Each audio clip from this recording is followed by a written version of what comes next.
The sanctuary of Delphi is probably the most extraordinary of all ancient Greek sites. Delphi amazes all who visit it. This place is the center of the world.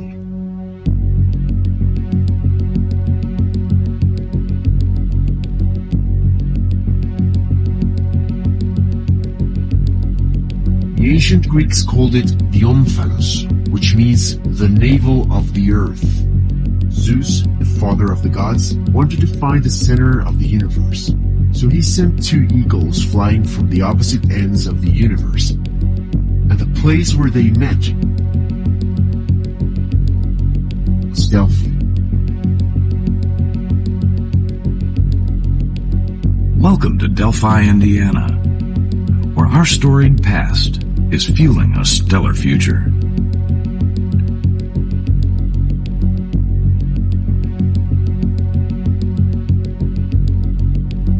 Whenever and wherever human beings endure suffering and humiliation, sometimes we must interfere. When human lives are endangered, when human dignity is in jeopardy, wherever men or women are persecuted, that place must, at that moment, become the center of the universe.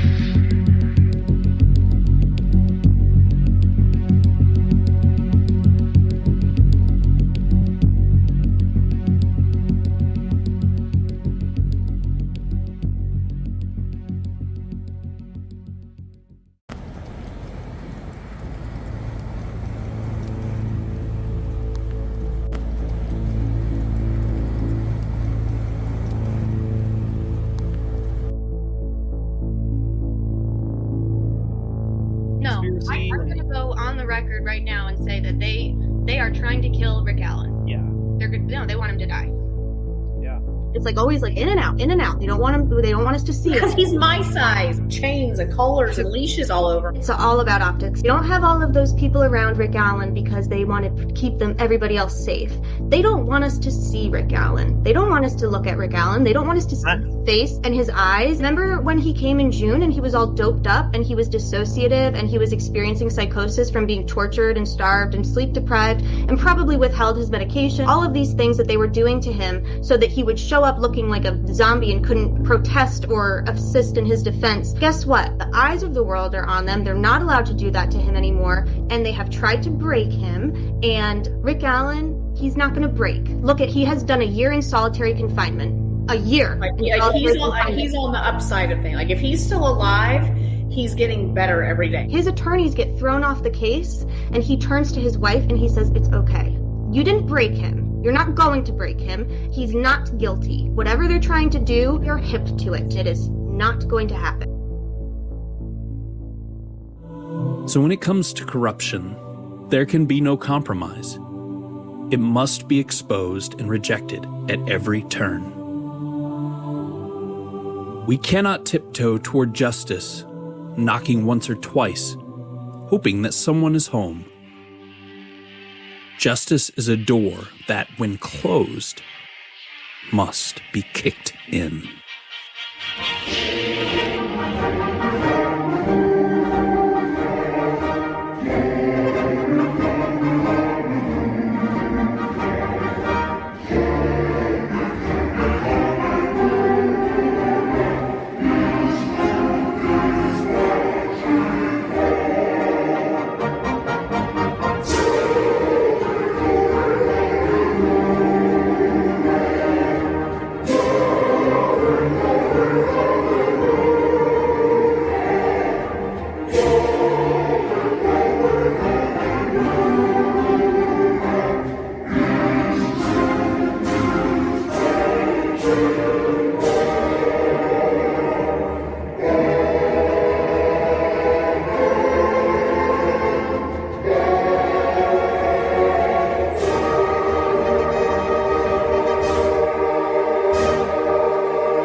you have any idea what their defense is going to be, given the fact that the judge is basically taking away their defense? Am I the only person in the world talking about attacking the timeline, attacking the timeline, attacking the timeline, attacking the timeline? Do you have any idea what their defense is going to be, given the fact that the judge is basically taking away their defense? Taking away their defense. Like, am I in crazy? Like, am I in crazy? Like, am I in crazy? Like, am I in crazy? Like, am I in crazy? Challenge the timeline of the murders. Talking about attacking the timeline. What's the strategy today? Winning. Whose motherfucking hair is that? What's the strategy today? Winning. The consensus has been challenge the timeline of the murders.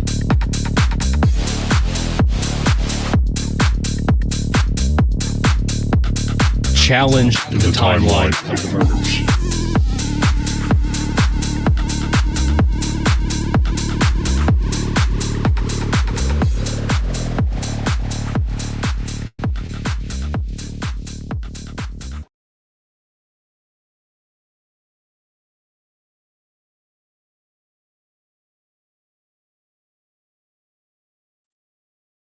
Am I in crazy world?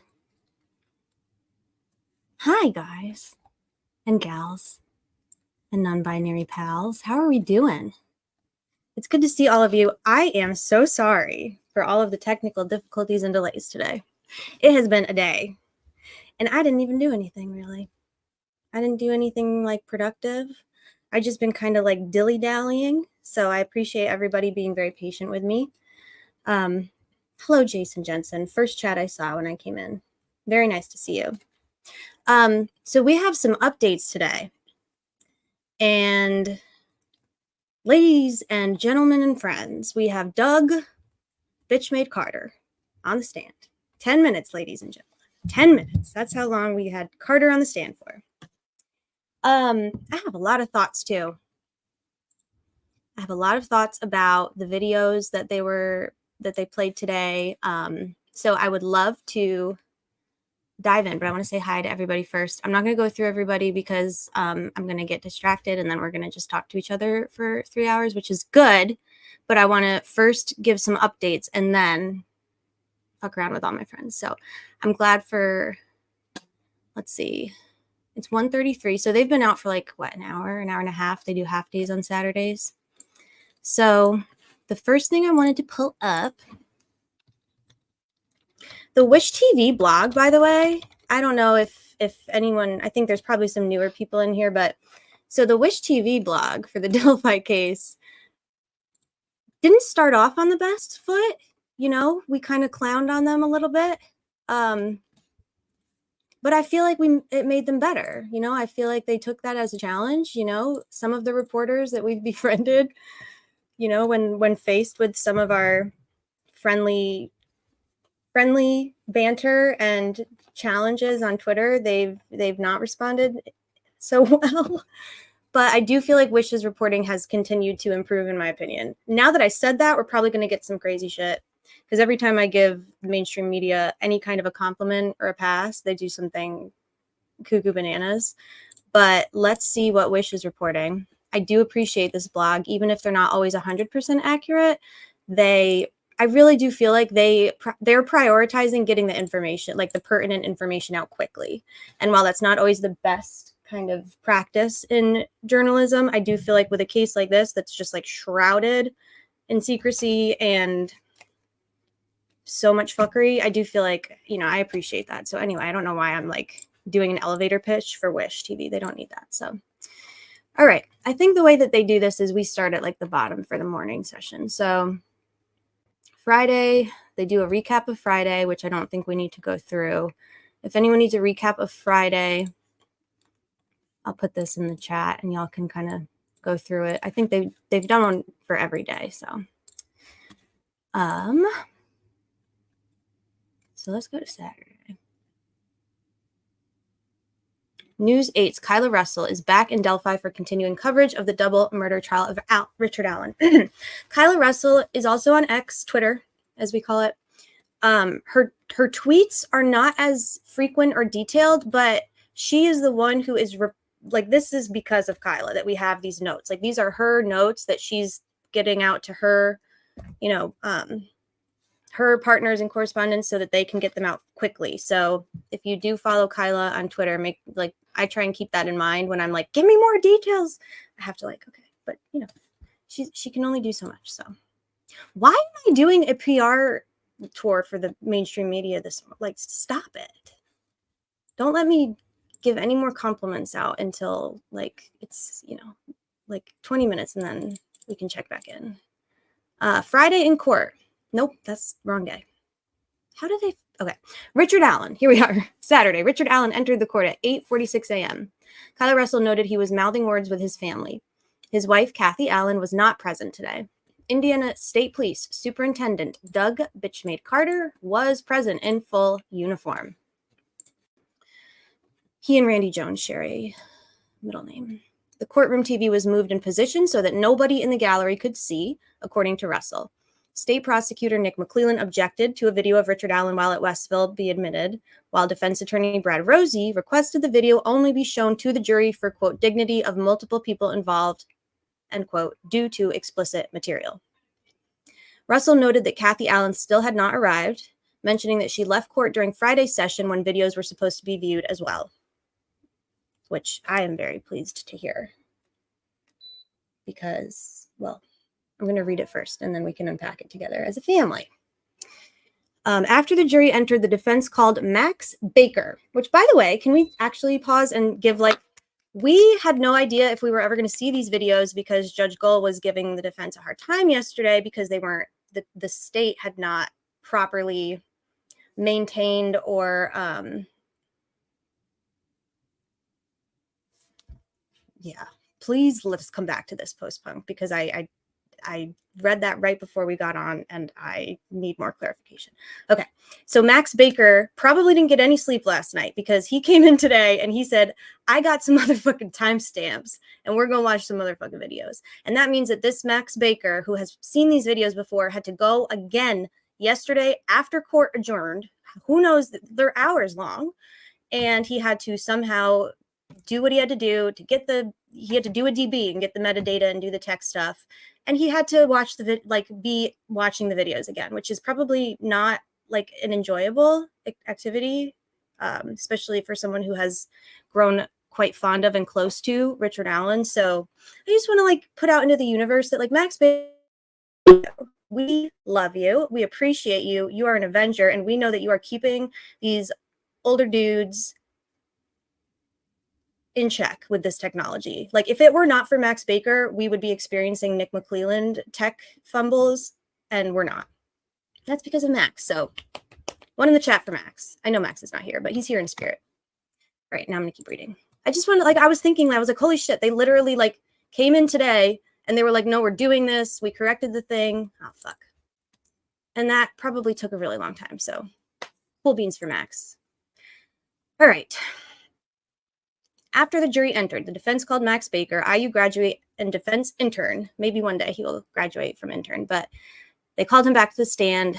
Baker testified Friday that he was asked to compile videos of Allen while in Westville, and he prepared another flash drive of video on Saturday morning. The defense shared two exhibits, camcorder video and a master sheet for the video. The master sheet includes a, quote, contains nudity, end quote, category for the video. Oh, I'm sorry, y'all. I do need to do a, like, what is this? Like a, not like a caveat, but just like a very quick but stern, fucking Siri, man.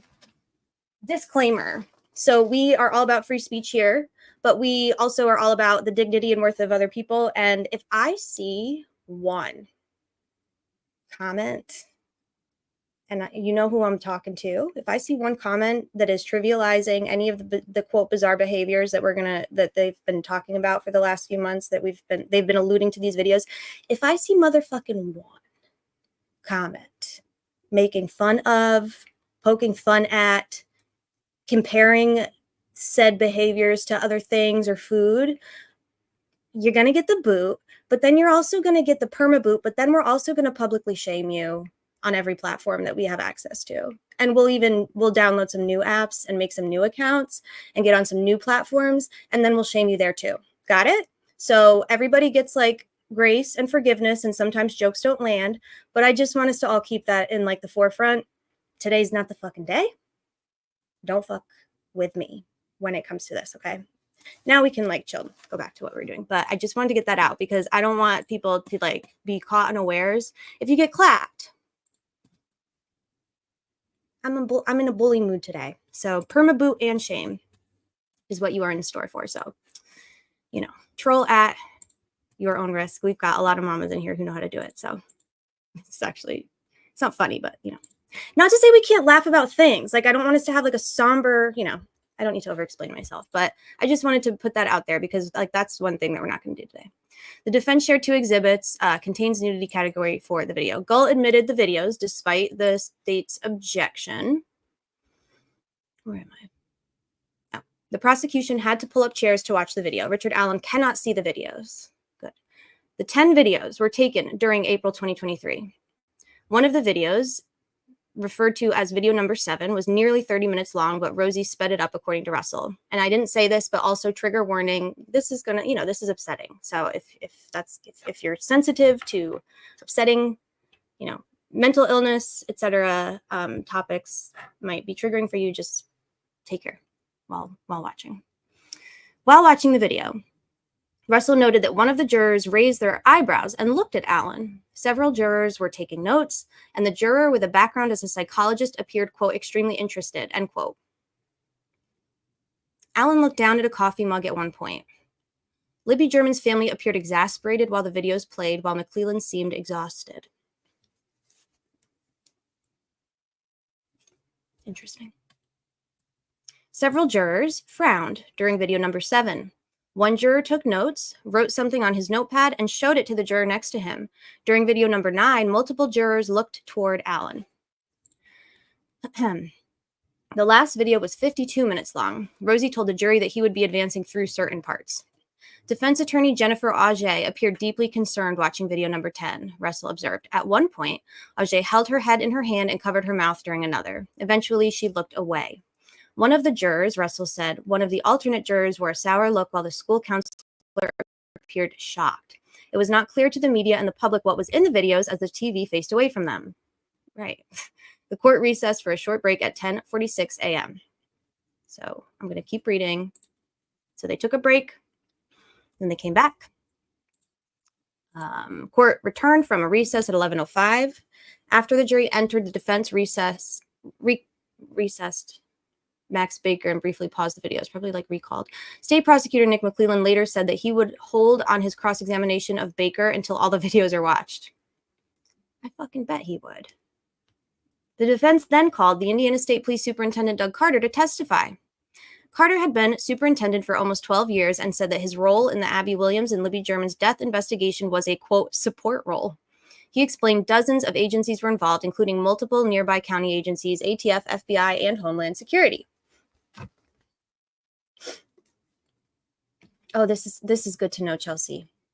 There is both a psychologist and a school counselor on the jury. So 2 professionals in the mental health field, 2 separate people. I saw lots of people combining and mixing up. I think that I was probably one of them. Okay. Thank you, Chelsea. That's very good to know. Wow. I'm glad that they have. Oops. Did my screen go black? No. All right. Carter said that the FBI stopped their involvement in August 2021. So this would be 1 month after the death of Greg Ferenczi, right? Correct me if I'm wrong, Fiend. 2021, July. So 1 month after Greg Ferenczi is murdered outside of the FBI, his building, Carter says the FBI stopped their involvement. Defense's Andrew Baldwin showed Carter an email from the FBI, which Carter confirmed to the jury was his decision to release the FBI from the investigation. He also requested that the FBI return any evidence. So they didn't stop their involvement. He stopped their involvement. Oh, Meow is here. Hi, Meow. I love you. I'm glad you're here.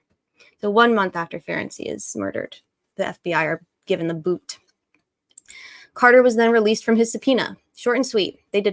So Wish did not report all the questions he was asked, but the other outlet I'm about to show does. But he was only on the stand for 10 minutes. After Carter was released, the courtroom TV was moved and positioned in front of the jury. Again, no one in the public seating area could see the videos played, and McClellan renewed his objection.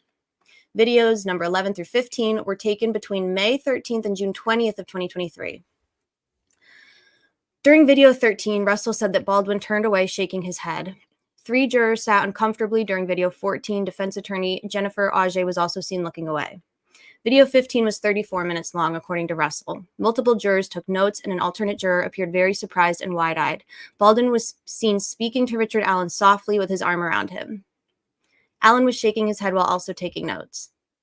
Videos ended at 11:50. Russell said that of the videos viewed, 4 contained nudity, while others showed Allen being transported to receive medical care.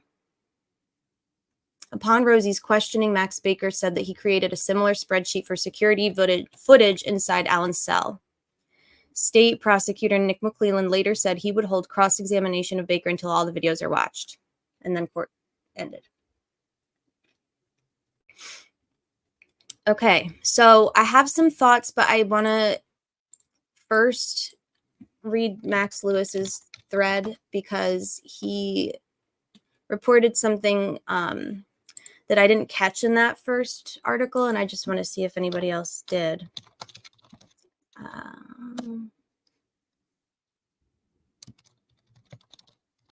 I'm not reading the chat. I'm sorry. I will in a minute, but I'm distractible.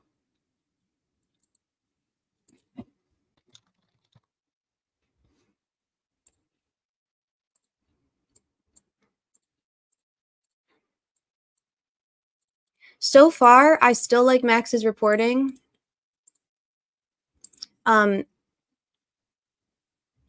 Yes, Chelsea, Rick doesn't recognize himself. I don't think that Rick is watching them, though, which was a relief to me because I don't feel that he probably need to. I mean, but I did see that he wasn't watching them, which I think is good.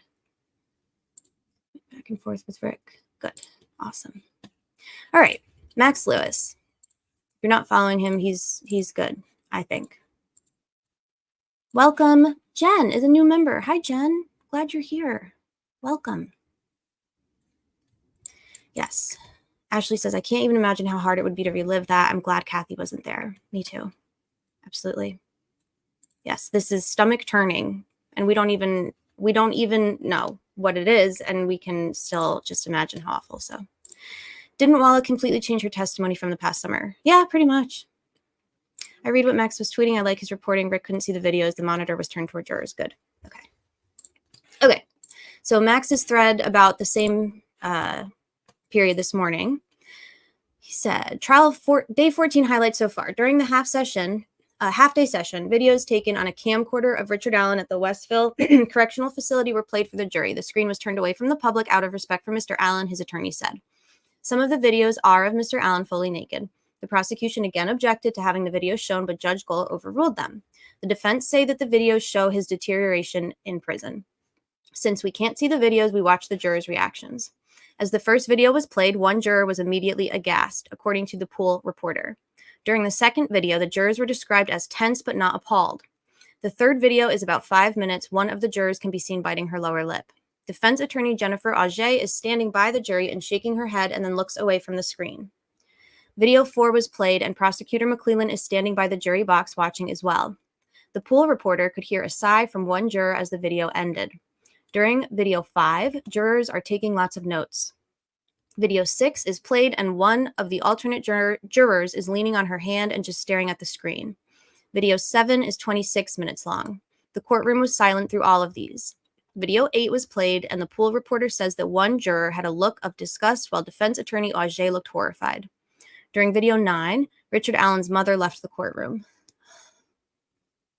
Video 10 is nearly an hour long. The pool reporter said that even McClellan was taken aback by it. So the prosecutor has not seen these videos. Interesting. Miss Auger was apparently staring in horror. Those are all the pool notes that I have right now. Again, reporters could not see the videos either, so these are just accounts of the reaction to the videos. It appears they took a break and court is now back underway. I just got the final round of pool notes. Here's what happened after the break. Okay. Indiana State Police Superintendent Doug Carter was called to the stand. Defense attorney Andrew Baldwin asked about how long the FBI was involved in the investigation, and Carter says until August 2021. Prosecutor McClellan then asked for a sidebar. When they returned, Carter said that it was his decision for the FBI to leave, and he made them return all of the materials. That's his support role. That's Carter and his support role. Auger, okay, so I think that I got confused earlier too. So attorney Jennifer Auger and Stacy Diener are two. So Jennifer Auger is a defense, one of the attorneys for the defense. So she is one of Richard Allen's attorneys. And then Stacy Diener, who they didn't even mention, who might not have even been there today, is the one of the deputy or assistant prosecutors. So yeah, I just wanted to point that out because I don't know. If she's definitely not as like widely recognized probably as Brad and Andy, because she did join a little bit later on. She's our Tui queen. Yes. No, it's okay. That was a good reminder because I've had a couple people I've seen like on Twitter and stuff get them mixed up. So that's a good clarification. Okay. So McClellan gets his sidebar. Give me back all the materials, says Carter. No questions from prosecution. He was on the stand in full uniform, less than 10 minutes. Defense attorney Brad Rosie then called his witness Max Baker back to the stand for more videos of Allen and Westville to be shown. 5 more videos were shown to the jury. According to the pool, there were more stunned reactions from some jurors to the videos. These videos were also not shown to the public. Pool reports say that Libby's grandmother, Becky Patty, left the courtroom during the break and was very upset. Yeah, it's upsetting. The crime scene photos, which showed Libby naked, as well as the autopsy photos of both girls, were shown to the public. That feels, I wonder why. Why at this point would they? Hammy! Hi, Ham. I'm happy to see you. I've missed you. I hope you're feeling okay. All right. All the videos from this morning. Okay. Can everybody read this? It might be small. And I know that we've read this aloud like twice, but all of the videos from this morning came from a camcorder.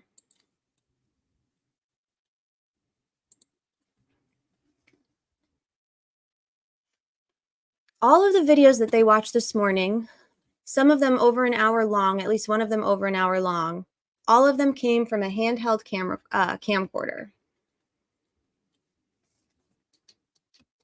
So that actually turned my stomach when I realized, like when that hit me.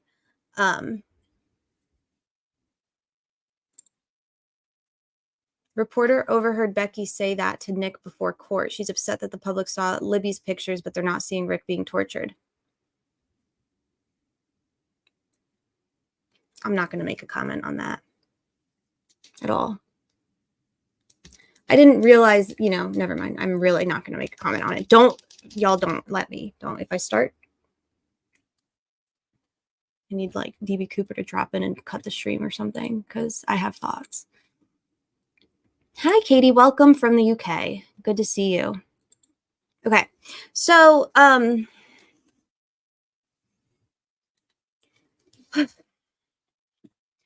I don't know why I didn't this didn't really register because I think I was trying to absorb the information and the updates just like as quickly as I could from the blog. But all of the videos that were shown today were from the handheld video recorder that a guard is holding. Bye, Hammy, love you. That a guard is holding. One of the COs. I don't know who.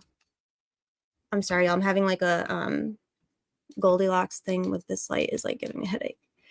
A CO is carrying this camcorder around, following Richard Allen with it. Now, why would they handheld him when he wasn't moving around? So he's outside of his cell. So I guess he'd be being transported to and from showers. I imagine if he was showering, maybe that would explain the nudity. I don't know why they would need to record him while he's nude in general, but I'm sure that there will be some some direct examination about the videos after they're all shown. I believe that the only people that did record him were the guards, if I'm understanding like what we've heard in the past. So transporting him to and from, medical visits, psychology, therapy visits, showers. There's no audio to these videos, just video.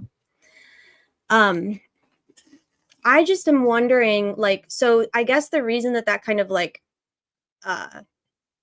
shooketh me is because what could have possibly been occurring with Richard Allen for over an hour, or for even 5 or 10 or 25 minutes, that would result in those kinds of intense, like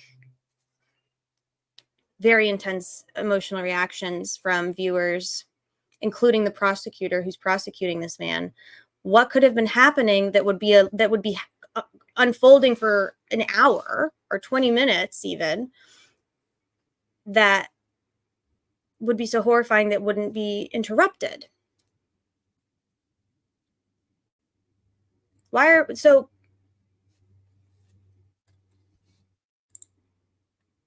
Seems like they did cell extractions in the cases. You mean like they didn't show? Is that what you're saying? So today's video was just today's video that they showed. These various videos were just from the handheld recorder. They're going to show, I guess, the incel videos at a later date. And they are all from different times.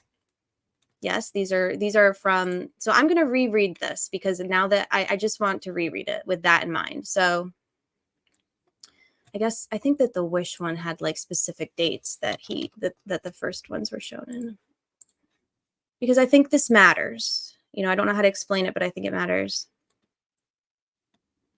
I'm having a hard time like verbalizing why, but maybe I'll have a better time after we read this.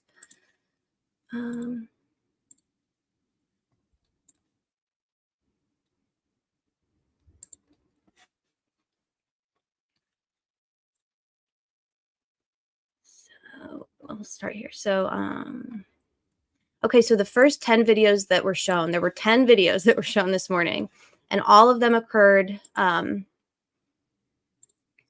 in April 2023. So April 2023 is, extraction like out of his cell. I thought you meant like cell phone extraction. Okay, you mean like they extracted him forcibly out of his cell. Got it. Yes. Yeah, that's really upsetting to think about. Makes sense. Thank you, DB.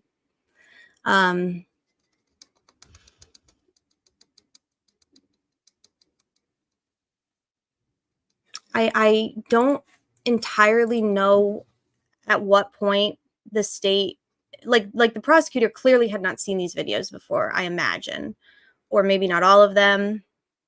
I don't know. If this were my case and I'm going on the record in motions and under oath before a judge and refuting the defense's claims, I might want to watch the videos first. They do remote monitoring on the tablet. I just feel like, to me, this is almost just like it doesn't matter. No. Okay. So April 2023 is when Richard Allen this is when they say that they first noticed his bizarre behavior and psychosis. He was diagnosed officially with psychosis in April. It seems as though he deteriorated very rapidly within like days from like the end of March until early April. So if they're watching 10 videos from the month of April 2023, when he was probably arguably at his most acute, or at least at first, like his initial kind of decline that was very serious, a lot of the bizarre behaviors and the incidents that we've heard about so much occurred in April. So yeah, that would be quite upsetting. Just one of the 10 videos was 30 minutes long. So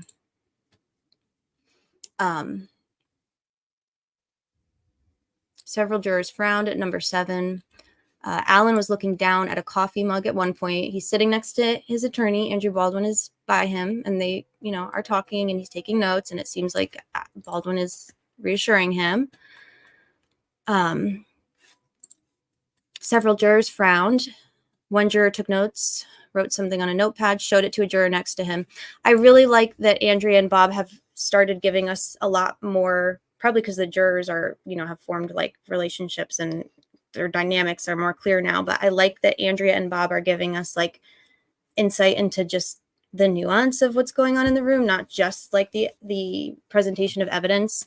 And it's always really interesting to me how the jurors interact with one another. And it seems like this, group must, I don't know. It's just interesting to me. Did anyone, this side, not related, did anyone watch that? I think it was Amazon Prime. They did like a series, like a one-off series called Jury Duty. Did y'all watch Jury Duty? Michael, this is a great point. I said that it should be thrown into a sea of fire, but I think that's essentially what you're saying in legal terms. I think that these should be destroyed once they're shown. I see no reason for these to be, maybe they have to preserve them like in some way, but like, okay, well, lock them up with like the Kennedy tapes, like we don't need, I'm glad that there is a remedy to do that. So we have, for saying Jury Duty was hilarious. It was a really good show. If y'all like, if y'all like true crime, but like trials, if you're into watching trials, it's a really funny, it's a like reality. It's not, I don't know how to explain it, actually. I don't even want to. Just if you have Amazon or Amazon Prime, you need to just binge watch Jury Duty, and you have to give it at least 2 episodes before you give up on it. And then if you don't like it, you don't have to finish it. I will forgive you, but you won't. You will finish it. It's really good. It's very good. Okay, back to, sorry, I'm all over the place. Back to, so one of the videos was 30 minutes. These videos are evoking very, very intense, emotional, physical reactions from the viewers, including Rick's own attorney, Jennifer Auger, who I guess it doesn't surprise me that makes sense. Michael says they have to be available for the appellate record. Makes sense. Auger came on a little bit later than, a lot later than Andy and Brad. So, and I'm pretty sure that she came on, correct me if I'm wrong, she came on after contempt even. So the contempt hearing was in March of 2024. And she joined, I want to say closer to like, I think it was like, I don't know, maybe right before, right after. I can't really remember. But this is probably the first time she's seen these videos. These videos would have been very highly protected by Brad and Andy, obviously. And I am amazed that Judge Gull, first of all, that she allowed them to be shown, but I'm also amazed that she had she clearly has just enough sanity to know that there are some lines that even she probably can't and shouldn't cross. And the fact that she didn't hear, this will probably be the only thumbs up that I give this woman, but even monsters can probably have like good moments. Chelsea, this is a good question. I don't know. So if it's facing the jurors, then she would be able to see it too. Did she watch it? Probably. I don't know that she would have watched them prior. Michael, if you have a better idea of whether or not Judge Gull would have watched the videos, please chime in. But I feel that she probably would have, because they were admitted into evidence. Oksana, thank you, Oksana. Oksana, our eyes and ears on the ground and beautiful, wonderful friend of ours. If you have not watched the live when was that? Thursday that we chatted, Oksana? If you haven't watched the live from Thursday, it's like short as far as mine go. And Oksana and I talk about her experience being in the courtroom last week. And yeah, love you. I'm glad you're here. Michael says probably. Judge Gold probably did watch. And Chelsea and I agree. Judge Gold deserves to see what she contributed to. I don't know. Maybe even her frigid fucking soulless body has the capacity to be impacted by seeing just the depravity of the men that she's been protecting and just the depths of suffering that she has inflicted. Oh, awesome. Okay. Thank you, DB. I think that So I think DB, All Eyes, Catastrophe, Criminality. Oh, it's at the bottom. All Eyes, R&M, Sleuthy Goosey, Fiend, True Crime Audit, Criminality, Catastrophe, and Corn Dog. So this is the setup of the courtroom itself. So goal is that big box, right? Yes. Okay. So goal is seated in the very front in the big old box there. The jurors are to her left, our right, and the TV, let's see. The television's on the other side. So they would have what? Wheeled it, moved it. I don't know. I'm picturing like one of those like little TVs that like you would watch Bill Nye the Science Guy on, but I imagine this is like a bit more of an advanced setup that they have. Okay, so we've got the television. I don't think you can see my mouse, but oops. Thank you, DB. No, you're good. That's good. If anyone wants to see that, I know it's on Twitter. We can tweet it out too if y'all want to copy of it too. But so yeah, Judge Gold would be watching. I suspect. If lizards can, process video, then yeah, she would be watching with her lizard eyes. Okay, the last video of the 10 from this morning was 52 minutes long. He would be advancing through certain parts of it, so fast forwarding. And this one really deeply concerned Rick's attorney, Jennifer Auger. At one point, she held her head in her hand and she covered her mouth. Eventually, she looked away. One of the jurors had a sour look, and the school counselor appeared shocked. I don't know what that 50-plus minute video would have entailed, but obviously very upsetting. Becky is Liberty German's grandmother. Liberty German is one of the victims in this case.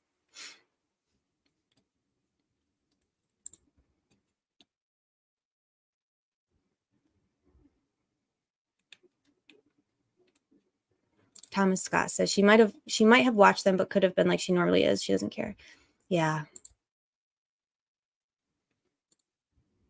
Shell says, Oksana's live made me realize Andrea does not exaggerate just for effect, which is good to know because I trust Oksana's insight and Andrea's. Yeah, it was good. It was really neat getting their individual different perspectives of Brad Weber on the stand, but their experiencing of Brad Weber, they had very much shared experiences. They did not exaggerate from what we've heard. So yeah, it is always good getting multiple perspectives. That's why I'm really glad that we have some consistent like eyes and ears in there.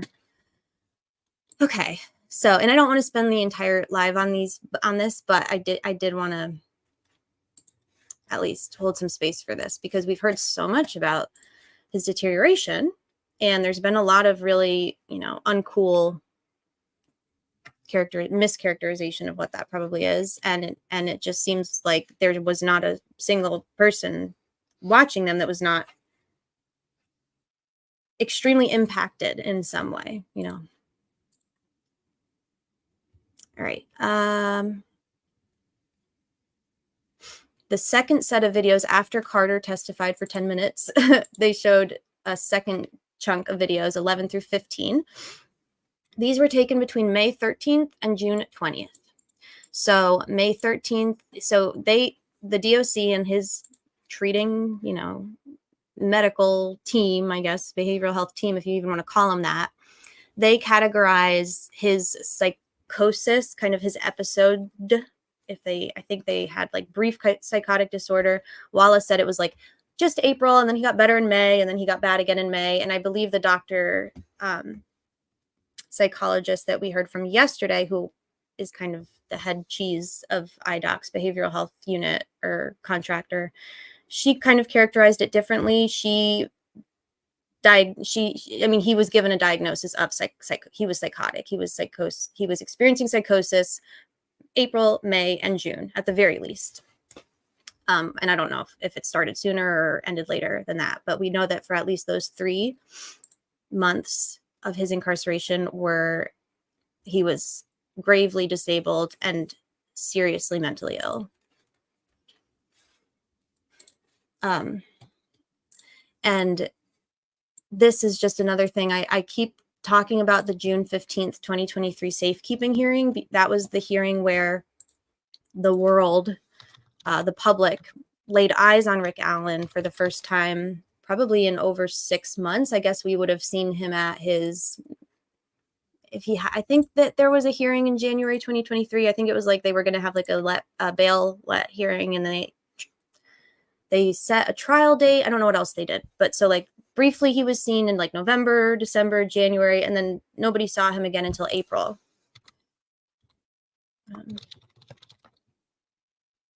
June, sorry. Nobody saw him again until June. So 6 months had passed, and all of a sudden Rick is being transported to court from Westville. And he looks like an entirely different person. And even media that had been his, state-leaning, bootlicking media, I would say, that are more inclined to like report the bare minimum, even like outlets that we wouldn't expect, were very shocked to see what he looked like at that hearing because of how drastically he had deteriorated.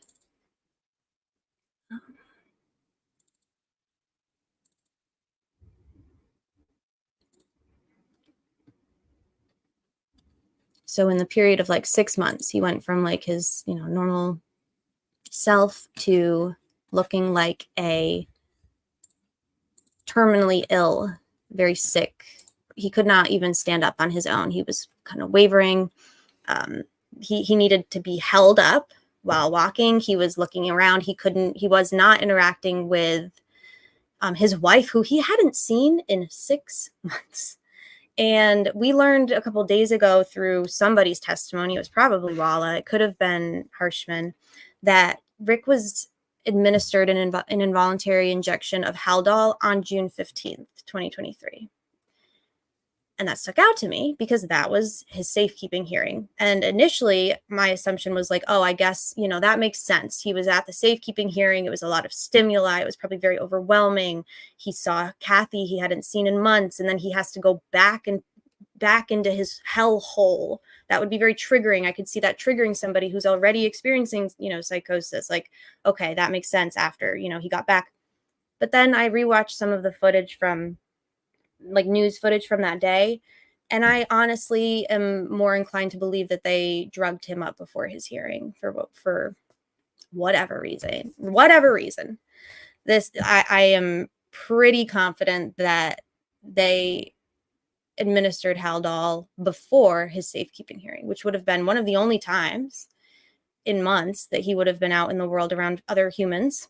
It would have been one of the only times that the public would that he was not entirely removed from society and reality.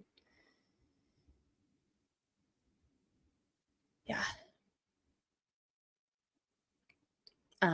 This was the hearing that it was reported that he did not acknowledge Kathy. Yes. He was not. Yeah.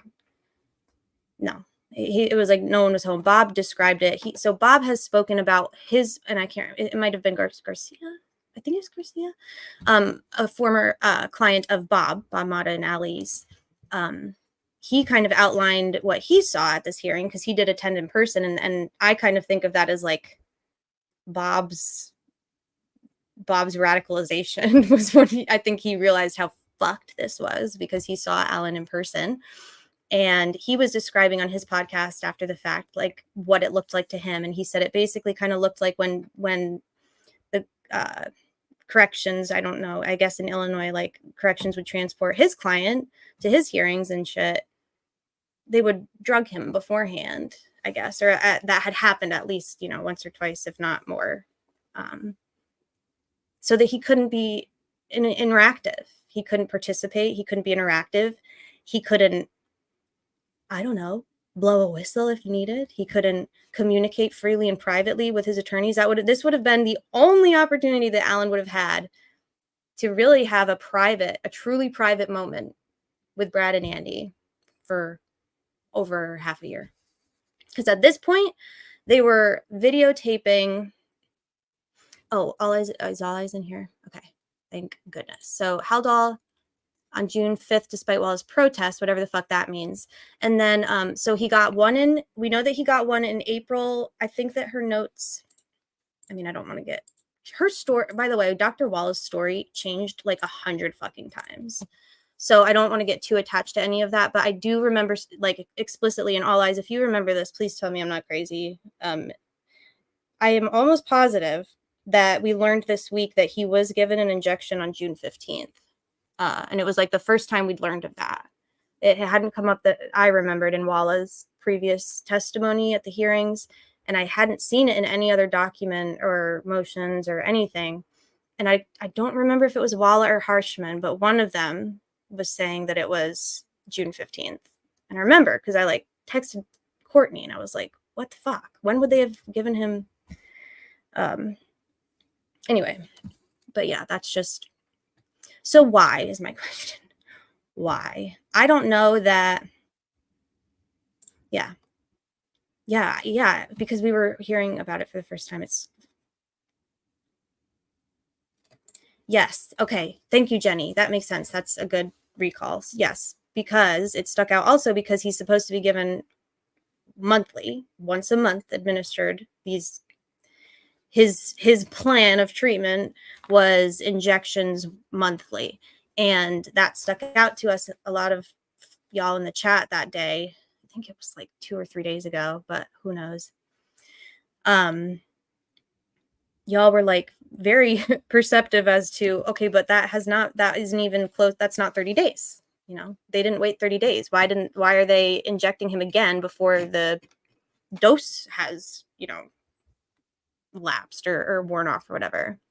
So I don't know. April 2nd.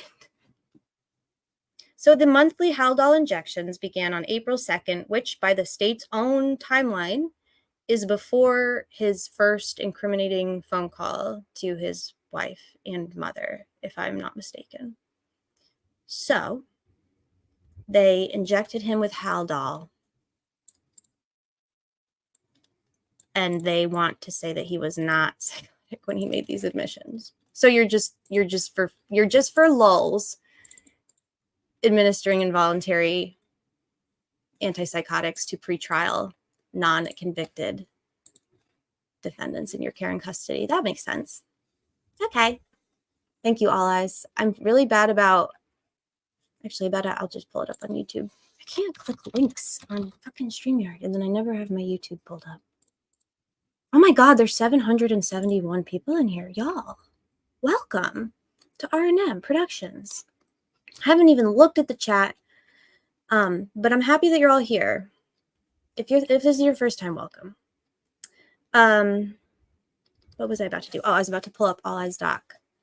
And it's also All Eyes' case hub, the only link you ever need. It is linked in the video description, I think. I think I made a description.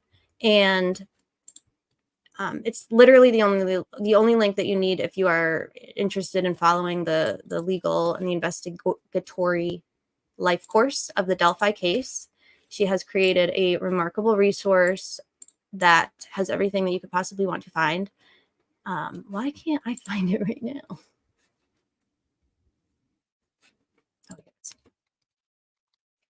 Oh my God.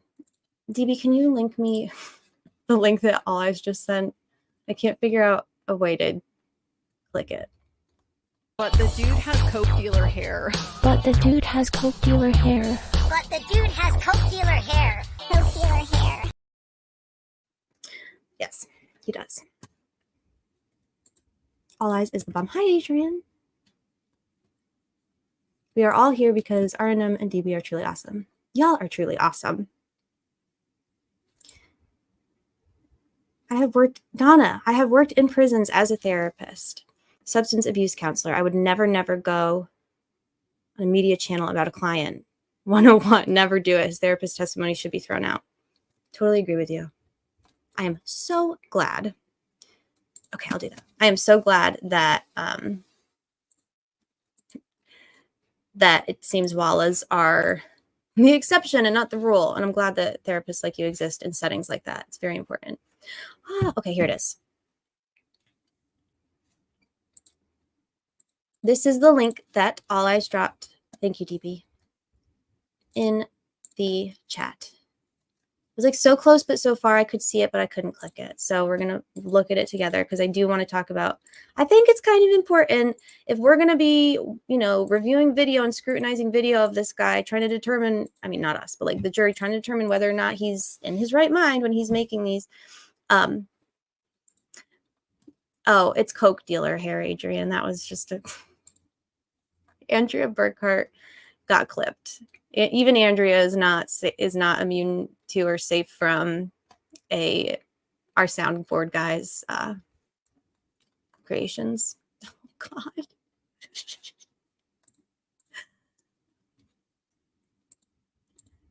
I don't want to miss Easter. Yes, in May. So there were very clear signs that Rick was. I want to give you a hug. Not well. Where's Weircat? Where's Fiend? Where is the Weircat? Anyway, so this is the document that Ollie's just linked, and go through it together. I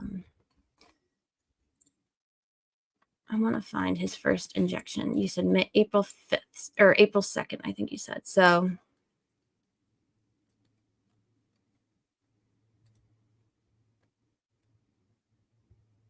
okay, April 2nd.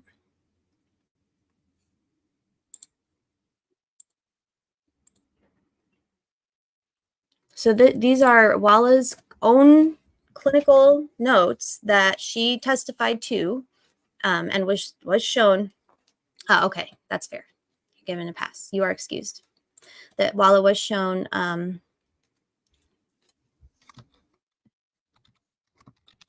during the hearings that she was present for on July 31st of this year that Courtney Corndog Court Yellow Jacket attended. So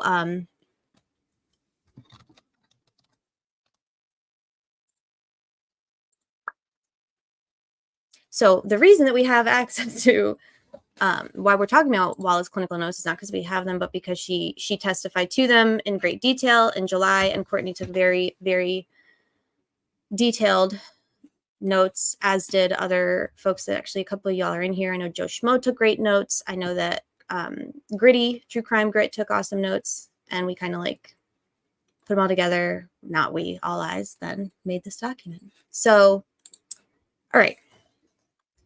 April 1st, Dr. Walla's notes say that he's these are his risks, but he's making statements like death would bring relief. So that makes me seems to suggest to me that he's experiencing some kind of suffering if he's looking for relief. And that's April 1st.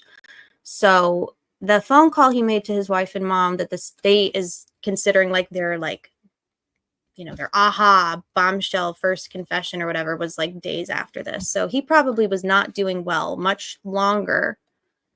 for a much longer period of time than they would like to be revealed. But okay, April 2nd, more critical. Emergency involuntary medication is administered once because Mr. Allen was engaging in self-harm, banging his head against the walls of his cell, which is deadly. So they administered a chemical restraint is kind of another way to think of it. And they administered Haldol because he was engaging in these behaviors. Walla has statements from April 2nd to April 10th of Mr. Allen. Then more on May 3rd and May 10th. And she said, oh, but he's stabilizing, y'all. He's stabilizing. Thank you so much, Steve. I really appreciate that. Steve is one of the best, and Steve's avatar is his cat Angel, who has become a fan favorite around here. Thank you, Steve. So that's interesting. Wallace says that he's stabilizing in May 3rd, May 10th. But we were just told that videos 11 through 15 were taken between May 13th and June 20th, which is apparently when his psychologist believes that he's stabilizing. He's improving. At one point, she said he's feigning. He's malingering or being manipulative, despite the fact that we've got jurors looking away, shaking their head, sitting uncomfortably. Even his own attorney had to look away. 34 minutes long, jurors taking notes. One juror appeared shocked Baldwin was comforting and, you know, talking to Rick and consoling Rick at the time during the showing of these videos. There's nudity in this May 13th to June 20th block of videos. He's being transported to receive medical care. I don't know how else to interpret it other than Dr. Wallet is not a credible, trustworthy source of pretty much anything. Absolutely not a credible or trustworthy barometer for whether or not Rick was or wasn't in his right mind. I don't know what she was seeing, but clearly, and I think the defense has been very intentional in how they've so far laid out their witnesses in their case in chief, which is only on day 3, by the way. Thank you so much, Ina. I'm glad you're here. And I learned recently that these are pounds, not euros. I'm so late to your live, but I want to say thank you again for your hard work and dedication. I'm still walking around stunned at the trail cam. We are going to talk about trail cam. I'm going to wrap up because this is sad, but I think it's important. But I do want to talk about the trail cam because we know who Mr. Trail Cam is because it was reported by the media. So we're going to talk about it. Thank you for being here and thank you for being so generous. I like to know if Walla ever used the word malingering herself. I do believe that the word malingering is in Courtney's notes because Brad Rosie was cross-examining her in July and he gave her a hard time about it. And he actually said they make there are measures to assess for malingering, right? And she was like, yeah, but we don't have them at DOC. And that pissed him off, rightfully so. I don't believe, or I don't know that she used the word malingering in trial. And I believe that would be, that's scroll the last screen highlight. Okay. Yeah, I know I'm very distracted. I believe that she probably was very heavily prepared, prepped for her testimony in this trial. So I'm sure that she was told what words to say and words to avoid. And if malingering didn't come up, there's probably good reason for it. That's not to say that it's not in her notes though, because it is in her notes.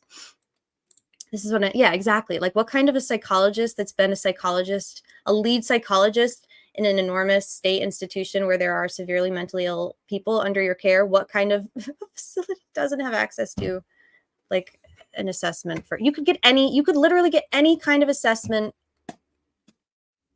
that you want. If you don't have it, you could get it. The state will get it for you, Walla. Believe it or not. You just have to ask. Isn't that great? But she doesn't work there anymore. But yeah, she did not use the word malingering thus far that we've heard in trial, and I suspect that is for a reason. She used the word feigning. He can't be convicted by his alleged confessions. Jason, welcome again. I agree with you. I think that they did not seem to have the punchiness that the prosecutor, for whatever reason, was so jazzed about these. He's going on press releases every other month since safekeeping for 1.5 years. We've heard about all of these confessions. He's done for all of the state actors. It's over for him. Just plead. Well, the jury didn't seem horrified by the confessions as much as they're horrified by whatever the fuck they're being forced to bear witness to today. So something to keep in mind. Okay, go to the last green highlight. So he's given an injection on the 2nd of April. This is when his attorneys visit him, April 3rd. Oh, shit. Wait.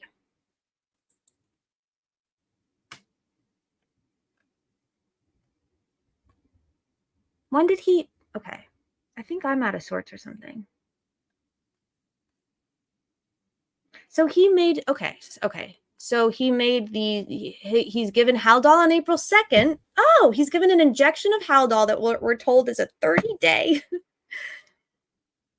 life, half-life or whatever the fuck of Haldol on April 2nd. But then on April 3rd, the state's entire case rests on these statements that he made not 24 hours after getting an extremely, extremely intense medication. Interesting. Why are any of these admitted? Does anyone know the answer to that? Is the answer as simple as Judge Gull is fucking insane?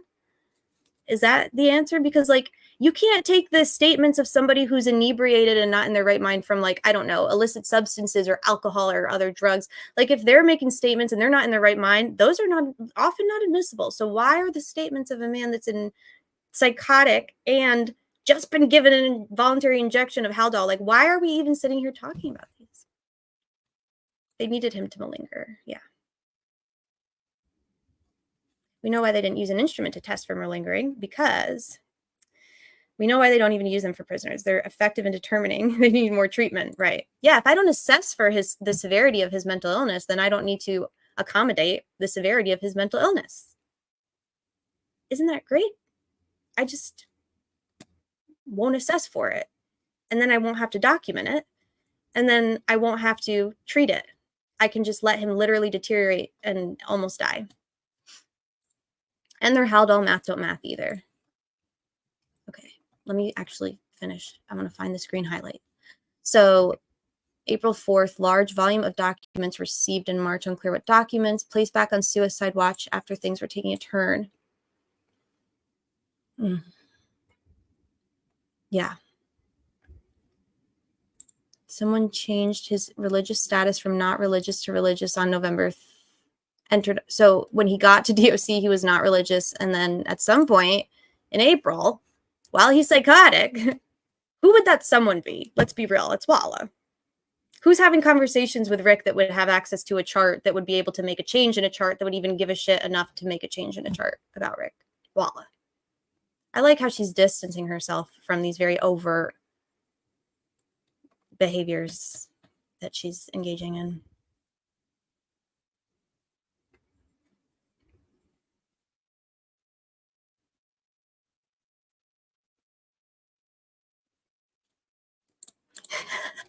Hi, Belle. I hope it's okay that I pin this and read this because I like it a lot. It made me laugh, but it's a good point. I end up I end up wearing half my bathing suit, sitting outside on some random neighbor's porch swing with one slipper on at 3 a.m. in the morning after taking an Ambien, let alone a stronger sedative. Yeah. If anyone's ever taken anything similar, a sedative or anything, or how, I know we have folks in the chat who have experienced Haldol before, and they talk very, very explicitly and passionately about the effect and what that was like for them. And it is, yeah. It's not something that should ever be administered lightly. It's just horrifying that at this point, I don't even believe that he had ever had a comprehensive psychological evaluation. I think she said as much in the hearing. Okay, I know I'm going really slow. Oh, his condition has improved. How nice. His condition has improved with the injections. Pullman monitored his phone calls on the 5th. Of course he did. He broke his tablet while he was psychotic. Sure. Okay. Green. I'm looking for green. Here it is. Dr. Wallen notes that on one occasion, she was asked to determine if his behavior was due to psychosis or feigning illness. Who would have asked her, do we think? Who would have asked her?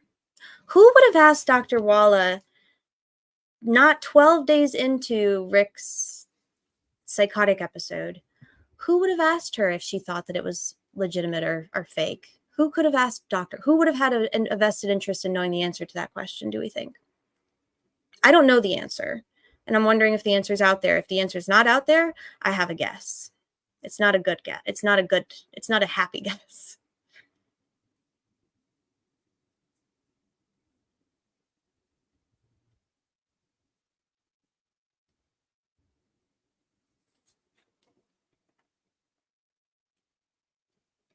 This is totally true.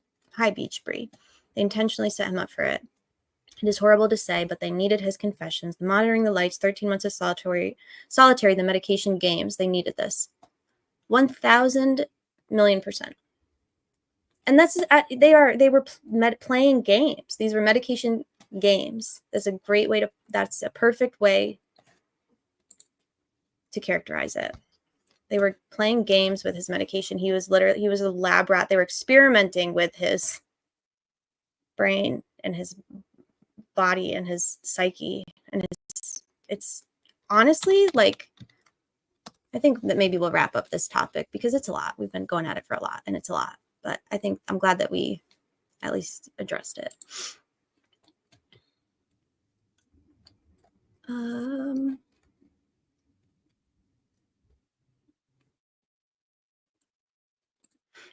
Gina Snaps. Well, Ginger Snaps, welcome.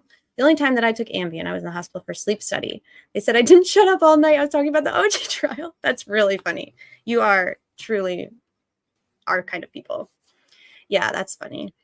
I tend to have like, I don't know the medical word for it, but like opposite reactions to medication. Like when I take Benadryl, I get super hyper. I've never taken Ambien, but if I did, I imagine it would make me very chipper and chatty too. It's like everyone reacts differently to medication, which is why it's horrifying that they were just playing around willy-nilly with Rick's meds. And they hadn't even evaluated him thoroughly. And oh my God. Okay.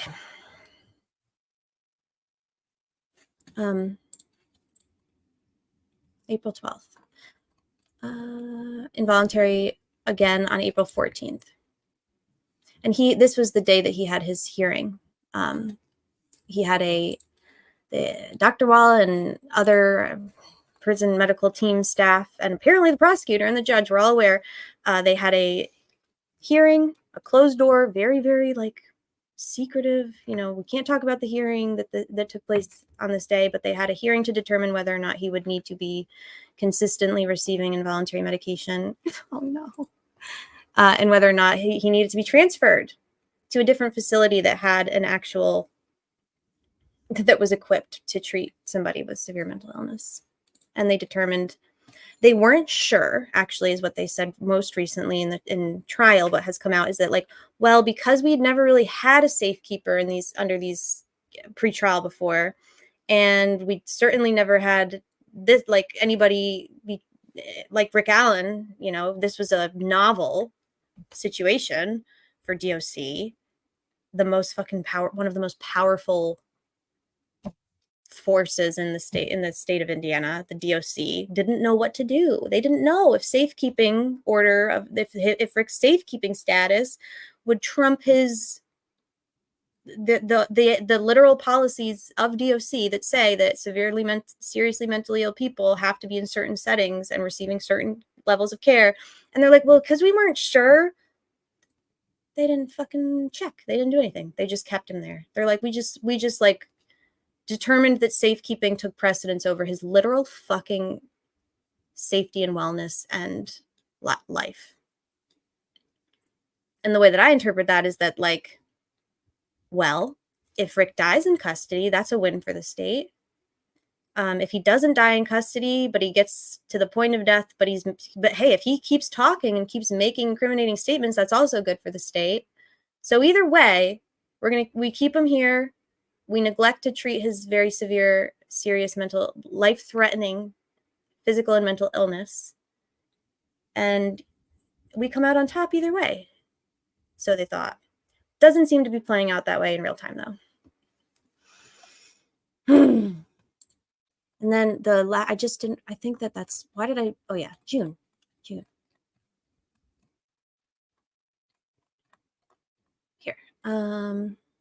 This was a visit that they had.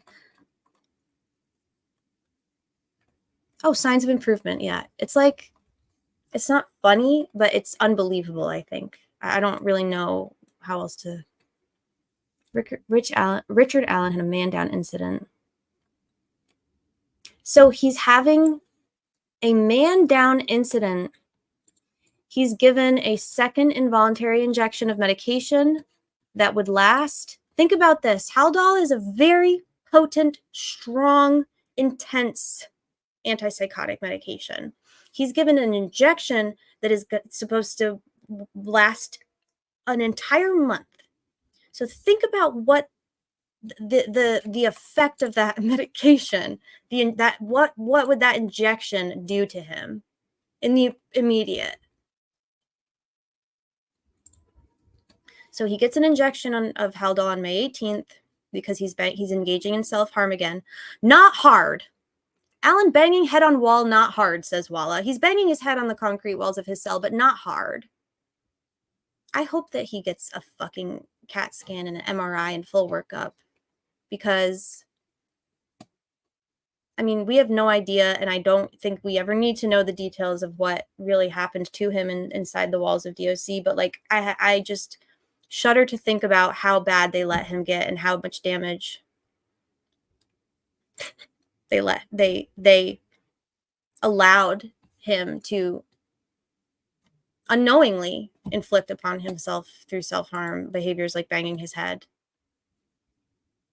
But he's resilient and he's taking notes and he's communicating and engaging and having meaningful interactions with his wife and attorneys despite all of this. So fuck him. Tried to kill him. It didn't work. Too bad. So sad. But this concerns me. So they literally caused a man down incident. They gave him an injection and he had such a severe adverse reaction, whatever it was, to that injection that they had a man down incident, whatever that means in DOC, terms. Thank you, DV. Great point. Here's the thing about concrete and steel. You really don't need to hit something that hard on it to do damage. I have dropped my phone with like a pretty decent cover from like probably by my side, maybe a foot off the ground onto like the garage and just shattered the fucking thing. Like what do we think that, why is Dr. Walla, who should have no vested interest she should have no personal buy-in to Rick's mental health. She should just want him to be well. She should want him to be well, and she should want to support and help facilitate his wellness. So why she continues to minimize and use very demeaning and simplistic and mitigating language in her clinical notes to refer to things that are extremely severe and life-threatening is beyond me. She is the villain to me, by the way. She and Gull, I honestly kind of think Walla's worse because this is her profession. Judge Gull hates mental illness. She doesn't view it as legitimate. She thinks it's an aggregating factor. She thinks it disgusts her. But she's not a mental health provider. She's a judge. So it's like, okay, you're a ghoul, but you're a judge. You're not a mental health provider. I feel similarly about Walla. I think that she speaks as though she feels contempt for her patients, who she has more than one occasion referred to as inmates. That's not a word that should be in a psychologist's vocabulary. They're not inmates to you. They're patients. Your job starts and ends with that relationship. You're not a cop. You're not an arm of the state. You shouldn't be checking in or reporting to Nick and Gray Hughes and whoever the fuck else she was talking to. Like, that's really scary. A lot of Walla's notes appear to be just dumb shit from log sheets filled in by guards and inmates. Some appear to be duplicates. The order of events according to DOC documentation is nonsensical. Yeah. And she probably is also just like hanging out. I don't see her being the type to like take really detailed, thorough, comprehensive notes. She never even evaluated him. Like, he was literally, she's like Clarice Starling, and he's her little Hannibal Lecter lab rat, and she's just kind of like, let me go check on my lab rat today.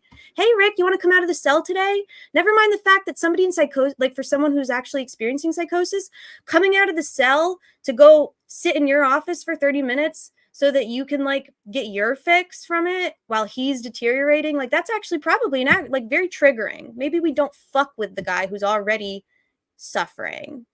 Like, Walla is definitely in chat more. I was saying that actually, Andrea, we were laughing in Andrea's chat it might have been last week, but someone was like, I wonder if Walla's in here. I was like, please, you know that Walla's in here. You know that Walla's in here. Hello, streamer. Hello, Taxcal. 100%. Well, I hope Walla's in chat. I think that's because they were going to try to get it all through the psychologist exemption, but yeah. So it's like that's a great point. So Basically, Walla collected the notes, the log sheets, the hearsay, second, third hand statements and, whatever from guards and inmate companions. And then those became her clinical notes. Like, did she even actually have her make her own observations, her own clinical observations at any point? Or did she just take everybody else's uninformed, unqualified opinions about Rick and his condition and just kind of turn them into her notes? Because then if they're presented into evidence as Dr. Wall's clinical notes, then there's an exemption for them. You're right. They are no longer protected there's no longer patient-doctor confidentiality at play. Because if Rick makes any kind of a statement to Dr. Walla that involves or relates to or has to do with any kind of a investigation into a homicide, confidentiality, poof, evaporates. No longer a thing. There's no longer any privilege. It detaches. Your words can and will be used against you by your treating psychologist in Indiana. And so they were trying to basically umbrella all of these incidents under the guise of, well, these were to his treating psychologist. Were they?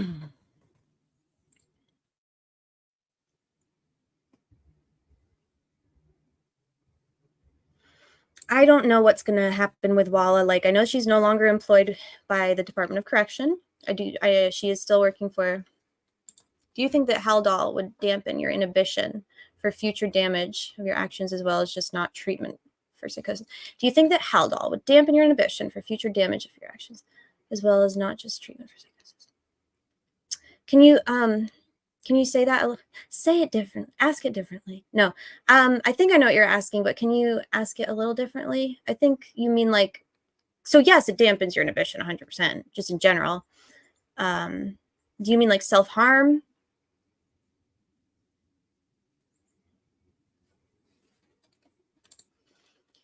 So one of the many amazing things that Rick Allen's attorneys have done to, hi, Freckle Gemini. I'm glad you're in here. I was looking for you earlier. Freckle Gemini is a prior prison nurse. She says no, in her opinion. I would trust what Freckle Gemini says. What was I saying? I'm so sorry, y'all. I don't remember. It'll come back to me. Do you think that Haldol would make it so that you didn't care if you said I did it because you don't care what's going to happen? Yes. Yeah. I do. Yeah. And it's not meant, for somebody who already, and Walla described in her own words, she's like, yeah, his baseline is depression. He came in depressed, obviously. But he arrived as a level, what was it? A D, right? And E is most critical where they would put him in Newcastle, I think. So he just showed up and he's already level D, classified as D in terms of the severity of his level of care that he would need for his mental illness. And plain depression can also do that to you, yes. So, I mean, a sedative, an antipsychotic, just being depressed, just experiencing depression, just going through the neurological, cognitive, psychological processes of being in psychosis.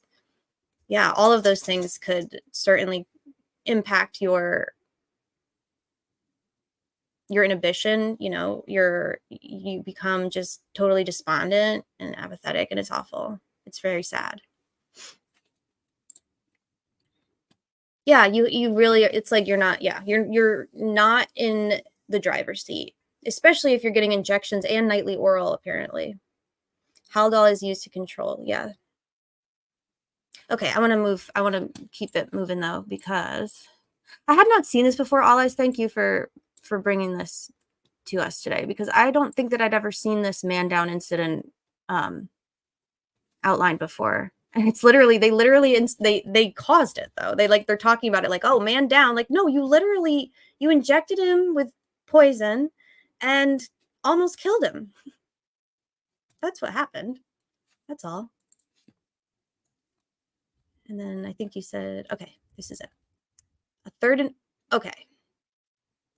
So he gets an injection that's supposed to be a 30-day, and 30-day, once every 30-day injection. He gets one on May 18th, and then he gets another one on June 5th. So that's not quite 30 days, is it? Actually, but he's banging his head, and so I guess they've decided that when Rick starts to engage in psychotic behavior, symptoms of psychosis are present where he's self-harming, he's banging his head. Oh my gosh, it's just easier if we just inject him with Haldol than actually treat the problem. Yes, this is exactly it. So they're just kind of using Haldol as like a mechanism for control. They're killing him. He has a heart condition, y'all. Don't forget. This man was on daily cardiac medication when he went into DOC. I keep seeing 30, Kate. Where are you seeing every 2 weeks? Oh, so they're giving it to him every 2 weeks based on these records is what you're saying, even though they're alleging that it's like his treatment plan is once every 30 days, but they're really injecting him every 2 weeks. That's a good way to put it. By the way, I'm not a doctor. And none of us are, diagnosing or giving any medical advice or speaking in any official capacity whatsoever. We're just shooting the shit, talking about stuff. But there are some very experienced and knowledgeable people in the chat, and for that, I'm very grateful to have you. And please feel like you can lurk if you want to lurk, or chime in if you want to chime in. Yeah, he almost died from a heart attack in 2010, and ever since 2010. He's been on cardiac medication and trying to take he takes care of himself. My God, the only reason he's here is because he went for a fucking walk on his day off, right? So clearly he's somebody who probably wants to take care of his heart. And so they're fucking with his meds. Yes, Phoebe Beach. I like your name. Welcome. He had a heart attack previously. He had a serious heart attack in 2010. He's doing a burrito. I'll put a banner up in a minute.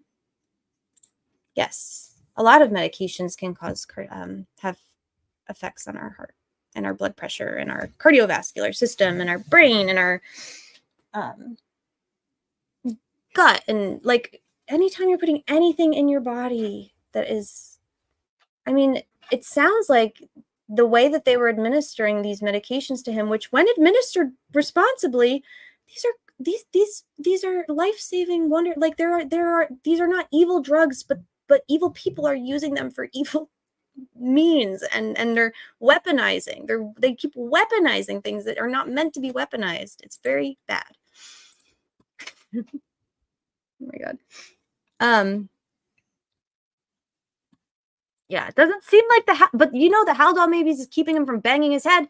Doesn't seem to really be helping him with his paranoia, delirium, depression, or psychosis, though. It's just making it so that they don't have a lawsuit from a TBI on their hands. That's all it is. It's just, it's all, they don't care about anyone. I really do think they're lizard people. June. This is the last one. June, Haldol shots despite Dr. Wallace protests. But my hands were tied,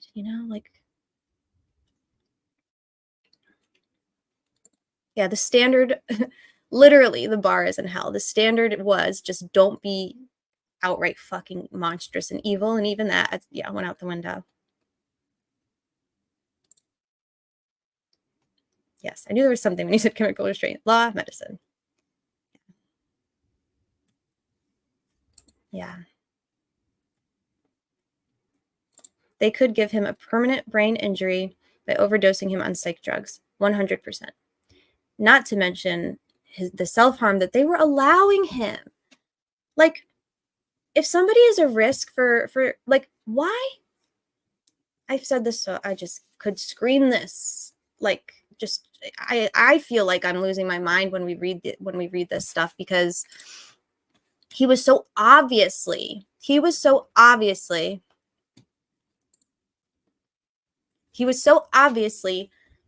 critically, severely, like, life-threateningly ill. And they're like, he's getting better, though. Why? Because because he wasn't banging his head. Like, so it's like, what is their barometer for his condition improving? Because you had like a period of a day or two where he's not actively inflicting harm, like self-harm. That's not a good barometer. And wouldn't it be nice if we had standardized measures and tools that we could refer to and use to track somebody's, because like, to be perfectly honest, I don't give a fuck about Wallah's opinion. I don't trust it. I'm not interested in it.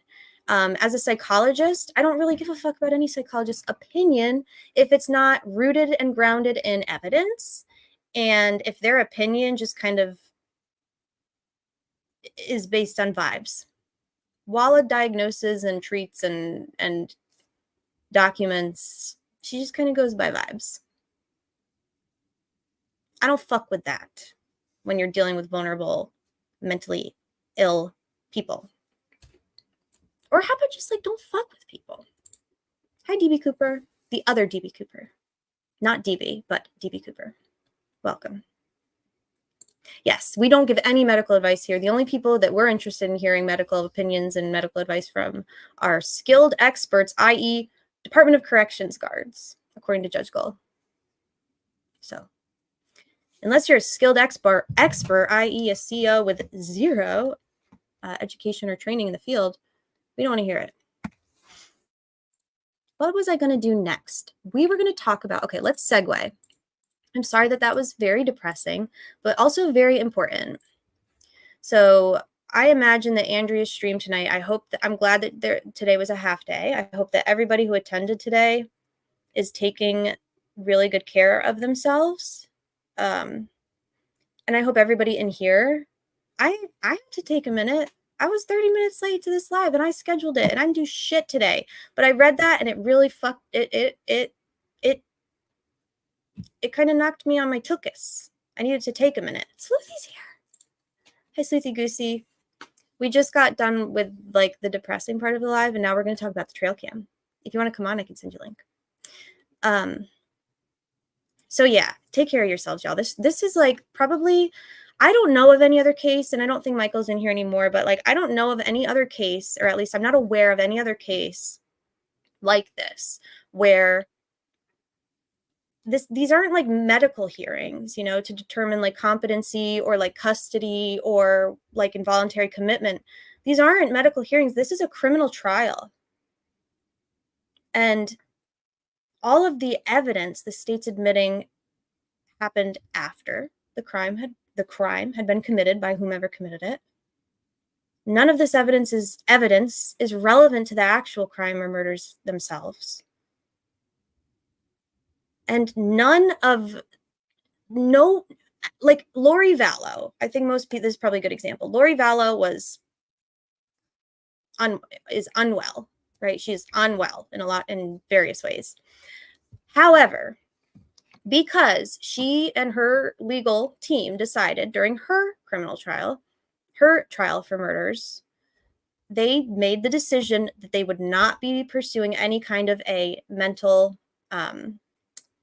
they were not going to go for any kind of like a competency, you know, based defense. They were not going to challenge or allege or assert any kind of a competency issue with Lori Vallow. She didn't want to.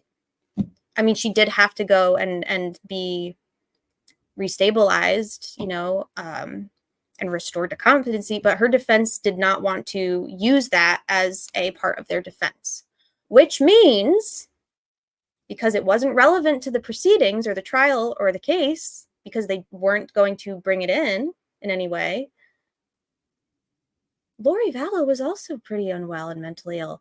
Notice that we don't know a single fucking thing about what her experience was when she was hospitalized as a pretrial defendant. We don't know a single detail.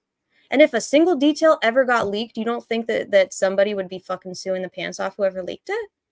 We have no idea. We don't have any insight into the mental health details or happenings or behaviors or incidents or symptoms of Lori Vallow while she was in custody, because those are things that we are all, whether we are convicted or not convicted, these are things that we are all protected like we all fall under the same fucking umbrella. It doesn't matter if you're an inmate or you're a free person, and if you're convicted or you're pretrial. It doesn't matter if you're exonerated. It doesn't fucking matter.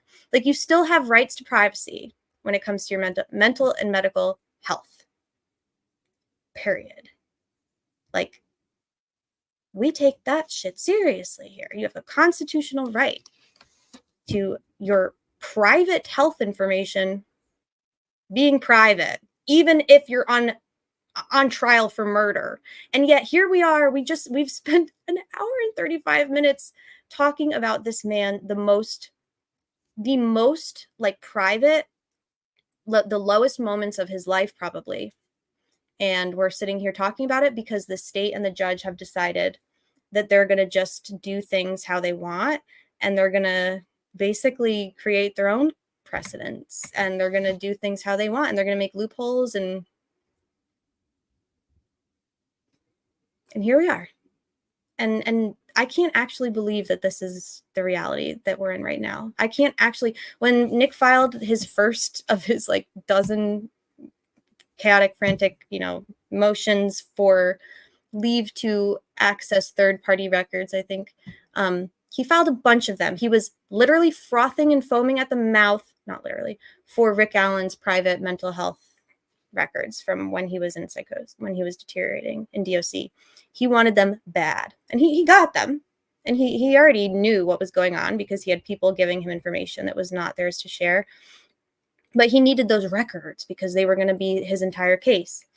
And he, when he first filed that first motion for Rick's mental health records, I think I literally laughed. I was like, this guy don't know what the fuck. I'm like, I knew he was dumb. I know he was that dumb. Like, that's audacious.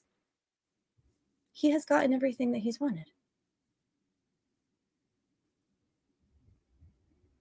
Like, what shred of privacy have they like allowed, like is still intact? I'm just, again, I am going to thank goodness and thank Gull for making the one and only right decision thus far that I have seen in admitting these videos because they're critically important. The jury needs to see them, and also preventing anybody else from seeing them.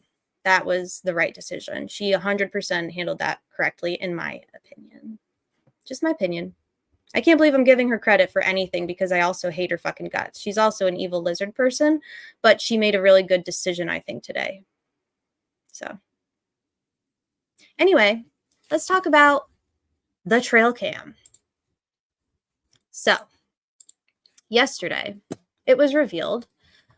Oh, Steve Mullins. Mr. Mullins. Steve Mullins, or as his boss, as the prosecutor likes to call him, Steve Mullins.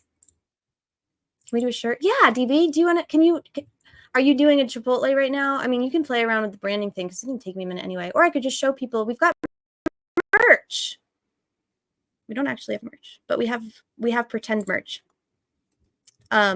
So if you're a fan of Judge Gull, you might not like this one. This one might not be for you. But this was our big release. This was our very first merch. We the only Gull I fuck with are seagulls for the low price of $86.92. This is a very good one. This is a good one and a relevant one, poignant. The Riddler, our favorite Riddler, who made a special, he crawled out of his Riddler cave today for 10 minutes, dressed head to toe in his regalia penguin suit to go on the stand and try and lie and then go home. This is my personal favorite. The Realistic. We've got Jerome Holman, the lieutenant himself, the warrantless Bing Bong champion. McClellan Recycling. We can go all day. I think this is DB's favorite. I need to upload Post-Punk's. I don't think I have it on this computer. I got to upload so our friend Post-Punk Mama made, I think, literally hand-stitched like a patch, a sew-on patch. I'm just going to show it. I'm not going to do it justice trying to describe it. I can make those patches on request only. Yes. Yes, yes. No, we need to figure out a way to like make these a mass production reality. Oh, I love this one. This is one I would invest in. $2 million, low price of $2 million. I like DB's description item, a hat. This is we drew inspiration from the big man himself, Mr. Mike Fincher, who is the Carroll County EMA director, but he's also the judge goal escorter. He's also the traffic guy. He's also the guy that the budget guy. What else is he, DB? He really does it all. He really does it all.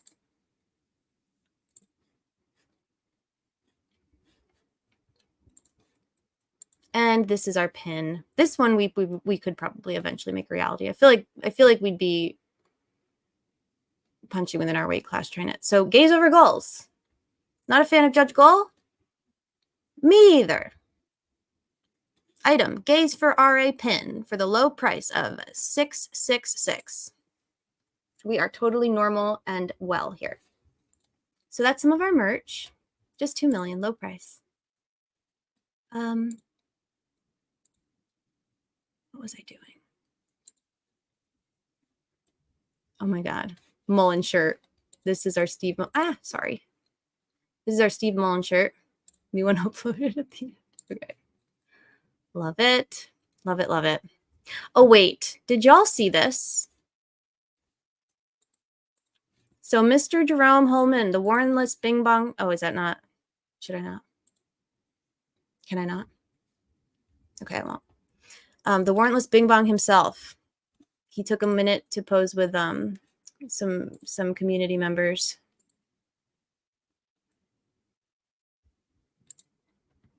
Oops. Where's the, how do I get, oh, it's in videos.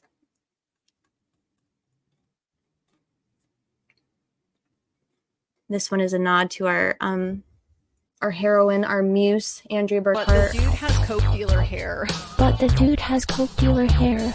But the dude has coke dealer hair. Coke dealer hair. He sure does. He sure does. Okay, bitch. All right. There he is. There's Mr. Mullins. Mr. Mullen, or as his prosecutor calls him, Mr. Mullins himself. It's like how all of our aging and senile, loved ones, grandparents add S's to the end of everything. Like I'm gonna go to the J.C. Penney's or the ShopRites, Kroger's.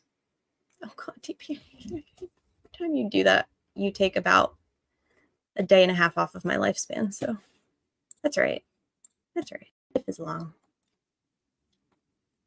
Does anyone remember what I was about to pull up here? I think I was about to send Sleuthy a link, actually, whether she wants one or not. And then I was going to talk about this, the trail cam. I promise. I promise. We're going to do trail cam.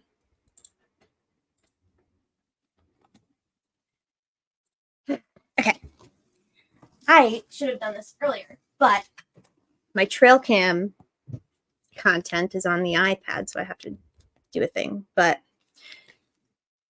did anybody catch I almost called her Burkhart. I can call her Andrea Burkhart. In Andrea's live last night, she was talking about Steve Mullen's testimony. I believe this is the third time in this trial thus far that he has been called to the stand.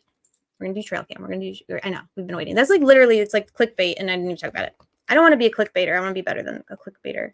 So we know who Mr. Trail Cam is because the Indy Star happened to catch the name of the individual that Mr. Mullen identified during his direct examination yesterday with Mr. Andrew Baldwin. And we are going to read the Indy Star article together because it's really good and because it names the individual. And that way, I'm not going to get clapped for doing it. I mean, I probably will, but that's okay.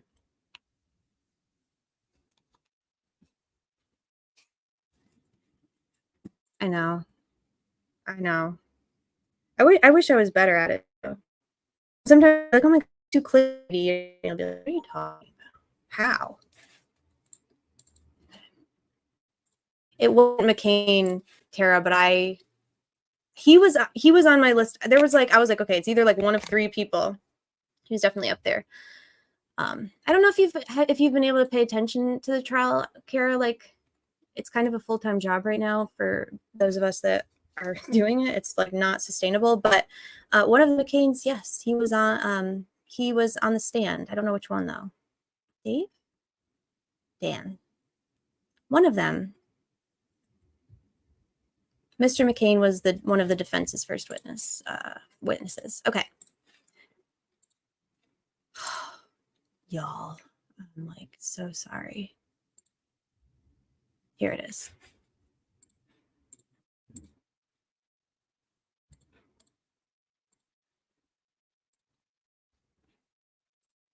Bob liked McCain. Oops. Bob liked McCain. Interesting. Good. I have no opinions on the man one way or another. I just think his website's funny. Well, that's not true. I have opinions, but like they're not like strong opinions. We need to laugh. This case bothers me badly, and we definitely need a laugh once in a while. We like to do that here.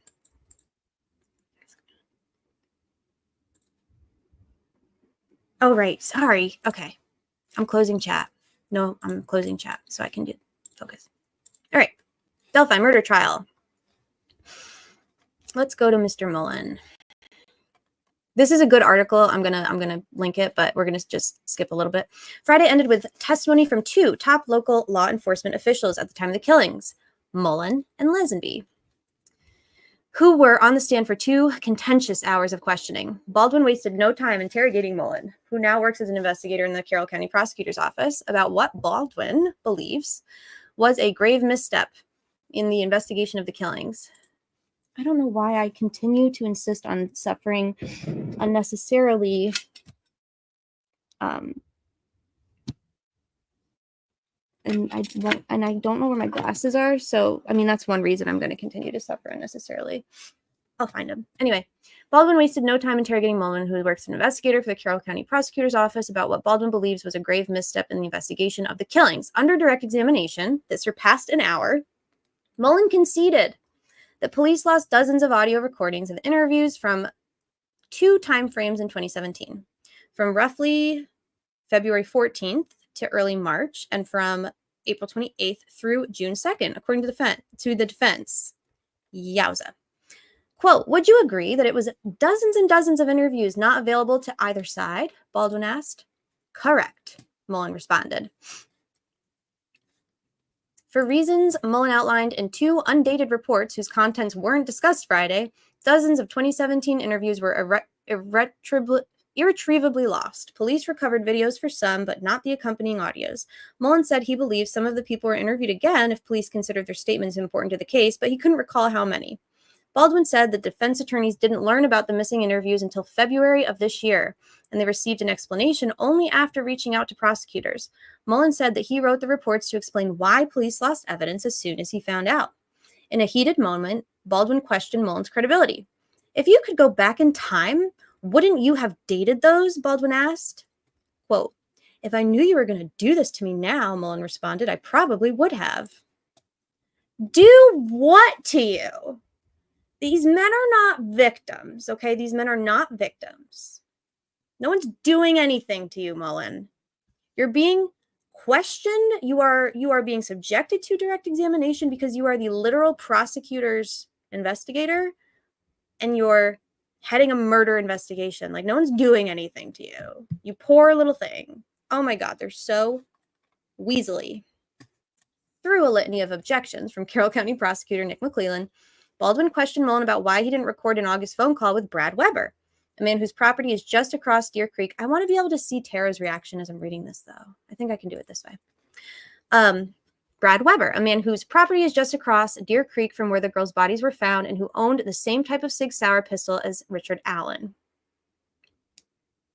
He asked whether Mullen always believed that only one person was involved in the killings of Libby and Abby. Again, he asked why Allen was the lead suspect if there were no tips reported about him. Only a form showing that Allen reported himself as being on the Monon High Bridge Trail the day of February 13th, 2017.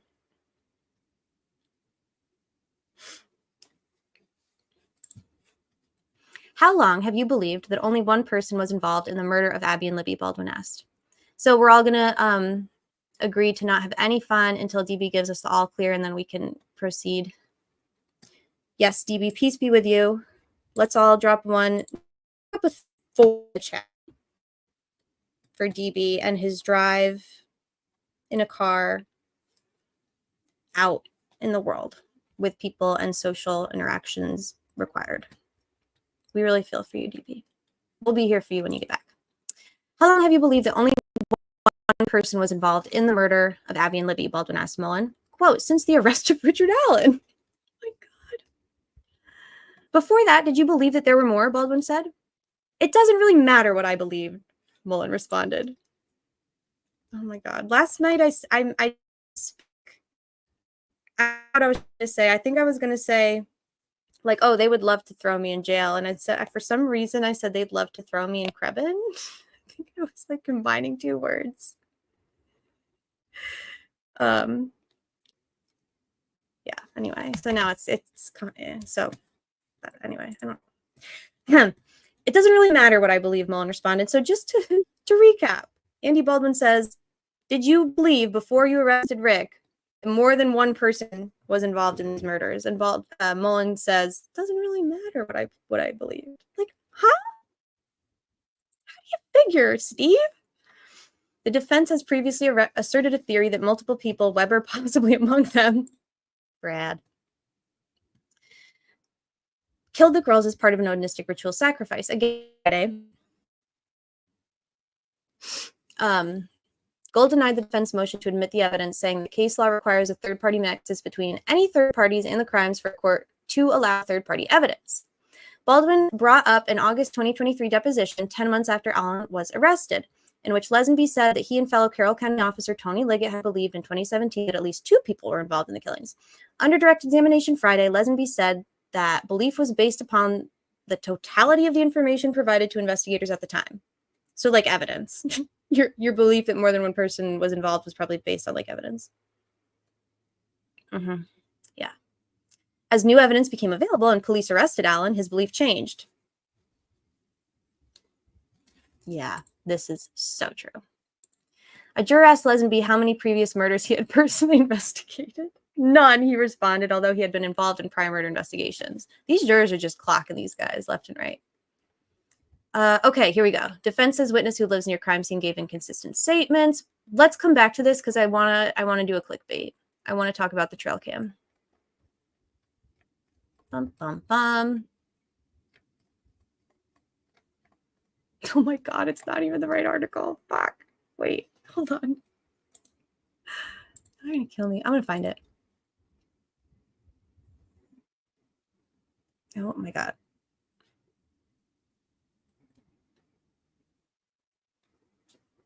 Find. Here it is. Okay, we found it. Jurors asked Mullen 9 questions, many of which were about a trail camera discovered near the girls' bodies. The camera was on a hill west of the bodies and it faced away from them, Mullen said, but at one point, Delphi firefighter Pat Fawcett could be seen on the camera as part of the search for the missing teens. Given that Libby's phone was found underneath Abby's body and the last detected movement in the phone's health app was 2:32 p.m., a juror asked Mullen whether he believed the girls died where they were found. Yes, Mullen replied. So there's a name that is not, like, widely known, but so we've got a new character has emerged. Yes, I know. This is a good thought. So I'm gonna share a couple like little clippy little pictures I have, and then I'm gonna take like a 6 to 8 minute boonwalk. If you're new to the channel, sometimes throughout the live, I got a dog. He's the best. He likes to go on walks. He has to go on walks more frequently than he's old. He's an old guy. He's an old man. So I'm going to do that in a minute. But first I'm going to show you.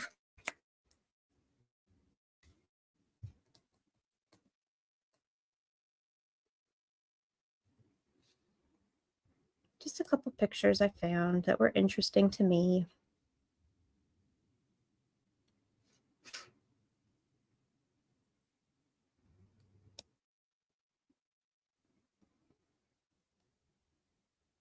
I need like an intermission thing.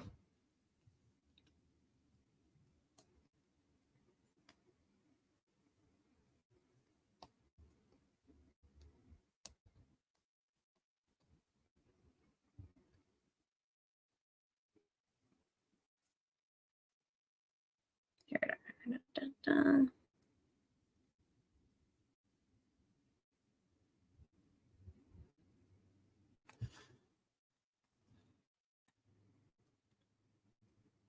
Hey, Yaya. Oh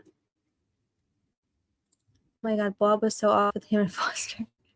Yeah, I mean, kind of like mumbled it, but I have a. Oh, for my walk? No, but I will probably I could always use a filler. Oops. Hi, Truth Seeker. Good to see you. Were you there today, Truth Seeker? Trail cam guy's name is Pat Clausen. He's a local firefighter.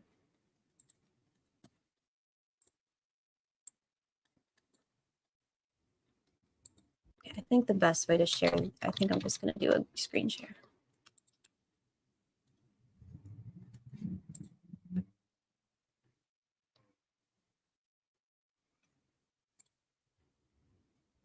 If anybody was in attendance today, we'd love to hear about it. We'd love to hear. Not today, it was yesterday. I'll be back on Monday. You're awesome. Yeah. I imagine that it's draining. Yeah, I'm still worn out. Yeah, I was just thinking that. It's got to be really draining. A fluffer. That's actually what I thought of when you said a filler. So it's funny that y'all are saying that. Great minds think alike, y'all.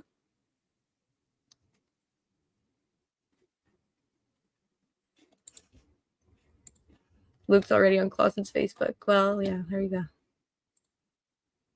Pat Clausen, yeah. Pat Clausen. And not for nothing, but, and this is not, by the way, like, I don't know a thing about him. He could have just been out there searching. Like, we don't know. I think that more will be revealed. We have very limited information as of now regarding this gentleman. And that's because we've not yet heard anything else about him. So I'm not making any kind of like characterization of him or assigning guilt.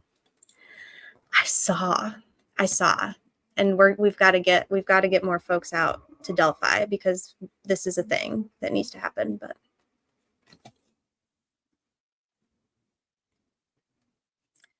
was the firefighter's name on the list? I don't know, but I will check. I'll pull it up on my walk maybe and I'll look. That's a good question. So I did a little open source.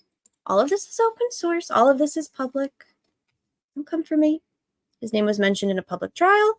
His name is being reported on a relatively major news outlet. So here we go. Something odd. So Mr. Clausen was in the area of the bodies. I don't exactly know when DB gets back from doing his martyr drive. Martyr drive. He has a really good like map where he's outlined the most likely positions of the camera that they're talking about. But so I saw this, I was like, oh, that's sweet. But then I was like, well, wait a second. He's talking about the infrastructure, the structural integrity of the bridge the day after the girls are found. That's weird. You'd think that this post would be about like, I don't know. There's just some very fucking weird people that live here. I don't want to make any judgments unfairly, but like,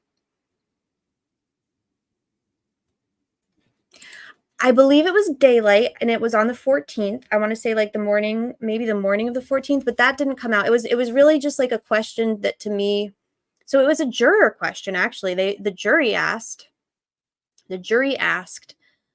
in this trail cam footage, are you able to make out what this person is wearing? And Steve Mullen offered on his own, oh yes, we actually were able to identify the individual. And he said his name. So they know who he is. It's not like he's this, interpolated bridge guy figure. But anyway, but just, you hear names and you're like, oh, that's a name that I didn't recognize, which is not an super, like at this point in the game, like let's be real. I don't know who any of these people are. Don't dox them, but just literally the first like 10 photos, public photos on like his Facebook. Tell me how many bridge guys you see in these photos, please. Oh my God. 1, 2, 3, 4, 5, 6, 7, 8. Oh my God. Bridge guy doppelgangers. It's like this place is like swing a dick, hit a bridge guy is what I used to say to Matt Sullivan. You swing a dick, you're going to hit a bridge guy. They're everywhere. They are the most like this bridge guy is the most nondescript every man. Like these guys literally all look like bridge guy. All of them. They're all wearing the bridge guy uniform. It is literally the standardized uniform of Carroll County, Indiana. That's really what I was trying to like demonstrate. I'm not trying to say like, oh my God, look at these guys are bridge guy. Like, no, they're just doing like, they're like, what are they doing? Tapping trees for maple syrup or something. I think that's Pat. I don't know who Pat is. Who cares? That's not. Okay. I think that's all the pictures I have. But anyway, so now y'all know that is the big reveal. But I do have some questions about like, so the jury was interested in who it was and whether they're like, well, wait a second. What was he wearing, you know? And I don't know what time of day it was. And if somebody else did catch in any of the recaps from yesterday, if they specified like what time he was seen. I know it was on the 14th and it was before the girls were found. I believe it was, I mean, it had to be daylight. Well, it didn't have to be daylight. I know trail cams have night. But like, I'm pretty sure the way that they talked about it, it sounded like it was daytime. Yeah, the bridge guy starter pack. Okay, the guy signed said depose Judge Gold. That's awesome. I love that. Yeah. So I'm gonna go walk Boone. Woman, do you want to come on and chat? You don't have to. I can always just put up a little BRB and we'll just BRB. The 13th and the 14th. Interesting. It's very interesting. Yes, it is times they know when it was and they know who. And it's like, how did that trail cam footage get? So they saw the same person on both days? I will do this, Mika.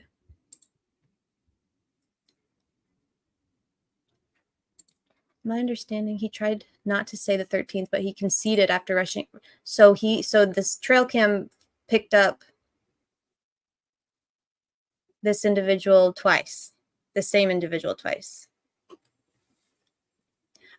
That's interesting. I don't think that I realized that. That's very interesting. I mean, I don't know. I'm not going to make any. I've been so wrong so many times. I know we all have, but like I have been convinced of things with the Delphi case. Not necessarily like I have been convinced of things before. Yeah, I'm putting I'm going to put a link in our group chat, woman, and then anyone who wants to, come on, you can. No pressure. I have been so convinced, so certain of things in this case before at so many times throughout the last, like, how long have I been? Like 3 years that I've been following it. And I've been so wrong so many times. And then I'm like, damn, that sucks. Would you like to share them or talk about them? You can, if you want. We love note takers and we love note sharers, but we also, no pressure. I vaguely remember a long time ago hearing about trail cams. So I still think it's the Nazis. I know you do. Right. This is like the long and short of it. I don't think that the state, I think the state lives they're so siloed and they are so deep into their own, delusion and their own little bubble of narcissism that they genuinely didn't realize how poorly their case would play to the rest of the world, to people who are like normaler than them. They really didn't realize. Does anyone want to come on and riff with woman doing just the tip while I walk the baby? No pressure, but we'd love to hear from y'all. Judge Gull seemed to notice, though.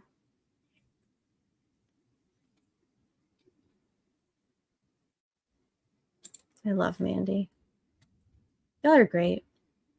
This case sucks so bad because the cops and the court suck so bad. Yeah, they really do. Looks like they went to film something and put cameras up and went to gather them and forgot one. Interesting. Couldn't take any more of Mullen lying. I had to use the bathroom, and when you walk out, you can't go back in. That's so frustrating. Not accusing this guy, but it would make sense why you would refuse to look into any further once they identified who it was. Oh, Gull banned cameras and media so fast to protect herself in Nick's bad case. Oh, that's okay. That's all right. I'll just put up. I'm gonna throw up a video, like a nurse for you. No, I'm gonna put up one. I'll pick a good one. And I don't know that we got a time. If anyone remembers a time being stated, this is why it would be great if the judge would just stop being a tyrannical psycho lunatic.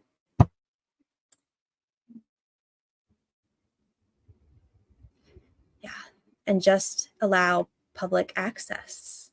You know, just follow the law. That's it. Just the law. Just the bare minimum. The bar is in hell. The bar is in Walhalla. We're wondering what time Pat Clausen was seen, or anyone was seen on this trail camera on the 13th and 14th.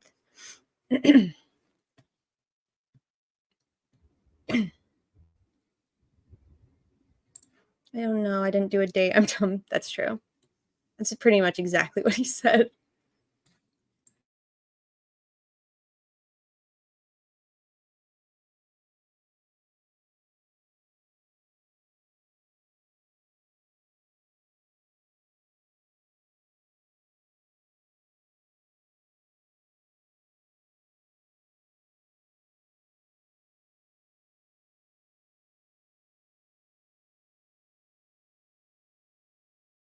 Oh my God, how long was I muted for? So I just had this kind of assumption that it was during the day. But 2 a.m. on 2/14. See that? Now that kind of that makes me look a little side-eyed at this new information.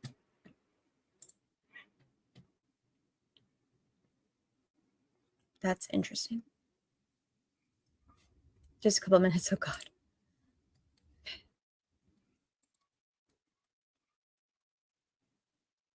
Andy was getting pissed. Do y'all like, I try not to think about it, but like the fact that this trial, the amount, like the quality, the substance, and I don't want to use the word entertainment because Michael is in here.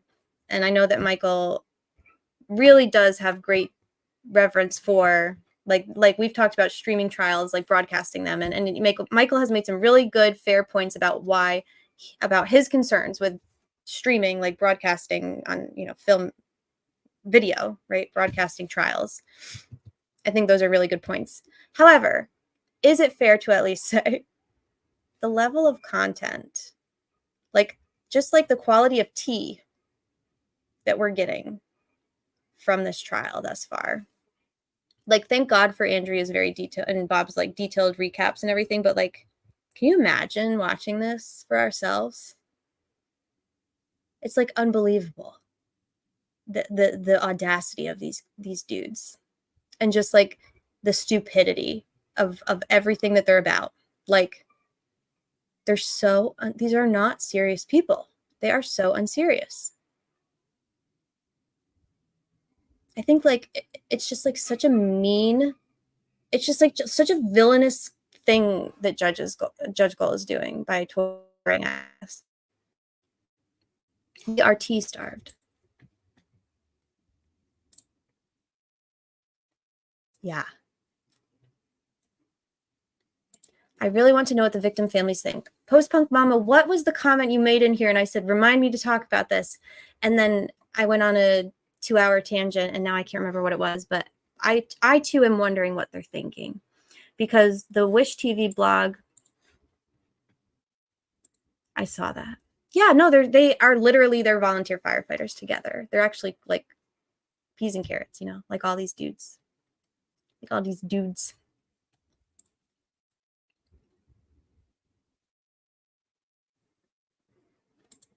Andrea's really polite. Patties were irritated and frustrated. Yeah, the Wish blog was said that the Liberty Germans family seemed, the word that they used was exasperated, though. That's a very specific descriptive word when you're just making an observation of somebody's nonverbal. To say that somebody is exasperated, like that's interesting. I wonder why that's the vibe that they got from the Liberty Germans family. But I don't know. I was just about to go and you're here. Do you want me to hang out a minute? I'll come, but no, you can go. I'll just you're gonna rip up chat. Okay. I'll get up chat. Okay, I'll be RB. Okay. Don't make it too long. I'm gonna go so fast. Okay. Boonie go party. Okay, so here I am. What's up, chat? How we feeling about this here trial? This lack of trial? I'm like really excited a little bit. It does feel good that we have some protesters out there, you know. I feel like that's important because this lady's gone unchecked way too long, I guess. Hi, Truth Seeker. How you doing? Did you go today, Truth Seeker? Give me content. I don't like talking to myself. Oh yeah, Michael, I'll get you in there. I think I'll do it on the Twits, right? Yeah, it has been straight up trash. Luthi, do you want a link too? Tell me links. I'll put links in. Hey, Joe. Joe, every time I say hey, Joe, I really think of Jimi Hendrix. Oh, send Michael. Can you send Michael one too while you're walking my wolf dog? Oh, Teresa. So, $100 for our t-shirts. I think some of them are really expensive. Like there's one for $2,000. I forget. I think the hat that everyone loves is the 4.3 million. So, yeah. Hey, wifey, Indy Cindy. Practice it. Hello. Holman is lying. Holman is lying so bad. And although I do want to say I appreciate him standing next to the protester with the sign. That felt really good. Oh, you do know the Jimi Hendrix song? Yeah, it's pretty popular. Sorry, guys, I have COVID, so my already annoying voice is even more annoying. Oh yeah, if you guys want to organize and just go up there and make the people at the courthouse life hell, that'd be great.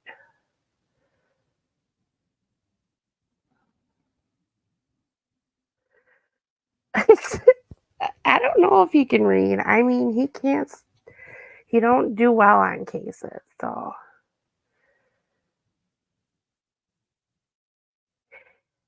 Oh, thanks, Bree. So why was he willing to pose? He didn't really look that willing. Oh, and he kidnapped Tammy.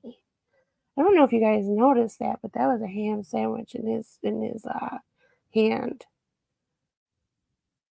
Thank you, Gen X girl lawyer. I fucking COVID, man. It's like my 5th time having it. Every time I get it, it's from my grandpa. he don't even go nowhere. So and he hardly he don't go nowhere. So I don't know how he keeps getting COVID. But here we are.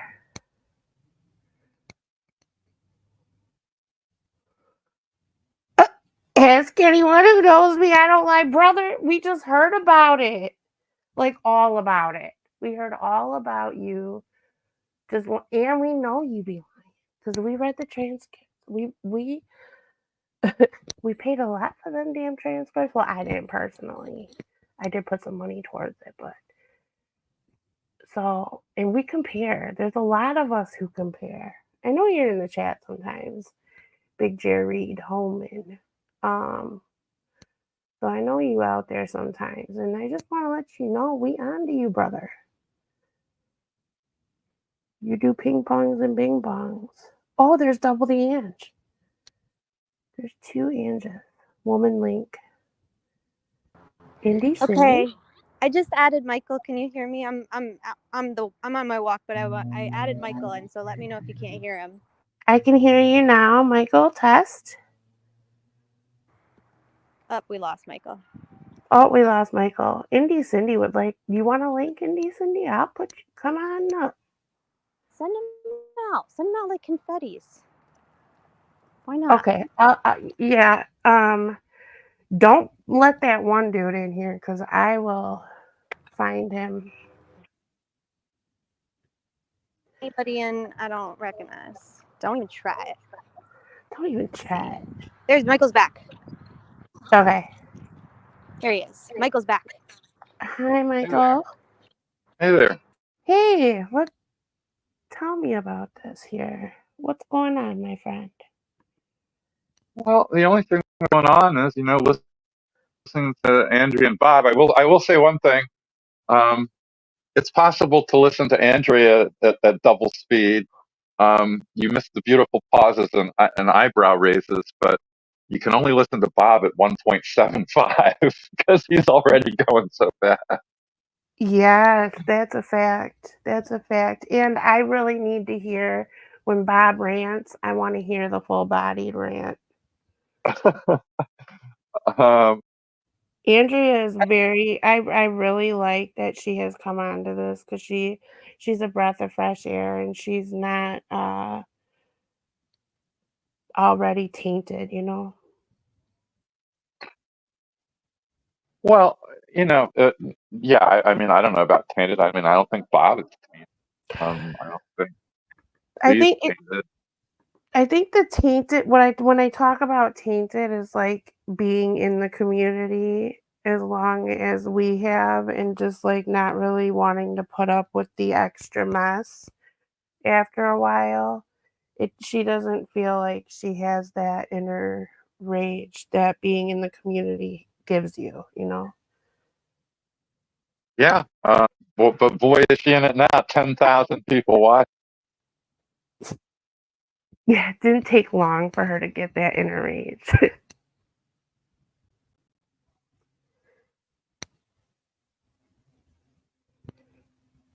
Oh, did I lose Michael?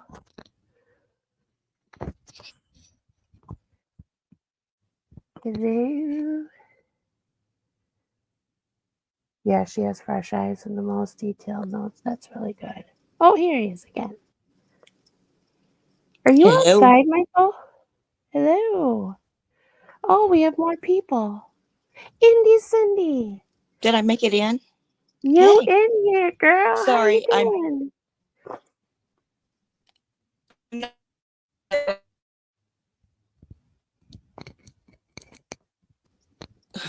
Can you hear me? Oh, I can hear you now. Okay. You good? Okay. I can hear you, but I can't hear anything else. Okay, you're good. No, it's just me and you for right now. I don't know if Michael went silent. So how you doing, honey? Okay. Well, not really, but anyway. No, let's talk about it. I want to know why this judge is making her own law. Girl, I want to know too. That's not her job. Her job is to seek justice, to seek truth, to get justice for this family. And she's making up her own law. She's saying, here's the public. Yeah, the public can come in. There's nothing wrong. The public can come in. But wait a minute. The media, you get first dibs, and the family, which of course, everybody wants the family in there. And then what's left over, then the general. No, you don't divide the public up like that. I don't know what she thinks she's doing, but she needs to climb off her high horse before somebody knocks her off of it. Yeah, I feel like she has just kind of done her own thing for so long, and I feel like she was put in there for a reason. I don't think any of this was accidental. I feel everything was by design. Unfortunately. And it's sad because in the end, you can see that it never really was about getting justice for Abby. No, it's about hiding the truth. And I want to know why. Who are they protecting? I have some ideas. I feel like a lot of it has to do around that Dropbox. And I know a lot of people kind of don't really like to talk about that because that puts like Keegan involved, and they don't like that. But they left it open for several years, and they let him be out. And I feel like they, I don't know. They used that. They used it. Yeah. And there's a lot of people in positions of power that are now getting busted through NCM. I always screw this up. That NCMEC tip line. They're police officers. They're getting busted with child pornography, and I feel like I know. convenient. Here's my thing. When you have access to a bunch of photos like that, when you're doing an investigation and you've got cops like these ones that are dishonest. Mm-hmm. When you have those type of people, are they copying these photos and sending them on down the road to other people? Are they making money off of those? Is this organized crime? Kind of feels like it. Hey, Michael, you back? I am back. Know what they do with those photos after they do an investigation. Do they destroy them? Oh, yeah. Well, when they're digital, there's not much to destroy. Mm-hmm. They last forever, right? Right. So. Well, yeah, I guess they could get hacked into and everything else, but it just, I don't know. It's just, this whole case is so weird. It really is. And I'll shut up. The secrecy of it all has only made speculation more grandiose if it's not going down that avenue, the secrecy. Sorry. I mean, the secrecy goes back to the failure of anyone to ask Becky Patty at the very beginning what she meant. She said, the first thing I said to Mike was, they have our girl. What did she mean? Right. And that is very. Susan Hendricks in all her reporting wouldn't want to ask that embarrassing question. Mm-hmm. Well, see, she's part of she's got to make money off of this. She could make a ton of money off of that. I mean, she could have asked that question and put it in the, I mean, Jesus, I mean, that's actual reporting. Yeah, but what did they do to that, to the writer of Vogue whenever she went to do a story on Epstein? They smacked that down. They wouldn't let her report it. So maybe Susan wasn't allowed to report some things. I don't know. It's weird. Susan rather be their best friend than actually be a reporter to them. Well, yeah, she wasn't doing any journalism, that's for sure. She was doing more of a biography type, buddy. I don't know. It wasn't anything of worth. It didn't help anybody. Journalism. Right. Hey, there are some people out there. Tell me if you all have seen this and if I have what the actual testimony was wrong. There's one I saw one tweet that said, Rick Allen, whatever happens will be forever bridge guy. And as far as I know, Sarah Harbaugh has said bridge guy is the guy she saw. Mm-hmm. Betsy Blair didn't say bridge guy was the guy she saw. And nobody has said Rick Allen is bridge guy. Right. Right. And actually, I'm going to go out here and say the community that is gathered in the prosecutor's side, they're calling Richard Allen bridge guy because they need him to be bridge guy. And what is a video that doesn't show anything? What is their evidence that he's bridge guy? How are they allowed to say that? I mean, I think the only evidence is going to be that,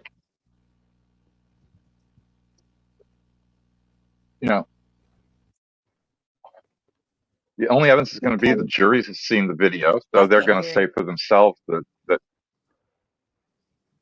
Can you hear me or not? Yeah, you chop up a little bit, so I don't know if you're moving around or not. On me. Is that better?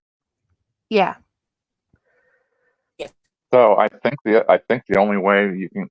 So I think Andrea went over this early on. I think both sides were very careful, and it's unheard of in a criminal trial, actually. But both sides were very careful not to ask any witness if Richard Allen was whom they saw. Yeah. Mm-hmm. Go ahead.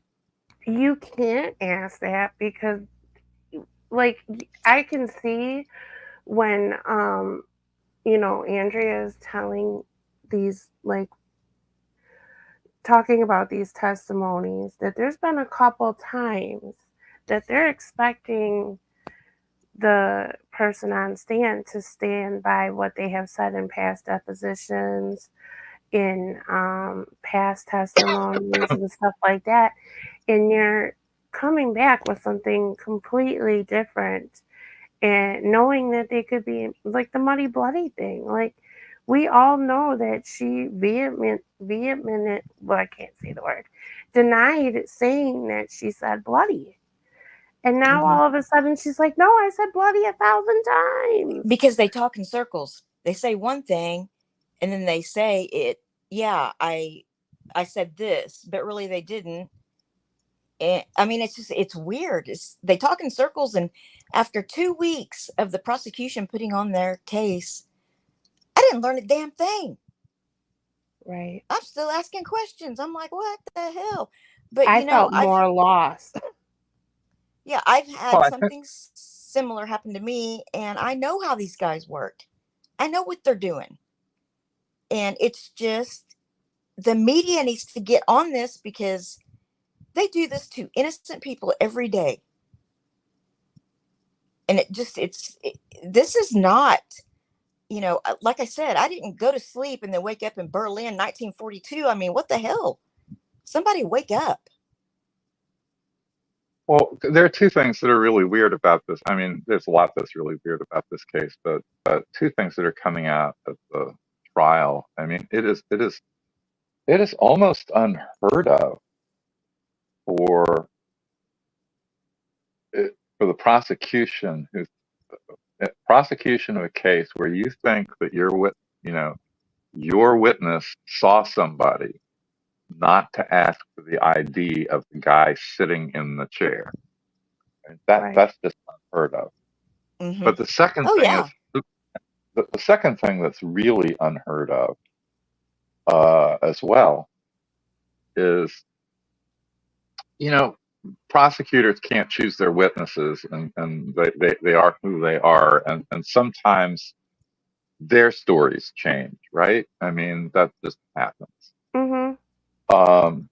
But I have never seen a case where every law enforcement officer's story has changed over time.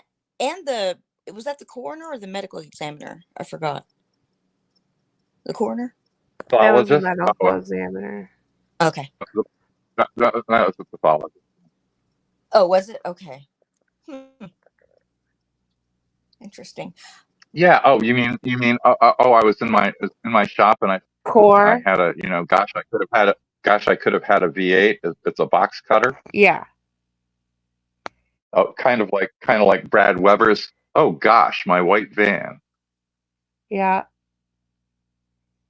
And now everyone's acting like that wasn't a theory on Reddit and Facebook for a year or so. Matter of fact, Criminality just brought it up again this month before he said it.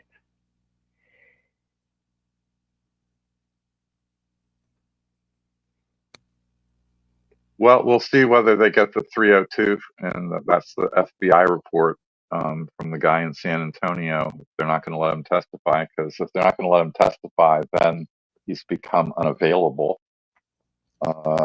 and they could possibly get it in that way. But the legal rulings here have been just unbelievable. My understanding is that they showed the videos today without the audio of Rick. Yeah. And yeah, and because what? There's a hearsay objection. No, it's not hearsay, because and the same goes for Walla's notes about the time before Rick became really mentally distressed. You're not offering those things for the truth of anything that's said. You're offering, so in the case of the prison video, you're offering them for so that the jury can see, what he's saying and his state of mind, and in the case of Walla, you're basing the importance of what Rick has to say before he becomes mentally distressed is she uses all of that in forming her opinions of what's going on with him along the way. It has nothing to do with, it has nothing to do with whether, Rick is sitting there saying I'm innocent or anything. It's that she can judge from how he's talking that he's, sort of okay, maybe not great. But the fact that, and then you go into, and the fact that he's saying I'm innocent, and there's, you can give the jury a limiting instruction that says, these things are offered not for the truth of anything said, but for this or that. Right. And Andrea made the point. I mean, impeaching Weber, I mean, it's just like classic impeachment. I mean, and they're not letting them do it. I mean, it's really striking. I mean, huge legal errors. And that's besides the third-party evidence and the Odinism. I mean, those are the giant legal errors. Right, like miscalling the objections, Gull giving her a little wink and a nod to raise an objection, Nick. She's dog walking him through this trial. She is the fourth chair. And I think that is really telling. And the fact that even though there's people in there, monitoring the goings on of her courtroom. She's still doing it, plain as day. So that tells you whose side who's on. Yeah, my concern is about how well, and we don't get much reporting about it, but my concern is how well these errors are getting preserved in a way that they can be used, in any necessary appeal. I hope an appeal is unnecessary, but at the same time,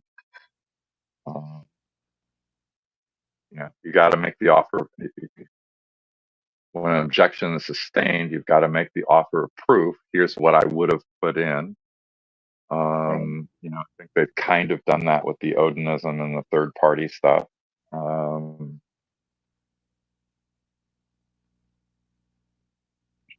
Trials are hard. The work that Andy Baldwin and Brad Rosie and Jennifer Auger, I mean, they're doing an amazing job. And I've said elsewhere that, you can imagine that, off the record in an ex parte communication, the judge has said to Nick McClelland, I'm going to make a bet with you. I'm going to strip the defense of everything they have to use, and you are still going to lose. That's great. Yeah, that is crazy to me. That is crazy to me. And one thing, what they did to Ferenczi, what happened to Ferenczi, really, well, actually, not just Ferenczi, because Stephanie Thompson, too. Really just, I wonder if that's why the other cops have decided not to say anything or not to say as much. I know they're not real quick to talk about and help the defense, but I mean, there's no way every single one of them has a hand in it, Yeah, I don't know what the murder of Ferenczi, I don't know how it's connected. If it's connected, there are all kinds of bodies on this case. James McCurdy. I mean, is he connected? Spouse's cousin. But I can tell you that there's a case I'm working on. That's an old murder case from Gary, very old murder case, 25 years almost. Where everybody knew exactly what had happened. Everybody knew exactly who did it, and everybody was just too scared to death to say anything. Yeah. I don't know if that's what's going on in this case, but starting off from the first thing I said to Mike is they have our girls. It kind of sounds like it. Right.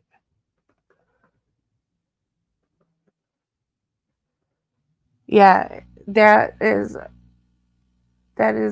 very, very frightening to me. What happened to Ferenczi, and then the way they went after Click. He testified. They treated him like shit when he did it in the courtroom, and then he testified, and then look at what happened to him. And by that time, there's too many people watching. You can't just assassinate him. Do the next best thing. Take away his livelihood. Yeah, we'll see where that goes. I mean, I don't know what that's about either. I mean, as I've said in a few places, conspiracies certainly happen. I hope they're rare. I think they're rare, and without evidence, I'm really hesitant to stoke that particular fire. At the same time, I don't know if for any of you who watched Andrea, she did a pretty good little piece in One of Her Lives about circumstantial evidence and how you have this thing and this thing and this thing, and kind of like what are the odds that all these things happen, and you can make up a case beyond a reasonable doubt that somebody's guilty from the circumstantial evidence. Right. And not about the people who've been killed, but or taken defense side, like Click and maybe Ferenczi. What are the odds of all the evidence that's disappeared in this case just being accidental? Right. The first 70 I mean, days. and I would like to know. So Mullen gets on the stand and says, "Yeah, well, we recovered the video, but not the audio." I mean, I hope the defense has gone out. I hope the defense has gone out and gotten some tech expert to say, "Yeah, you don't recover video without the audio. That doesn't happen." Right. Or their Chinese software they had to get. Like, I'm pretty sure they don't do that. Like, I'm pretty sure, like, I don't know. Unknown Chinese software isn't the way that we deal with things like that on with such a sensitive topic, you know? Well, I don't know. They don't have a ton of money. If the Chinese software works and it's cheap, I mean, I'm sure there's a whole bunch of Chinese software I have. I don't know it's Chinese, but the thing, and I've mentioned this before in other places. Sometimes I think I'm doing nothing but repeating myself. But back in contempt days, they didn't. Not only did they hear the contempt thing in the morning, they heard the suppression in the afternoon. And Mullen said, "Well, we discovered that that first week of interviews had been over recorded accidentally in August. So you have these interviews in February, maybe going over into the beginning of March, maybe it's a couple weeks. I thought it was 7 days, but whatever the period." But then he said something really interesting. And he talked about their regular practice, and the regular practice was for people, after they'd done the interview, to write a report and then attach the video to the report. Right. And they would have written the reports of the interviews pretty much right afterwards, with very soon. People would have noticed, if they were gone immediately, people would have noticed that they weren't there. But there's a bigger problem too. Where are those reports? Even if you don't have the video, where are the reports? They weren't over recorded. Mullins has them in his filing cabinet, Mike. Well, but from those reports, you would have a list of the people who'd been interviewed, and that was gotten into. And this just, as I said in the tweet, questo pesce puzza. That's Italian for this fish stinks. Yeah. Well, and not only that, but the Hoosier Harvest Store, when has a screenshot ever been an acceptable form of evidence and not like an actual clip, a provable clip with metadata and all that? Like, when is that been okay? No objection. Unless the defense needed it, then it would have been. Yeah, I mean, if they thought, if there was no objection, and I'm assuming there wasn't, yeah, I can't tell you, whether that's important. They're probably saving some of them, these objections. They don't want to piss her off any more than she already is. Well, and maybe they'll put maybe they'll let the screenshot in and put the whole video in their own case. I don't know. I mean, that at this point is kind of small potatoes. I think he didn't even get the whole video.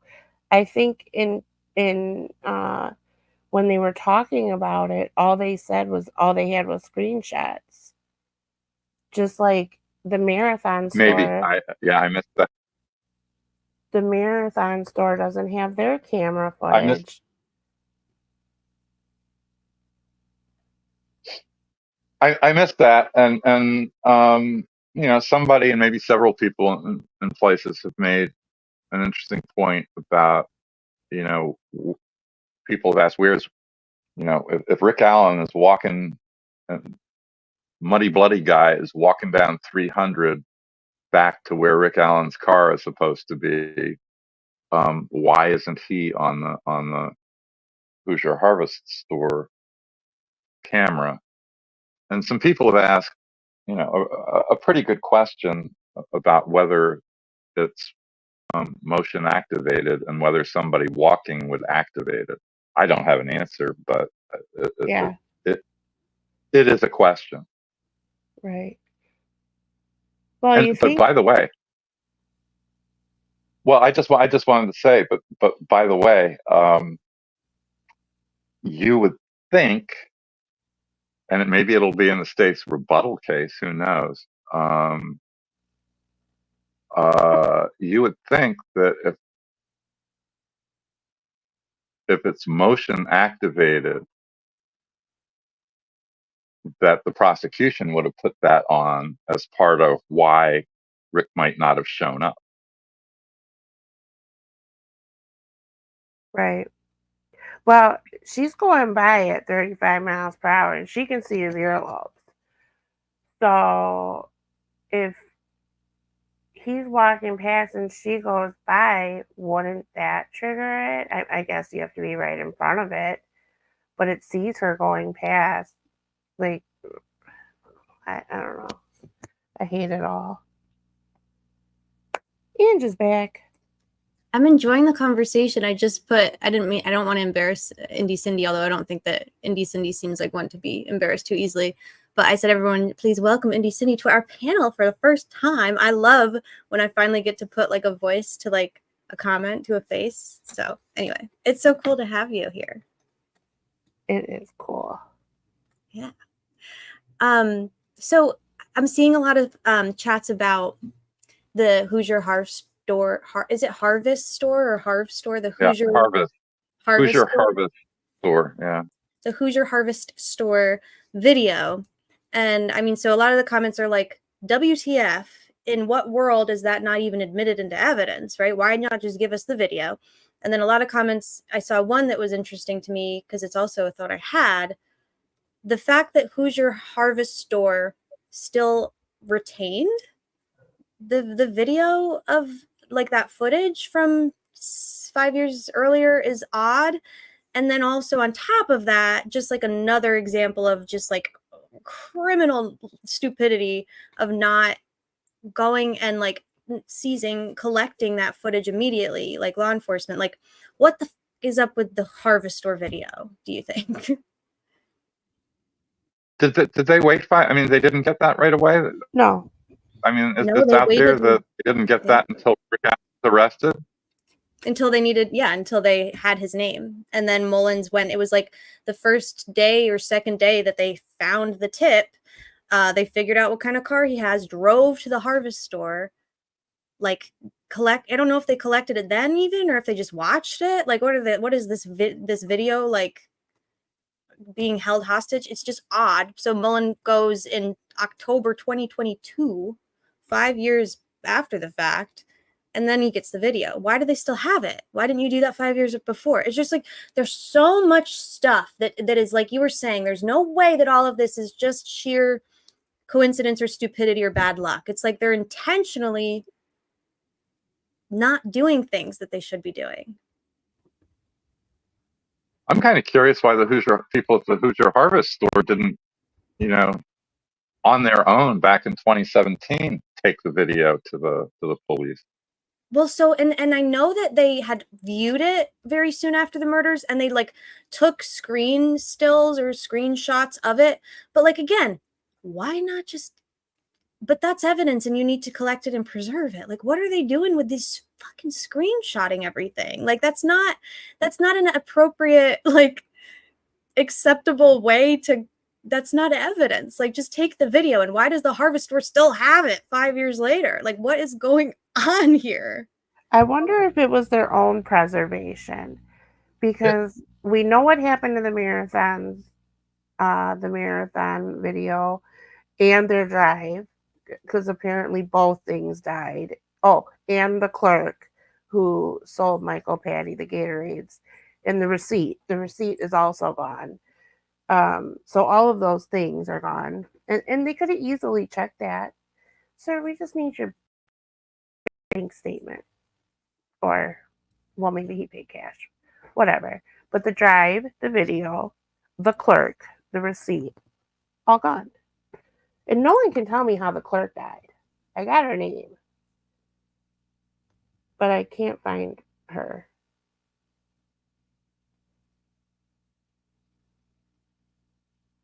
And the Becky Patio video has been scrubbed.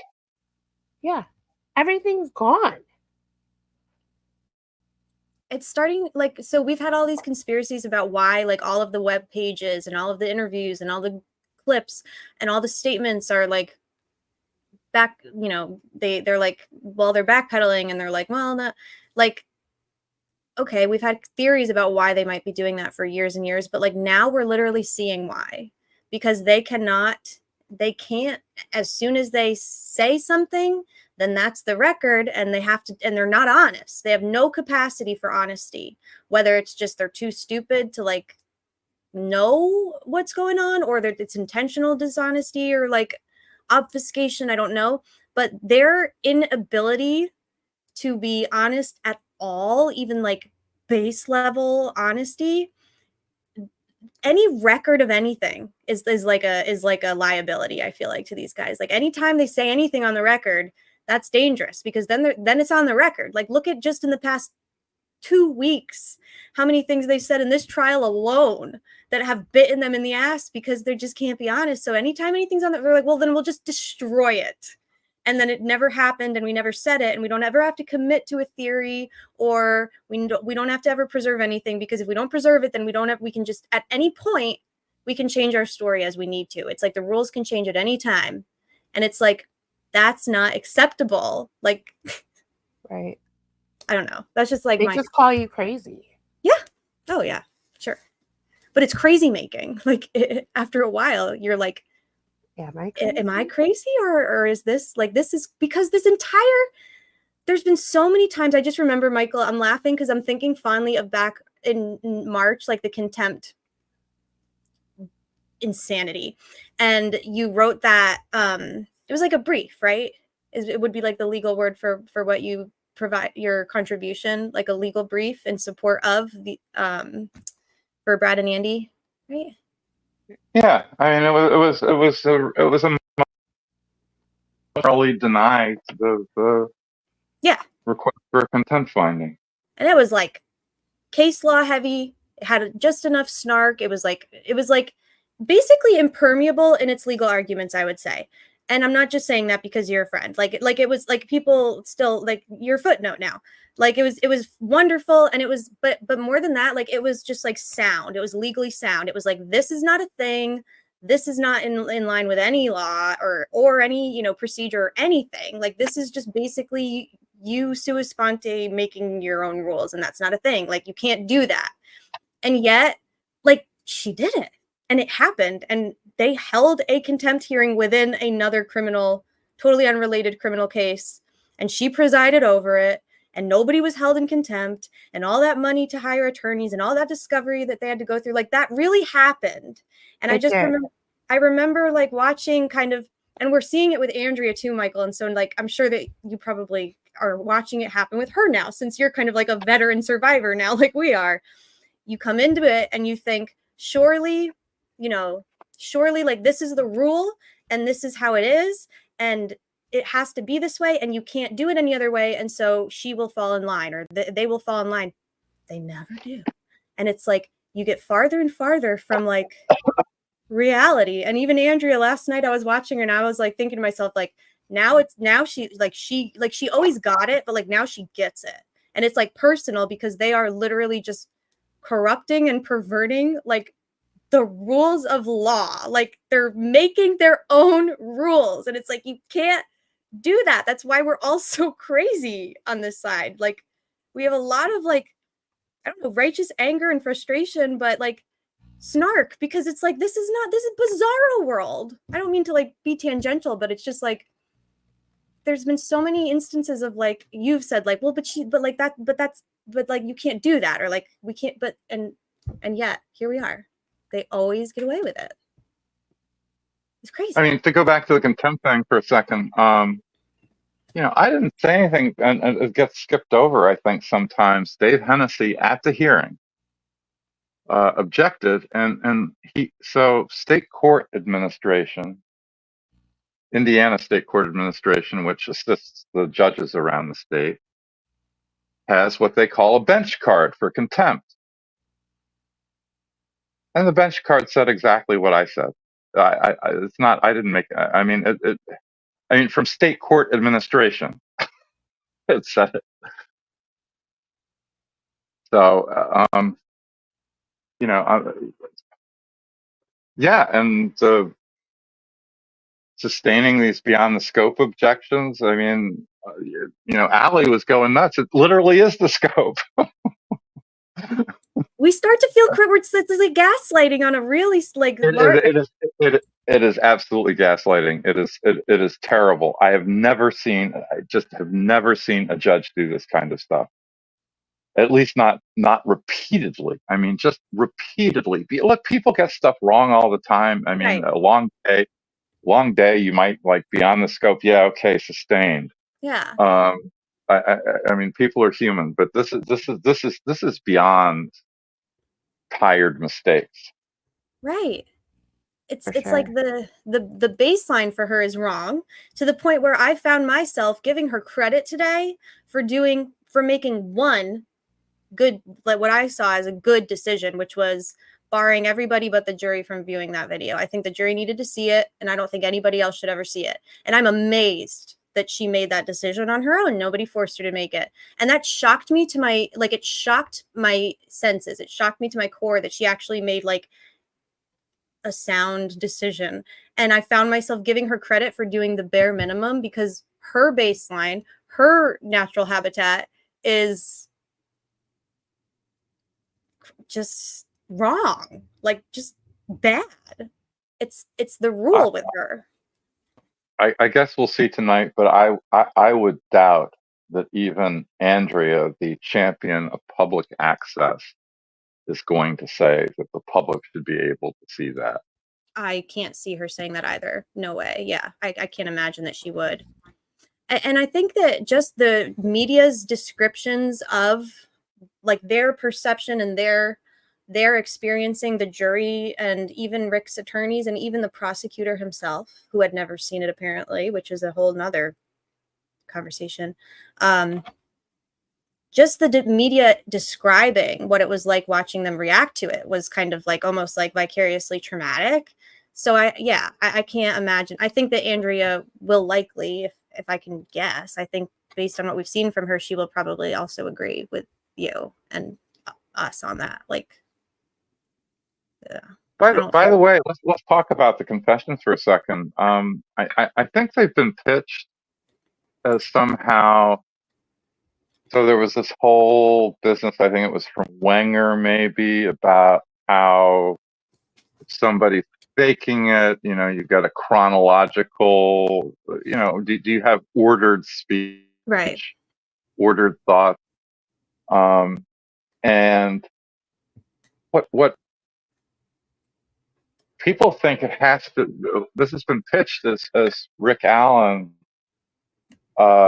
giving these confessions, and psychotic breaks, are under heavily drugged, but it can also be he was actually giving the confessions in moments of reasonable lucidity just to end it. Sure, absolutely. And so it's not just it's not just a question of whether he was nuts when he confessed. It's a question of whether the confessions are genuine or they're false confessions, right? Secondary gain. Right, for That's another what he said. reason, right. Still false, but for another also under like reasonably a reasonable person would probably understand why that might happen, right? I think they could probably both be true. Like one thing that I'm seeing is people like even Dr. Walla, I don't even want to get in because she is just like so everything that she has said and done has been just wrong. Period. Wrong. But she would say things like, yeah, he's improving, signs of restoration. Okay. It's funny, Bob back in August when she testified, he said that she came off as, relatively human and sympathetic, and he didn't really have a bad word for her. Yeah, I think and that's changed completely. Yeah. Oh, yeah, that initial, I've heard that too. That initial hearing, people really felt like she was trying to do the right thing after doing the wrong thing for so long. I do want to just make 2 quick points. Well, actually, 1 point and 1 question for Michael. In regards to Walla and the quote unquote forced confessions or confession, whatever you want to call them. Is there any case law that if you are under mind altering substances, like I know you're not in the medical profession, we advise people you were just under heavy sedation, please don't make any life altering decisions, within 48 hours of coming off of this medication. Is there anything that backs that up case law wise? Sure. It all goes to it falls in a huge big bucket called the voluntariness of the confession. Okay. And if you're just out of your mind and saying wild things, that could be an involuntary confession. If you're being tortured and you confess to end the torture, that can be an involuntary confession. Yeah, they didn't use rubber truncheons like they do, and they didn't use, electrical torture like the cops in Chicago were famous for using. But they put him in solitary. And look, well, they did do the a DOC, little bit. I just want to finish one thought, and that is that I don't know what. So once he was put in the custody of the DOC, it was the DOC that was responsible for how he was treated. Absent some evidence that, either Carroll County law enforcement or McClelland or somebody else said, pitch him in the hole, we'll sweat a confession out of him there. I don't know that the intent was to get him to confess. It's just gross mistreatment. Doesn't change it. I'm just saying, I don't know that. A lot of people said this was all intentional to get him to confess, and I don't know that's true. Yeah, it's hard to know what a person in psychosis is going to do. They're highly unpredictable. My other point is to the ceiling of those videos from Gull. That was not to preserve Richard Allen's dignity or what is left of it. It was 100% to preserve whatever dignity she has left. If those come out and it is as bad as everyone probably knows it is, they don't include the audio for a reason. Those guards were saying horrible things to him. They were put on him for a reason. if people seen that, there would be 100% no doubt what they did to him. There would be a whole lot of angry people and a lot of mistrust in law enforcement. And they can't, it's already there. So they can't afford any more mistrust. So that's my thought Well, about the other place those videos are going to show up is in the civil lawsuit that's coming. And by the way, the civil lawsuit does not depend in any respect on whether Rick Allen's convicted or not. It might, if he's convicted, it might affect the damages. I mean, a jury, if Rick Allen's convicted, a jury may be less inclined to give him any damages for it, or much. But yeah, somebody did make the really interesting point though, and I kind of took it. It was on Twitter, which is where I am mostly.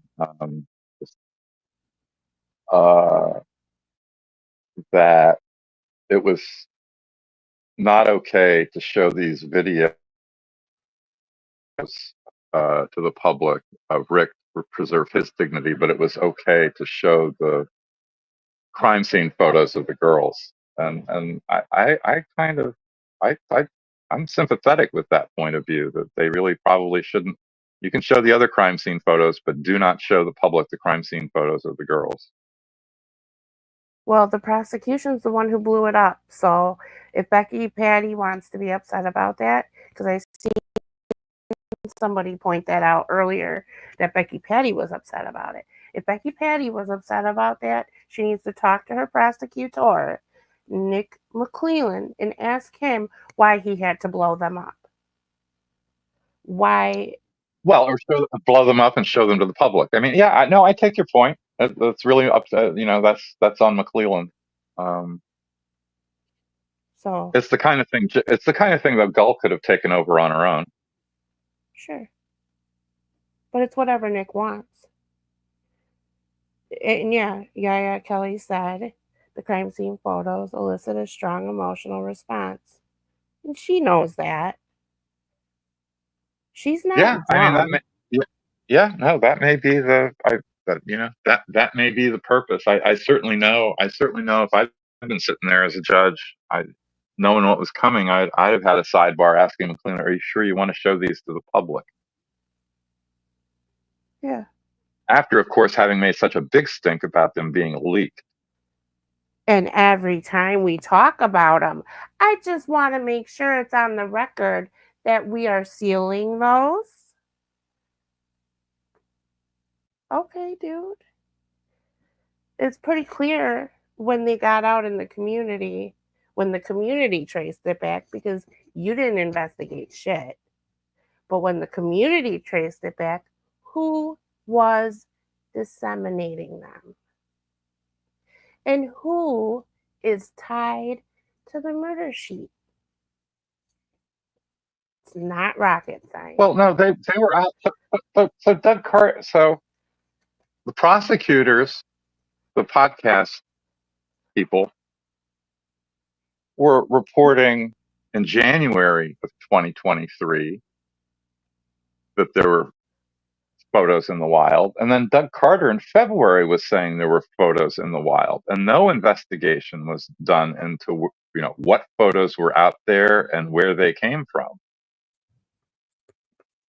Yep. Yeah. Well, because they don't actually genuinely care that the photos are out in the sense of like, the only reason that they care is because it's all self-interest, right? Self-interest colors everything. And they didn't care that the photos were out when it was helping them try and read a technique, elicit a confession out of Rick. They didn't care that the crime scene photos got leaked by Jerry Holman when he was trying to like impress people or elicit information from other people on the internet. Like, none of that bothered them because they were trying to gain something from it. But when if there's an opportunity at any point to weaponize or exploit the trauma of this case in any capacity, they will do it. If there's any kind of secondary gain, is like the theme of this week. Like if there's any opportunity or any gain at all potential, they will. There's nothing and nobody that they won't exploit and gaslight and distort for their own benefit. Like all of their posturing about caring about the victims and the families, I'm sorry, they would have done everything differently if they genuinely had a shred of concern for any victim in this case. Like they have completely lost my trust, and I think the trust of pretty much everybody else. Like nothing that they say holds any fucking weight to anymore. It's all disingenuous. It's the girls. Hey, I got to. Okay, bye, Michael. Thank you. Bye, Michael. Thank you all. Come back anytime. Talk to you later. Bye. Talk to you. The girls are 100% cannon fodder. Yes, it's awful. It's awful. It is awful. Yeah. Cannon fodder, that's such a good word. I say like they use them like battering rams. I like cannon fodder better because of the amount of fucking destruction. Yeah. And it's like, and then they just, and then if you have a human reaction to, like, when I read that Becky Patty was exasperated by the videos, that makes me feel disgust, right? Because that's not a compassionate, like that's a very, and that could be unfair to Becky. That's just how this outlet characterized her reaction. But like, so then when I have a human reaction, like, oh, that's very disconcerting to me. Like, how could anybody feel exasperated, right?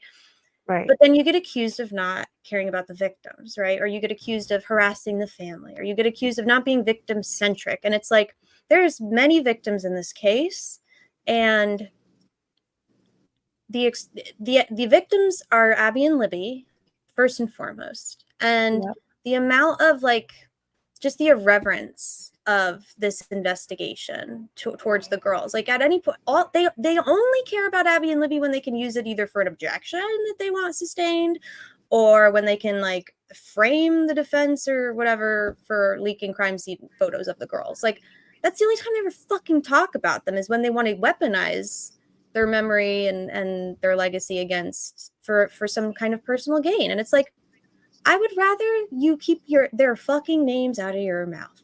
Like you don't even deserve, like this investigation has fallen so short of even being remotely worthy of, like they deserve so much better. Like right, they really do. They deserve serious law enforcement. They deserve a competent investigation. Mm-hmm. That's what they deserve. They deserve to keep the 70 days of interviews. They deserved all their video footage. Mm-hmm. They deserved to have the DNA tested that was on their body. This new, we're not doing the testing on all of these hairs because there's going to be new testing out there. There is new testing out there. There is literally new testing out there that law enforcement knows that. Yeah, they can determine eye color, weight, hair color, sex, all that. They can do all that without the root. But we're going to wait. How long are we going to wait? How much more advanced is it going to get? And what's going to happen while we're waiting? Is the evidence room going to flood? Or, like you guys like to do, burn it down? Like, yeah, who else is going to be collateral, right? Right. I just want to say that I think Baldwin's doing an excellent job because he's been gagged. He's had both hands tied behind his back, and he is still kicking their ass. I love him. Yep. I'm sorry, but we're going to run around. He's the man. He is. I think the jury sees what's going on. I think they do too. I hope so. And he's able to be somewhat of a father figure to Rick, and I think that's important for Rick. He trusts him. He feels safe, and he feels like Like, even when it was just, like, devastating when he was moved to Wabash he didn't have his attorneys, he had Scribrato. And to be fair, I don't know that they were not, I mean, they filed that motion that they filed was honest. And I mean, you know what I mean? Like, that surprised me. They really seemed to be advocating for him to be moved out of there too. But they were, even in that motion, they said, this guy is like, where, like, are you my attorneys? Like, he feels safe with Andy and Brad, you know, like, and they have, I mean, I don't want to say trauma bonded because that implies like some kind of a negative thing, but they have really, you can't see what they've seen and know what they know. You cannot see somebody like Rick and get to know somebody like Rick, who is just goodness, you know, and people are going to hate that we're speaking about him like this if they've decided that he's guilty. But like, for those of us that believe he's innocent down to our like core, you know, he's just goodness. He's kind. He's selfless. He's like all of these things. And Brad and Andy know him personally and intimately. They've spent some of the darkest moments of Rick's life, you know, with him and supporting him and him supporting them too, right? Like, even Andrea gave that example of Rick, like, patting Andy on the back when he was coughing or choking, whatever, like, things like that. Like, you can just tell that they have genuine, like, care and, like, concern and appreciation, respect, love for one another. You can't see and know somebody and know that they're innocent and not throw your life in the shitter trying to get justice for them. You just can't. It's not a choice. You can't turn away from it. You can't. That's how you know that they truly believe that he is really innocent. They would not put all this effort, time into anything else. I mean, they know he's innocent. They do. And well, we all know he's innocent because the prosecution hasn't brought any evidence against him. They have evidence. It's just not on Rick Allen. It's weird.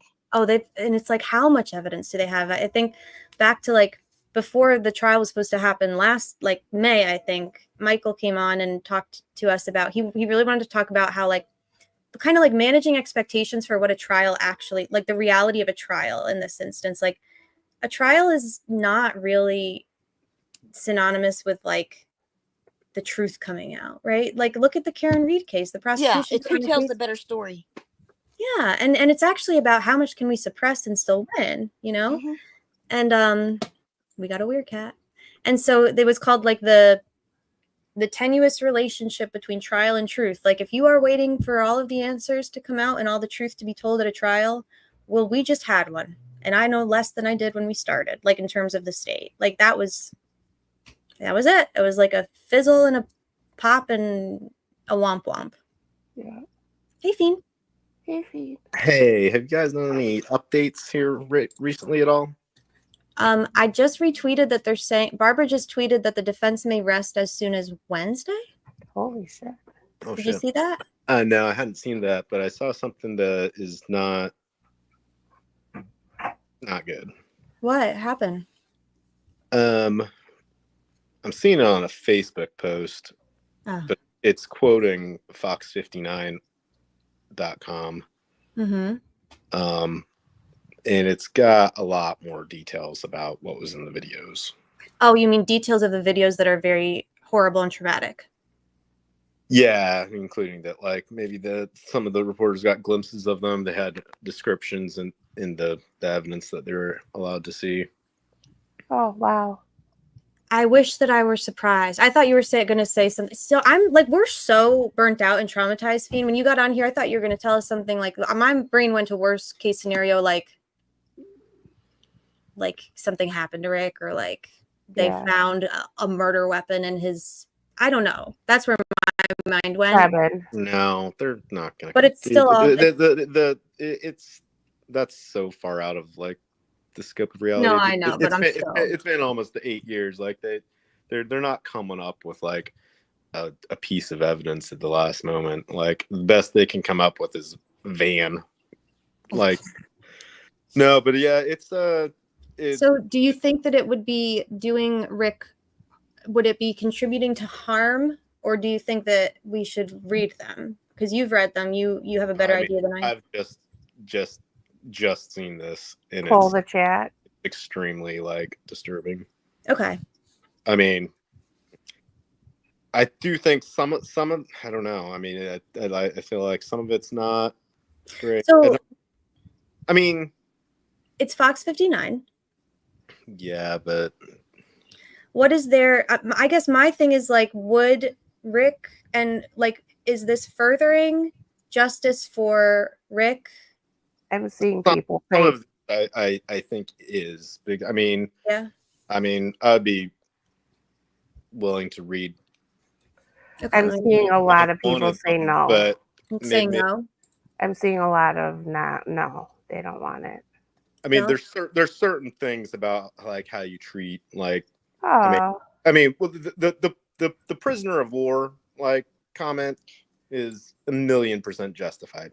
God damn it. I was saying, I've been saying that all along, because this is what they do to you whenever you're in the hole in the prison, and they're trying to beat the crap out of you, torture you, to make you say, your country sucks, and your country's doing whatever to their country. I mean, they're trying to make you say something. They're beating it into you. I mean, it's extremely disturbing, but it's not graphic. And I would read this one, the final video one. Okay. Do you want me to read it? Do you want me to read it? You can read it. Should I put it up, or you just want to read it? I'll just read it. Okay. You can sign me out. My battery's gonna die. Bye, Cindy. It was so good to talk to you. You Bye, too. Cindy. Bye, wifey. DB came on and scared her off. So the final video showed him being transported to what appeared to be a different building. He was strapped into a wheelchair. Pause real quick. Someone is just asking for a source on what you're reading before you. It's going to be the fox59.com article. Okay, go ahead. He was strapped into a wheelchair. The media pool notes indicated that Allen appeared subdued in the videos and did not seem to be resisting.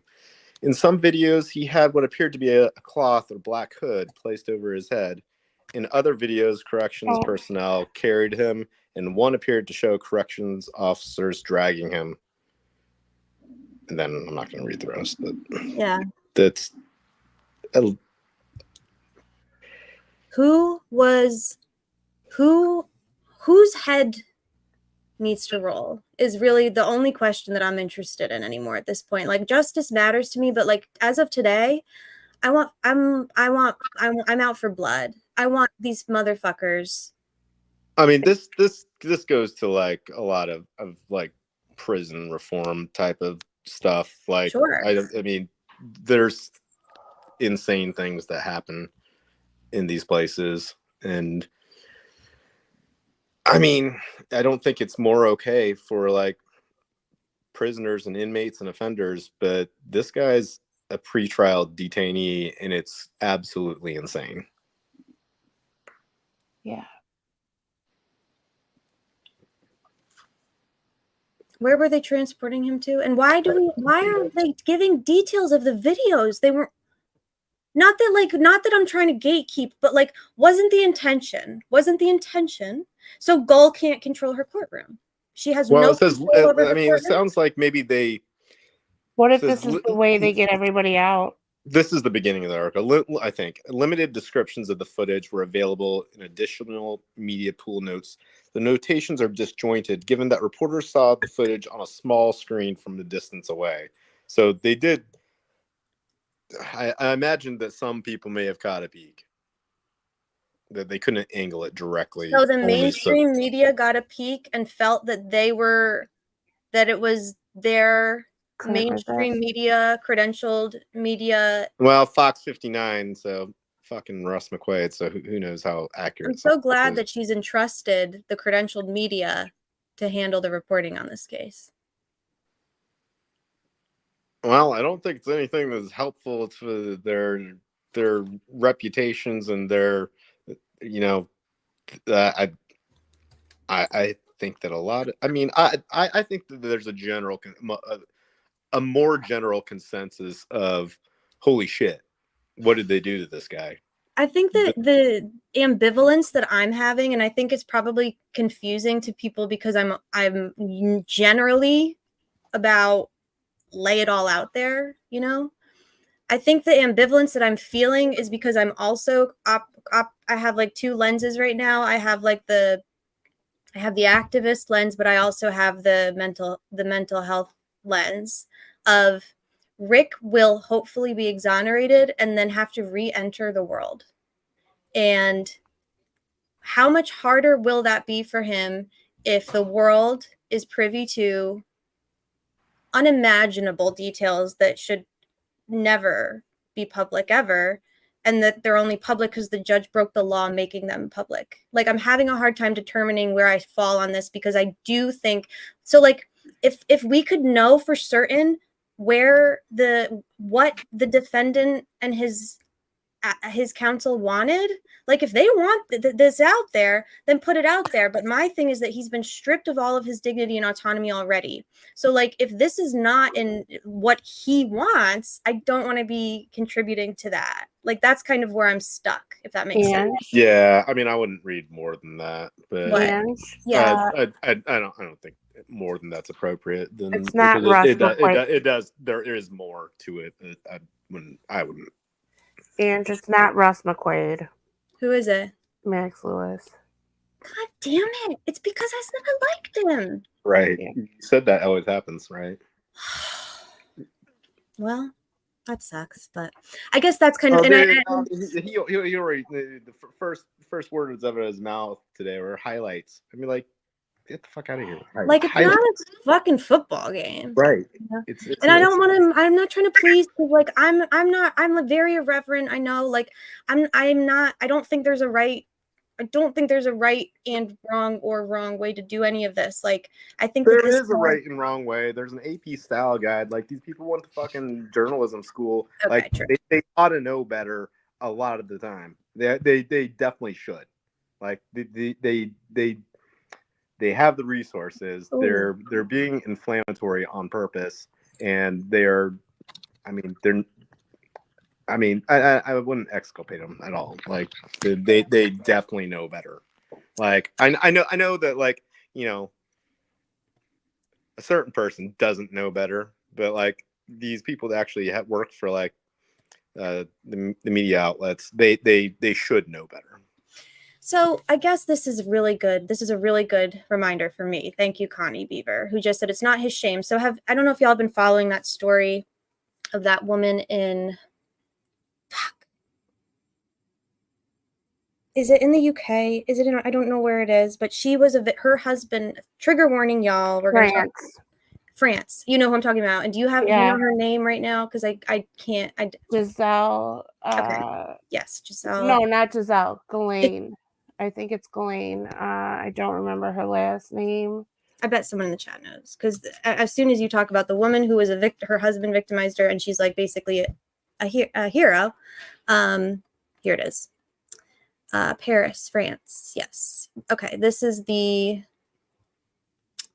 this comment I like. It's a good reminder. She said something. So she was very brave. She was victimized by her husband, and she made the decision. But this is where I kind of see a little bit of a distinction. She made the decision as the victim. She made the decision she wanted all of it to be public, all of the abuse and the exploitation, victimization that she experienced. She wanted that to be public. And the reason that she wanted it public, here it is, Giselle Plicat. Thank you so much, Shel. She wanted it public because she said, shame has to switch sides, right? Like the victim should not be the one that feels ashamed by this. It should be the perpetrators. And by exposing it, we're shedding a light on it. And we're in fact eliminating and eradicating the shame associated, because like secrets, secrecy just I feel like just can really amplify and exacerbate the shame that victims feel. Well, and she got on the stand and was made to prove her victimhood and slut shamed. Right. And yeah, like you said, very stoically, she told them, I'm not on trial. There was a line of men out of the courthouse because they didn't fit in the courtroom. Like all of the men that had essayed her. Yeah. Yeah. And she was very, very brave, and just like the oh my God, I just don't know how she's still, regardless. And the husband had already admitted to it, and the judge and the prosecutor were the ones, well, whatever they call them over there. They were the ones who were like, "Are you sure you weren't awake? You sure you didn't participate?" So I just want to say, by the way, like, I actually, like, when I use the word ambivalent, because I genuinely am torn equally on both sides of how I feel about this. Like, this is me literally saying I don't actually know where I fall on this issue, like where I stand right now. So I'm just not gonna right now. I might change my mind, but that's not to say that it's right or wrong. You know what I mean? Like, I don't want very gray. I don't want this to come across like I'm saying that that's the wrong thing to do. It's saying that, like, we have to go to bed at the end of the day, and we have to, like, live with and sleep with our decisions. And I want to make sure I even know how I feel about it. I think it's a lot. It's traumatic. This is so awful that I don't even know what I'm thinking right now. Yeah. Sorry. But yes, I agree with all of you. I think that everything that everyone has said so far about, like, this needs to be blasted to the world, and Andy, the world is watching, and we want it all out there. Like, I do believe that they do, but I just would rather, I don't know. But it's on Fox 59. It's in the mainstream media. It's being reported, widely. More details of what we started reading earlier. Trigger warning for anyone that goes and seeks it out. Just, it's upsetting, right? I mean, Fiend, you read it. It's terribly upsetting. And I wouldn't say that you're like you're not like you're pretty tough.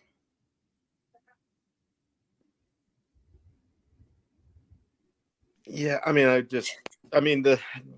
it's awful. I mean, a lot of people probably aren't old enough to remember all the Guantanamo Bay bullshit, but, like, I think that, like, a lot of people excuse that because they weren't American citizens, and, like, like, you can frame it as though it's like a wartime thing. This isn't fucking war. Like, this is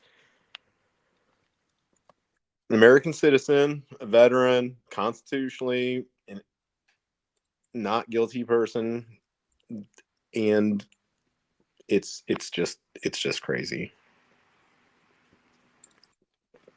And I mean, this is a systemic type problem. Like, that's the entire fucking prison industrial complex. Like, other countries don't do this. They don't do it this way. They wouldn't do it this way, like, because they've got some respect for, like, humanity, and, like, dude, we're lacking badly. The girls wouldn't have wanted this for him. My God, right? Like, this is not justice. And somebody asked a good question earlier, like, well, if he was guilty, would you feel differently? No. Because you know what? The due process gang, the attorneys, Michael was just in here. And yes, they represent innocent people, but guess what? Defense attorneys represent guilty people. They are still deserving of basic, like, you still cannot violate people's human rights. They're still worthy of basic human dignity, and you just can't, we don't fucking torture people in the United States. If you don't like that, get the fuck out. We don't fucking torture people here. We're not perfect, but, like, this shit can't be happening. Like, this shit can't be happening. And the only way that it stops happening is it's made public, and whistles are blown. I get that. And I'm not naive to think it doesn't happen, but, like, it can't happen. Like, it has to fucking stop. This can't be fucking happening. He's a veteran.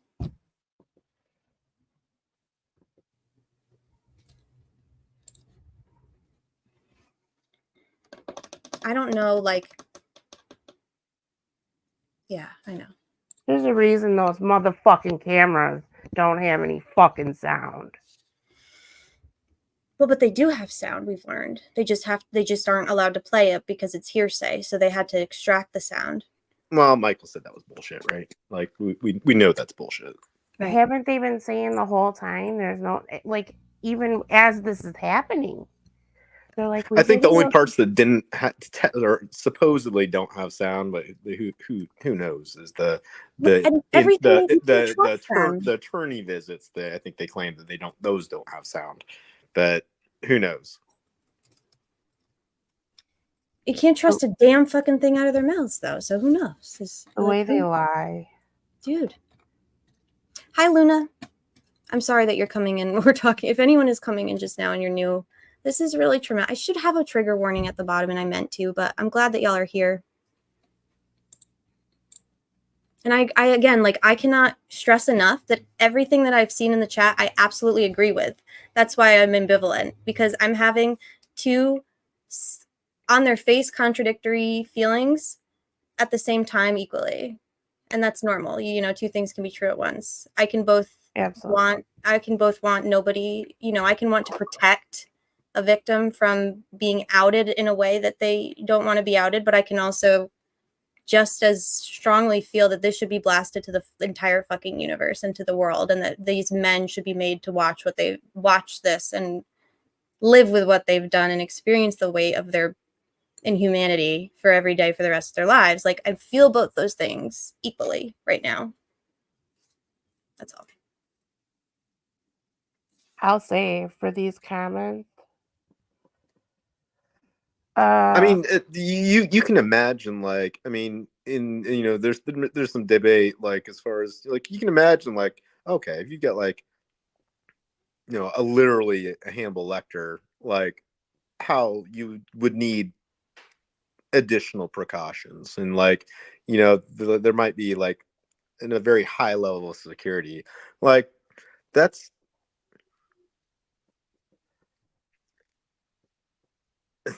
never been something that's, like, presented itself with this guy. Like, never.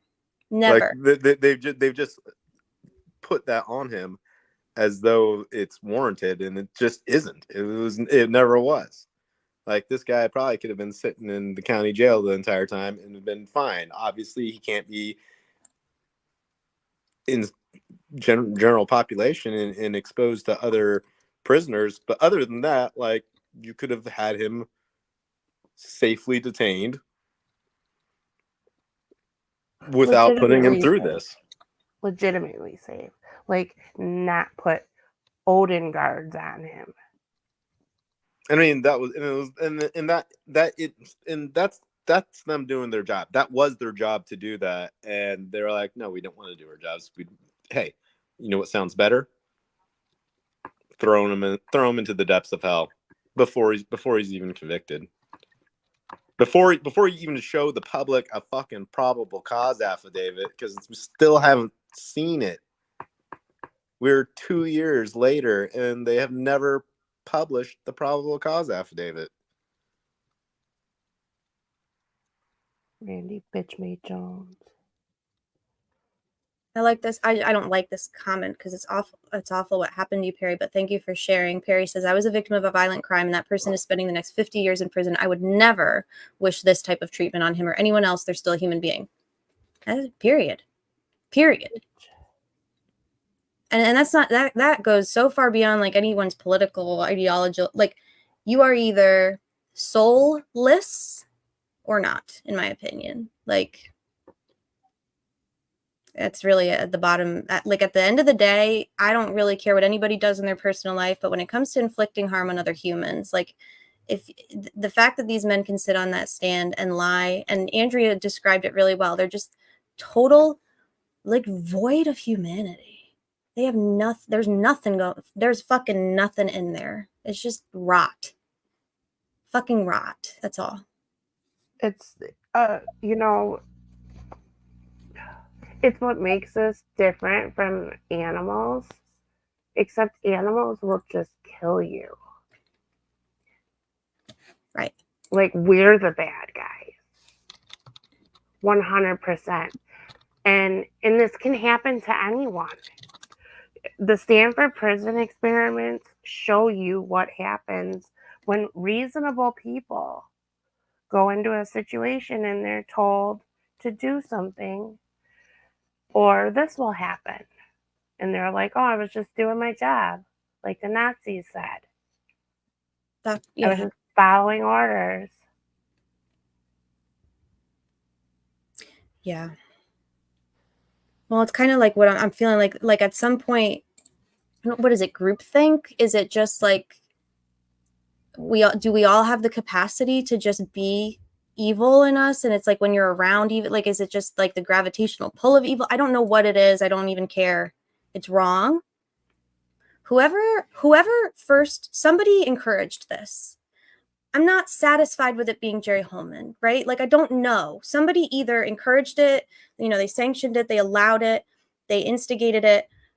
At the very least, they knew it was fucking happening. They have policies on top of policies. I mean, Policies we can't even bring up. When they say, "Oh, like we weren't clear because it was the safekeeper stuff," they know all about the safekeeper stuff. Why Like is he so novel? it's documented, like just thoroughly, like page after page, like exactly how to do everything. And then it's the one thing that they've always done in this case. Not just in the arrest of Rick Allen, but in the entire case, is that they just do whatever the fuck they want to do, no matter what. And it doesn't matter whether it falls into policy or guideline or rules or law or anything. They just, and it's from the top to the bottom. It's the prosecutor, it's the law enforcement, it's the judge, it's IDOC, it's all of them. They all just do whatever they want and don't follow any rules, and it's just complete chaos.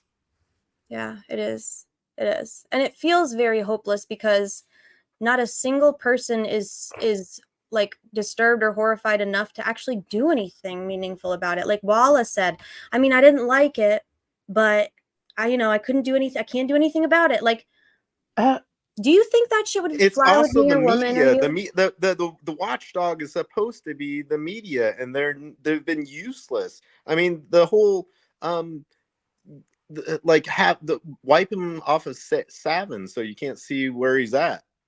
Like, they're not allowed to do that. They just make an executive decision, say whatever, do it anyway. Like they pretend they don't know what to do, and that they're just allowed to do whatever they want because they're the ones feigning. They're feigning like ignorance or confusion. I'm like, oh, I didn't know. Like, I'm just a dope. Like, no, you've got the fucking manual right there in front of you. You do this all day, every day with like thousands upon thousands of other people. Like, it's just a problem for you right now. I mean, I'm sure there's a lot more problems, but in this case, nothing is going like accordingly.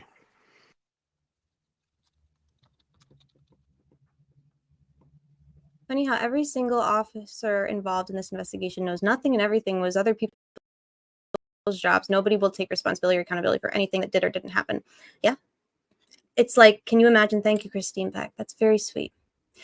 If anyone in here is not familiar with, so Woman mentioned it, and now Christine Beck has mentioned it, the Stanford Prison Experiment. Trigger warning. It's very disturbing, but everyone, that's y'all's homework. Go look it up.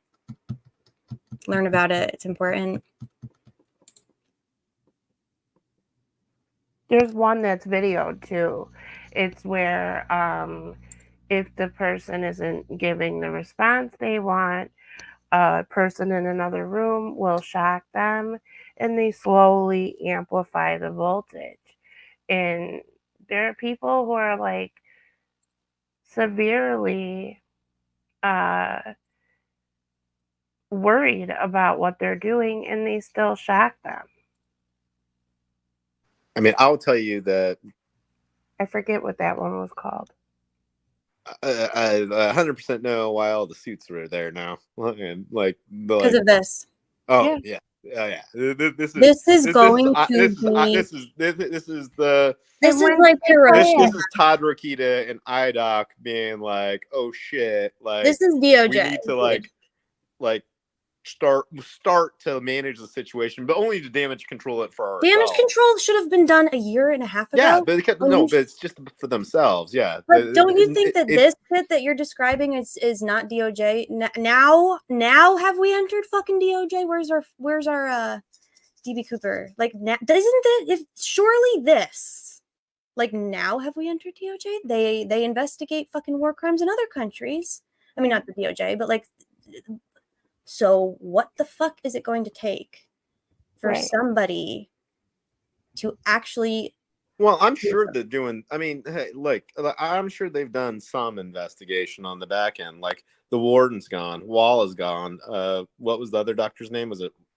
It's not Warren. Martin. Martin's gone. Like, they're gone for a cause. Okay. Where are the CEOs who did it, though? How about this? They're Who just made the orders, who right? gave them the order? They follow orders. Who gave them the order? Still don't.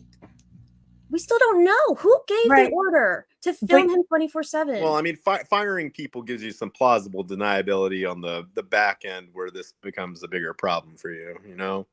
Because you can always say, well, we figured out this guy, the warden was fucking up. We figured out Walla was fucking up. Martin was fucking up. So we fired them all. So, like, we're not that bad, right?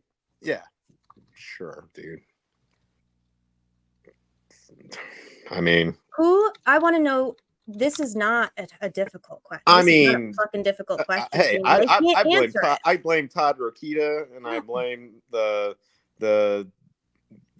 Supreme Court justices, and I voted against all of them. Like, I don't care if they've done anything good in their entire life. Like, this by itself, like, seals deal. Like, on its face. Fuck them. Yes. Fuck them. Yes. I just realized something. Yeah, Boone is like, can you stop screaming, lady? So I think that the defense sandwiched Doug Carter. So as I was reading that, I was like, why would they put Carter for 10 minutes on the stand between these videos? Why? You're gonna watch, motherfucker. You're gonna watch. I think maybe it's part of it, but I think that they just needed a little bit of time for Max to recalibrate, you know, and I think that move on to his second section of prepared work. But yeah, I think that could be an element. It could be an element. Yeah. I think that there's maybe a little bit of meaning behind putting, like, showing the worst. And we knew it was going to be.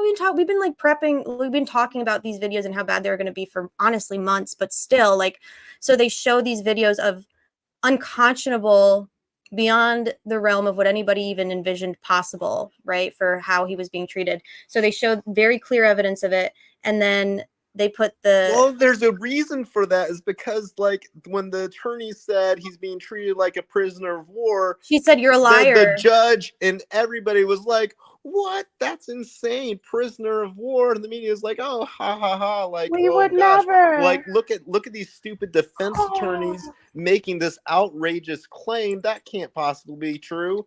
I think that it was liars, not. It dude. wasn't just like. I think there was intentionality behind putting Doug Carter on the stand, the face of this. The buck stops with him, and demanding that he speak to his decision and the fracture between the feds today. I don't think that was just like, let's just talk about why the feds aren't here, as we're showing literal war crimes in your state facilities occur. You know what I mean? Like, I feel like. Yeah, I do think that they're hoping. I don't know how difficult it is. It has been for them to get the feds in as witnesses, and I think it's extremely important to get some answers on some stuff. I don't know how far they got with that, how far they're able to get with that. They obviously had one guy that was willing to testify remotely. Like, I guess I'm not sure if they'll be able to get him here or not. Like, I don't know if there's somebody else. Oh, and they were like, Baston's lying. Baston's lying. He is a prisoner. How can you take a prisoner's word? He's lying. Do you know what he did to get there? And it's like, oh, right.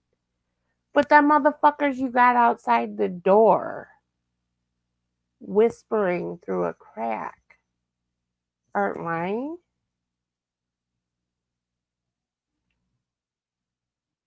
And better yet, the guards wearing the patches.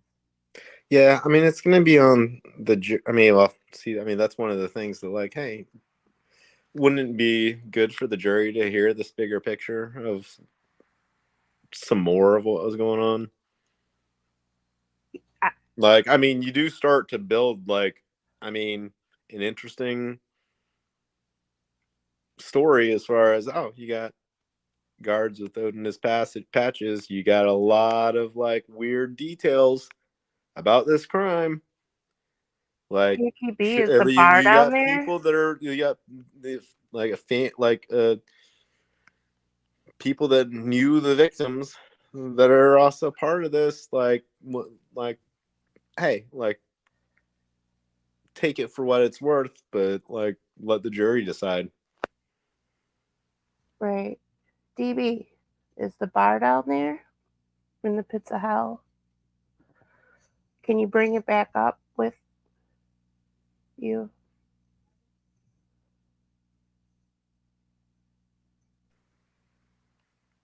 I just Yeah, I mean that was what was reported, that Doug Carter told the FBI to, quote unquote, return the evidence that I don't know if that they collected or that they had. I mean, I know that they sent the FBI the, was it 72 hairs? So I imagine that they had to return the hairs. I'm not sure what other evidence that the FBI had. I'm not sure if they specifically collected it or if they just received it from, like, them you're for entitled. testing. This guy is entitled to his opinion, but not in here and not the way he's doing it. He's gotta go. Boy, Grandma. I'm not dealing with that shit. You're not gonna fucking gaslight right now. Not when we've been saying this shit for fucking over a year. And there's nobody that can tell me that the girls would want this for anybody. Eye for an eye, and we walk around fucking blind. So if you guys are like, oh, well, look what he did. Well, for one, we don't know that he did that, and I'm pretty sure he didn't. You can disagree with me if you want to. That's fine. But let's go around and pluck everyone's eye out, because, you know, that's how we get retribution for the things that have been done wrong to us. And you're like, you guys are crazy about rights. Yeah, motherfucker, wait till yours are gone.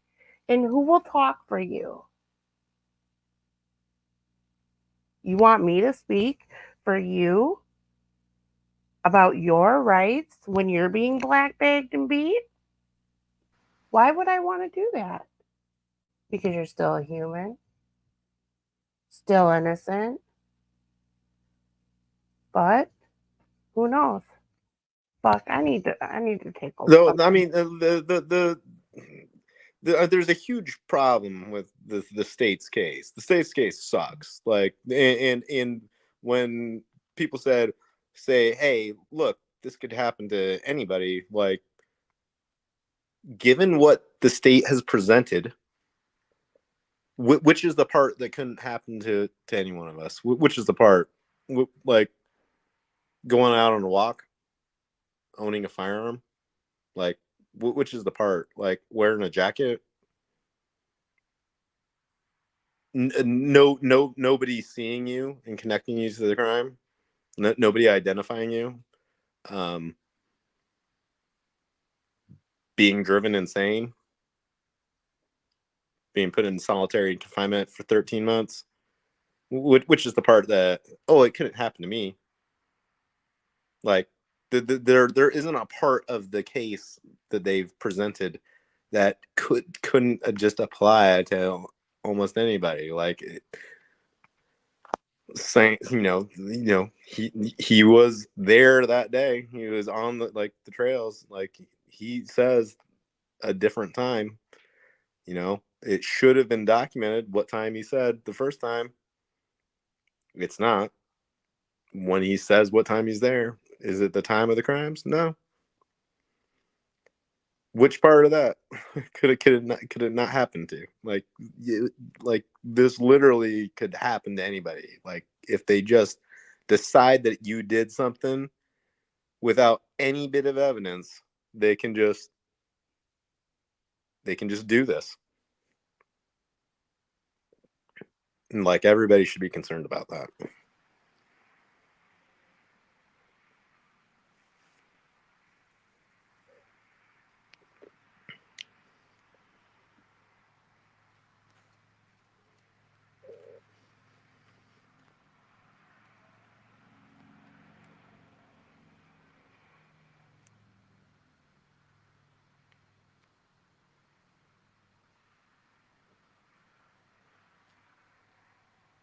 I mean, I don't have there's a lot of people that get into like all the conspiracies and stuff, like, and we just like, we do not have the resources to get to the bottom of this. We've never seen a single person solve this crime,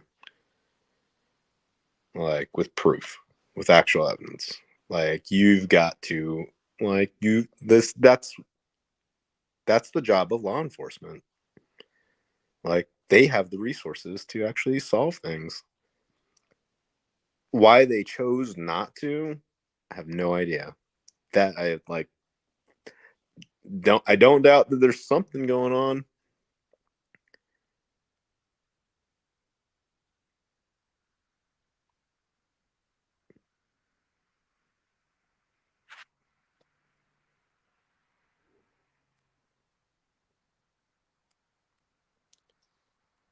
And they prevented anybody from being critical because it's a terrible crime. Well, that's not good enough.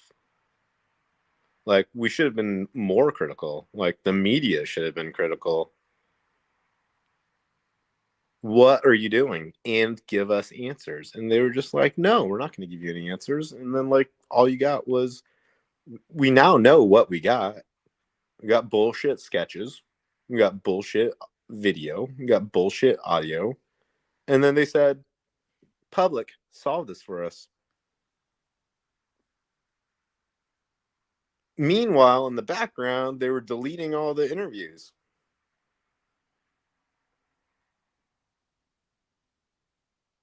Like, I mean, I don't know what that there is or what the conspiracy is, but something is wrong here. Something's wrong. Something is horribly, horribly wrong. And it's not just everything's an accident.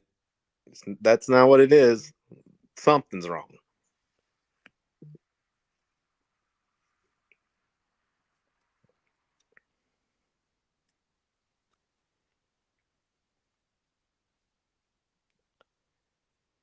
I know, Cindy, you only hear Fiend because I'm the only one here, I guess. Like, sorry.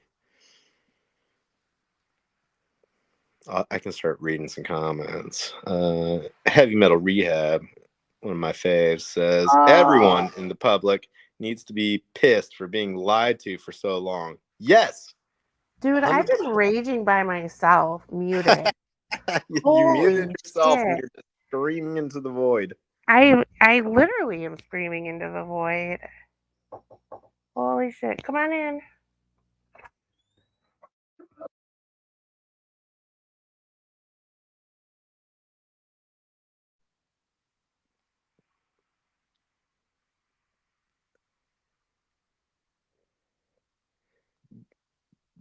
Breon McNeil says the media doesn't tell the truth because they lose access to LE. And I would, for the most part, agree with that. I think that is a huge incentive for them, is that they got to scratch each other's backs and play nice, because if you turn on them,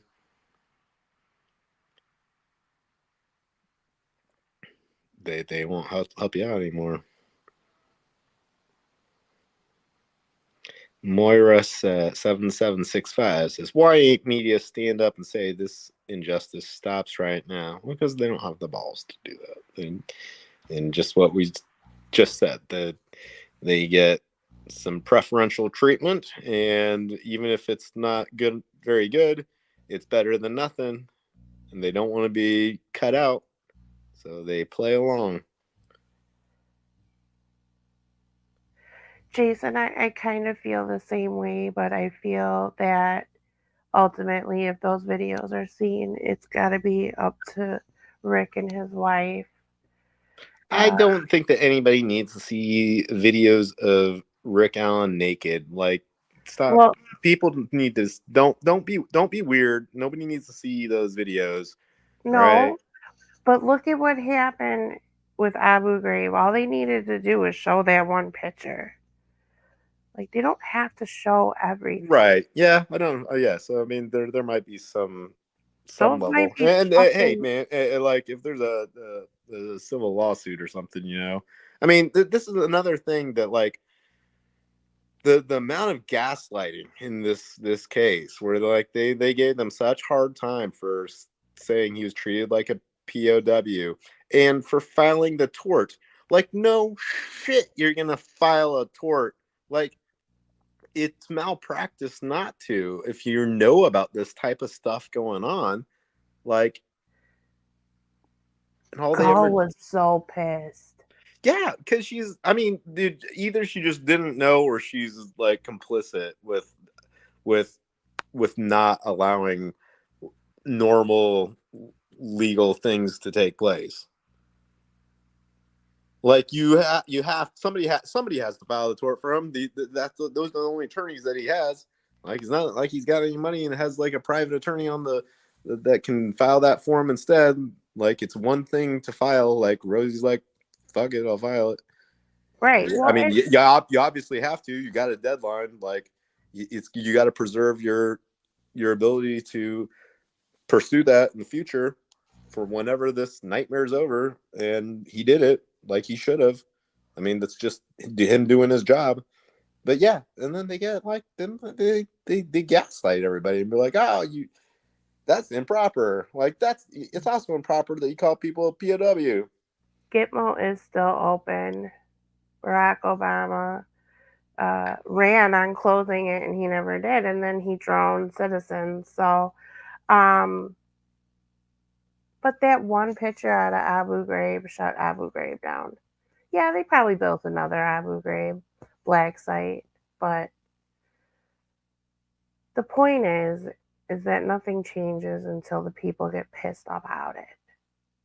Because we're not supposed to be doing that here. Doesn't matter what the fuck they do. If we do that, we're no better than what they did. That's the whole fucking point of it. Eye for an eye, we all go blind. And that's bullshit.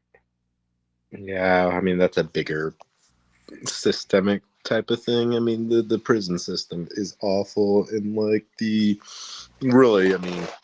morality across the country is very, very poor. Like, you know, right? For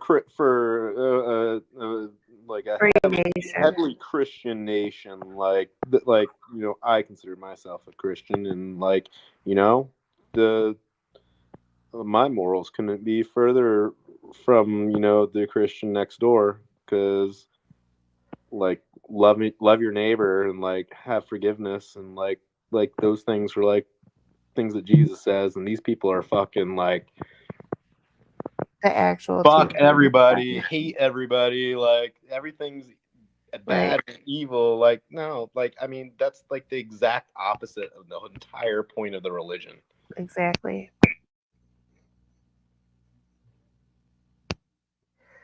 I just can't believe they blackbagged. Well, I can.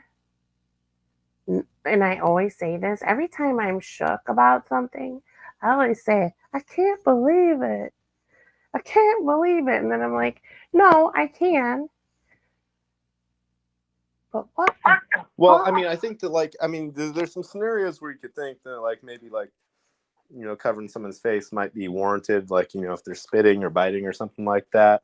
But, like, you've got the combination of, well, he also doesn't appear to be resisting in any of these things, and he's restrained to a wheelchair. And be like, okay, so you're just doing it to do it, right? And that's just a little bit of that's a piece of an hour, tiny fraction. a piece of an hour. Right. They said in the 5th video, one of the jurors was biting her lip.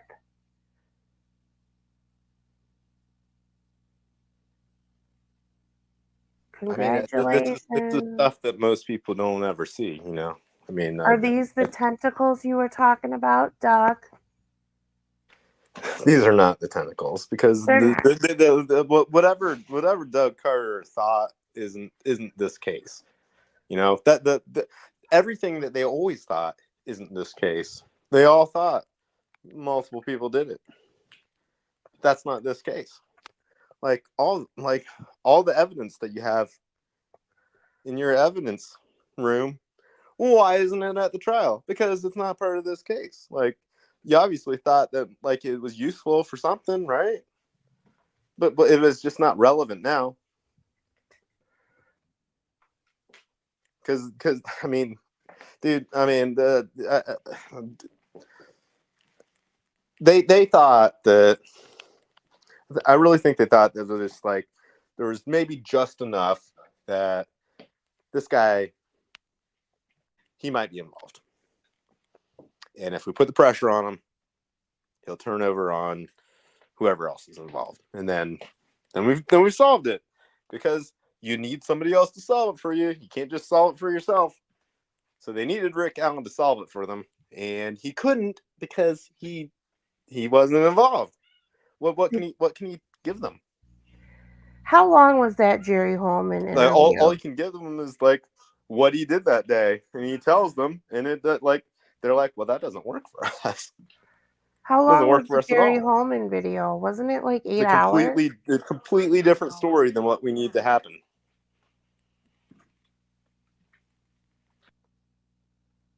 How long was the Jerry Holman interview? Anyone?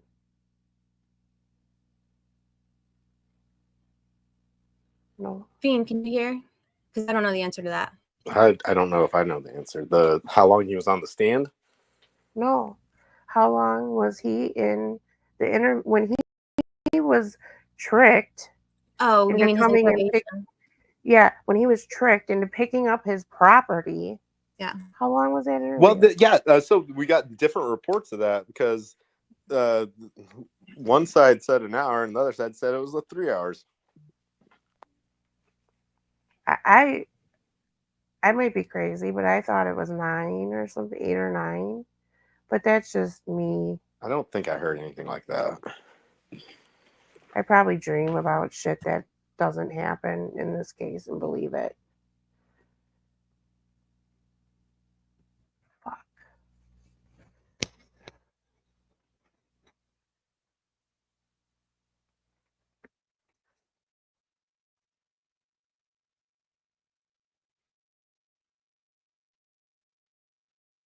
But we're all crazy.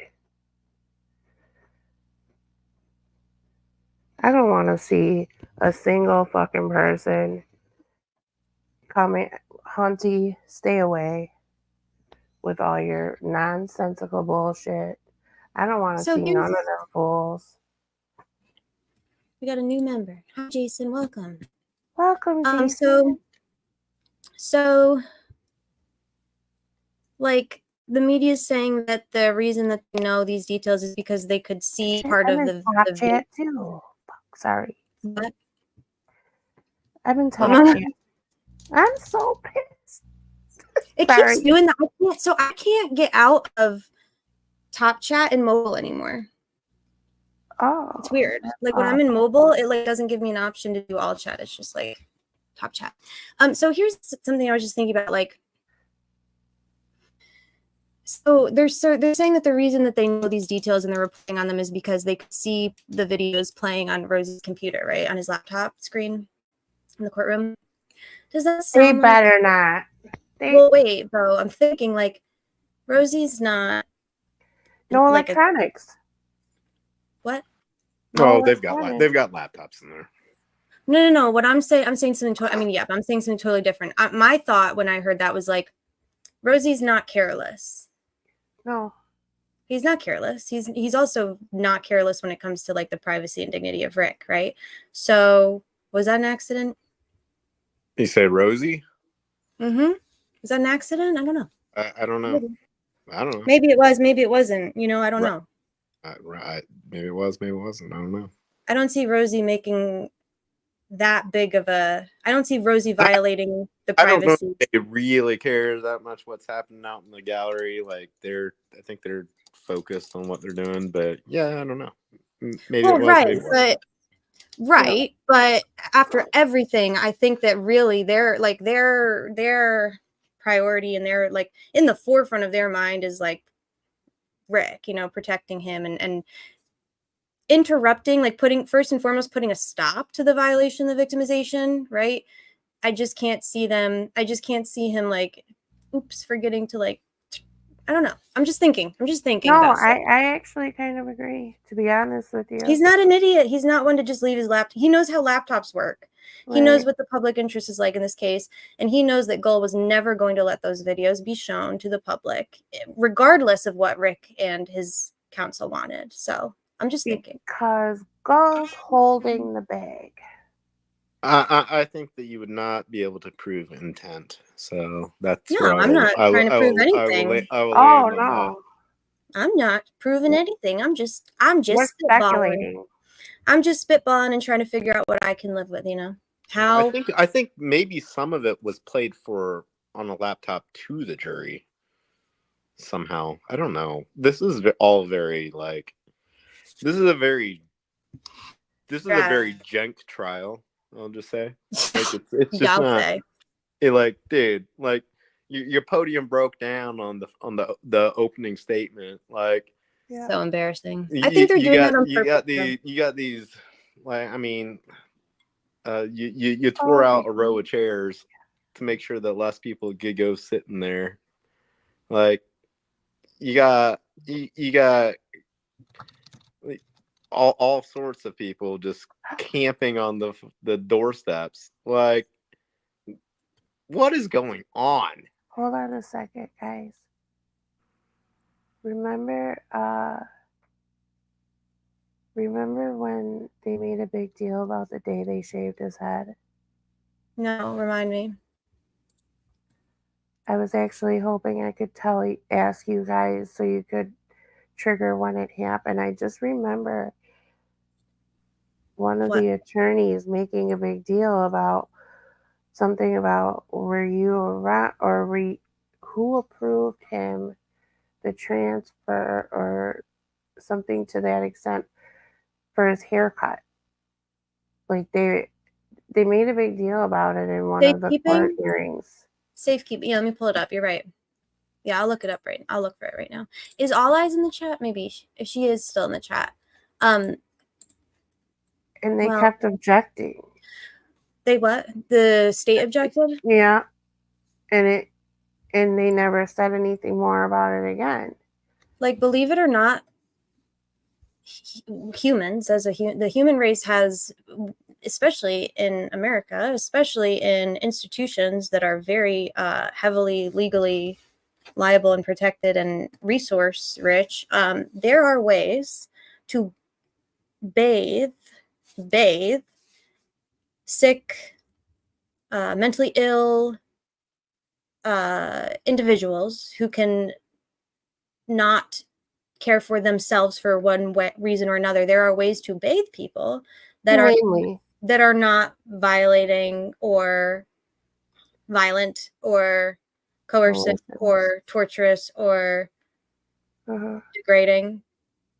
And I don't think a CO is the one to do that, And if you're not equipped to ensure that that a pretrial inmate in your care who's there for safety, if you're not equipped to handle all that comes with the symptoms of his mental illness that you basically have nobody but yourself to thank for, if you're not equipped to do that in a way that's acceptable, then he shouldn't fucking be there.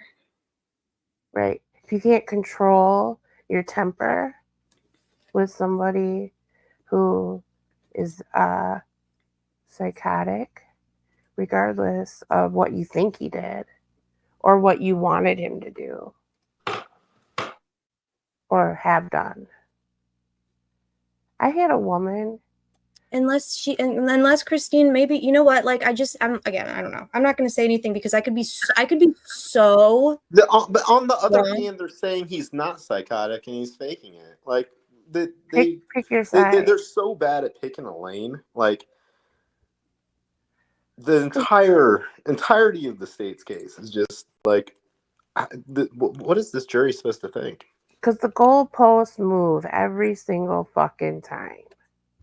I just can't imagine myself, even if I'm a juror who's convinced that the defendant I'm sitting on the jury about, like, even if I'm convinced of his guilt, in what universe do I want to see? What is that? But like, okay.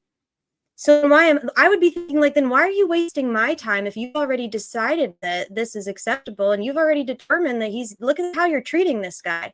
Why am I here? Like, clearly you don't need me clearly you don't need my, thought and discretion and opinion and, insight about it. That's like, the thing, is they didn't want our opinion.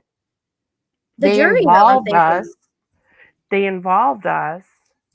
But then they wanted him dead. 100%. 100%. They wanted us to turn our fucking faces. We got the guy. Now shut the fuck up and move on with your life. We got him. I'm so far past Walla right now. Like, I still hate the bitch. I think she needs to, whatever, man.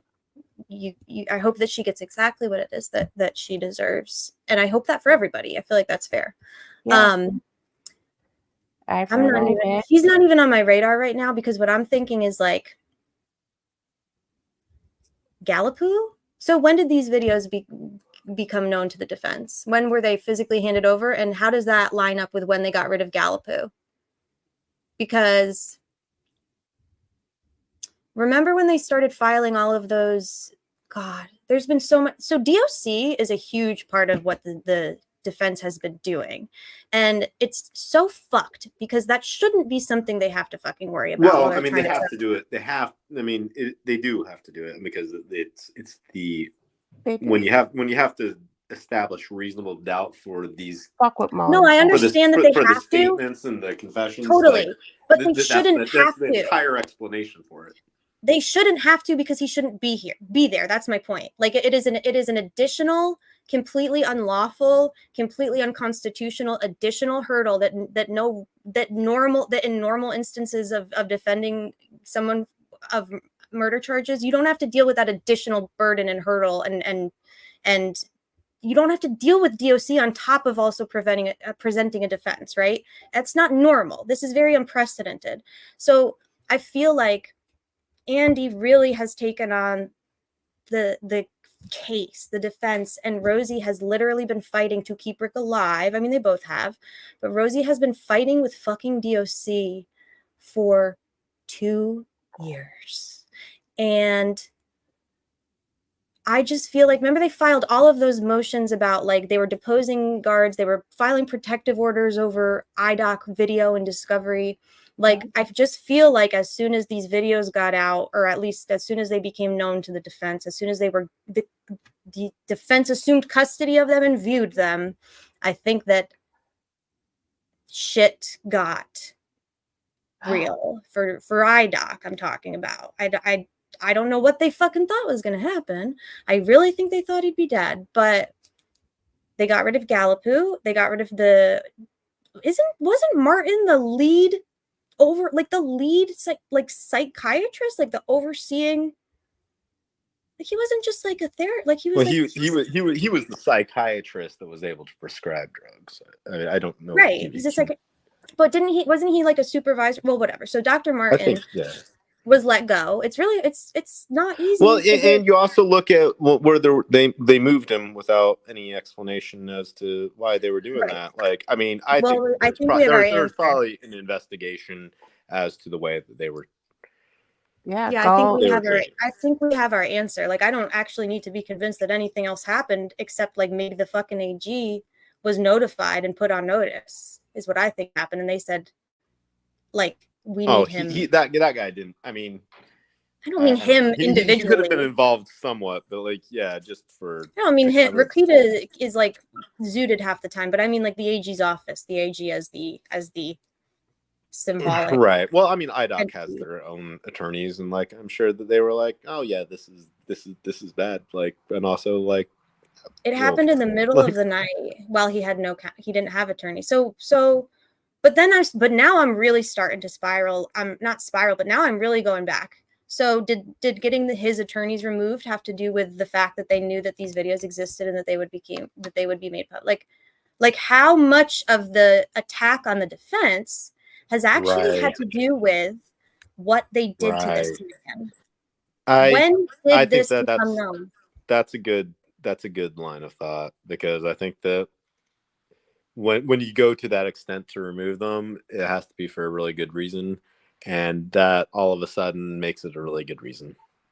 Really I remember that hearing that just went private all of a sudden, and Nick was like super excited about it, and then he walked out really just not as excited anymore. He actually, from what I heard, was moist.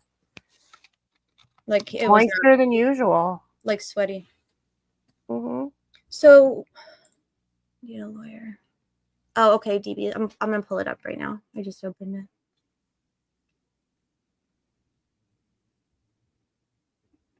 I don't want to read that. I can read the. Oh. I can read enough right there. Yeah. Oh, and another thing I wanted to say, Michael made a comment earlier that they didn't use electricity on him. And I just want to say they absolutely did.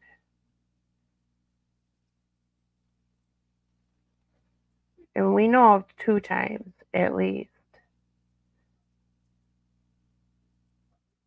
Sorry. Yeah, what they did to Woodhouse, you're right. And guess who initiated that? Nicholas McClellan. Nick. I don't think he was disgusted watching that. I'm sure that he needed to look disgusted watching it. Yeah, he needed to look that way. Because people were watching him watch it. Right. I don't think he gives a fuck. You really think I don't think that's necessarily helpful, Tom. I mean, no, it's not at all. Well, and also it's like so they're watching him have these like oh my god, disgusted. You're prosecuting this guy. You advocated for him to stay there, and you're telling us that you'd never watched, that you didn't know that this was going on? Nothing that they are doing and and the jury heard him say many times, objection. I don't want the jury to see these videos. And then Gall still. I mean, I will just. I don't know why he allowed it. One thing as far as why, like, I would not give Gall too much credit for allowing this to come in. One, I think like, I mean, you can't shut out every piece of evidence, and like obviously this is something very relevant, but I do think that like there is a, she's like basically acting as a steward for the prosecution. So even if they object to something, if she thinks it's good for them, she just might allow it anyway. And I think the jury's there will be some need to reconcile. Look at the guy that's on video and look at the guy in the courtroom, and does that convince you that he was faking it or something? She's the 4th chair. Look at this comment. How are they going to explain what they did to Rick if there's nothing else going on? Yeah, when you dipped out, I mentioned that a little bit. I mean, like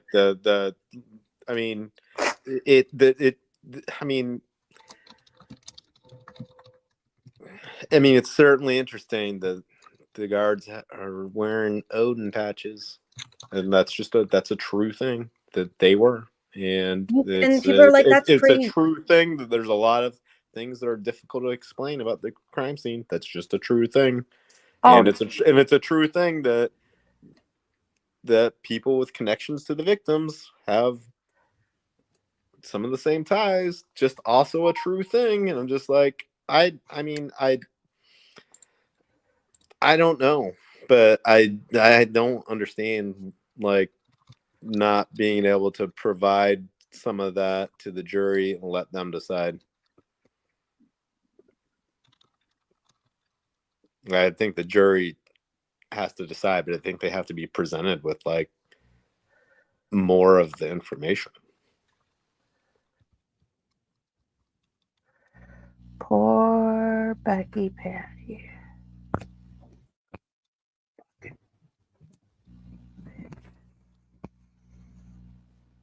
What?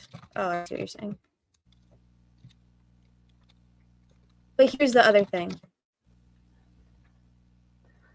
If any family member truly believes that this is the right guy, then that just speaks to what law enforcement has been doing to their fucking brains for the last 7 years. You know what I'm saying?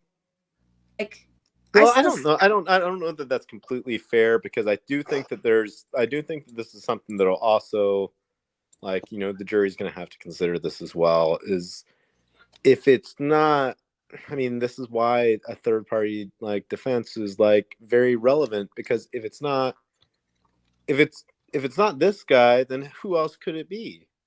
And the defense has been trying to get in a little bit of that and being like, well, who else could it be? Could it be this person? Could it be this person? This person? Hey, put a parade of people that it maybe it could be like, but you're just judging that person against Rick, but you're also leaving out a lot of the other people that it more likely could be, and they're not showing up in the trial.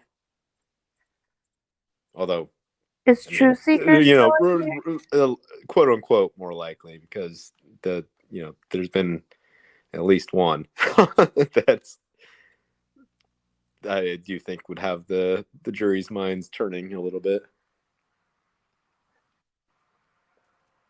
This is why they're going to be wrapped up by Wednesday. I don't think they need any more. Well, I mean, yeah, that's a good point. I mean, the like a lot of defense cases won't actually present a case, and they'll rest on what they did on cross on the state's case, because they've established reasonable doubt. I mean, I do think that they've done some good work up to this point, like what they've provided to the jury in less than 2 days, right? This is less than 2 days. Right. That it's definitely going to give the jury more to think about, which, this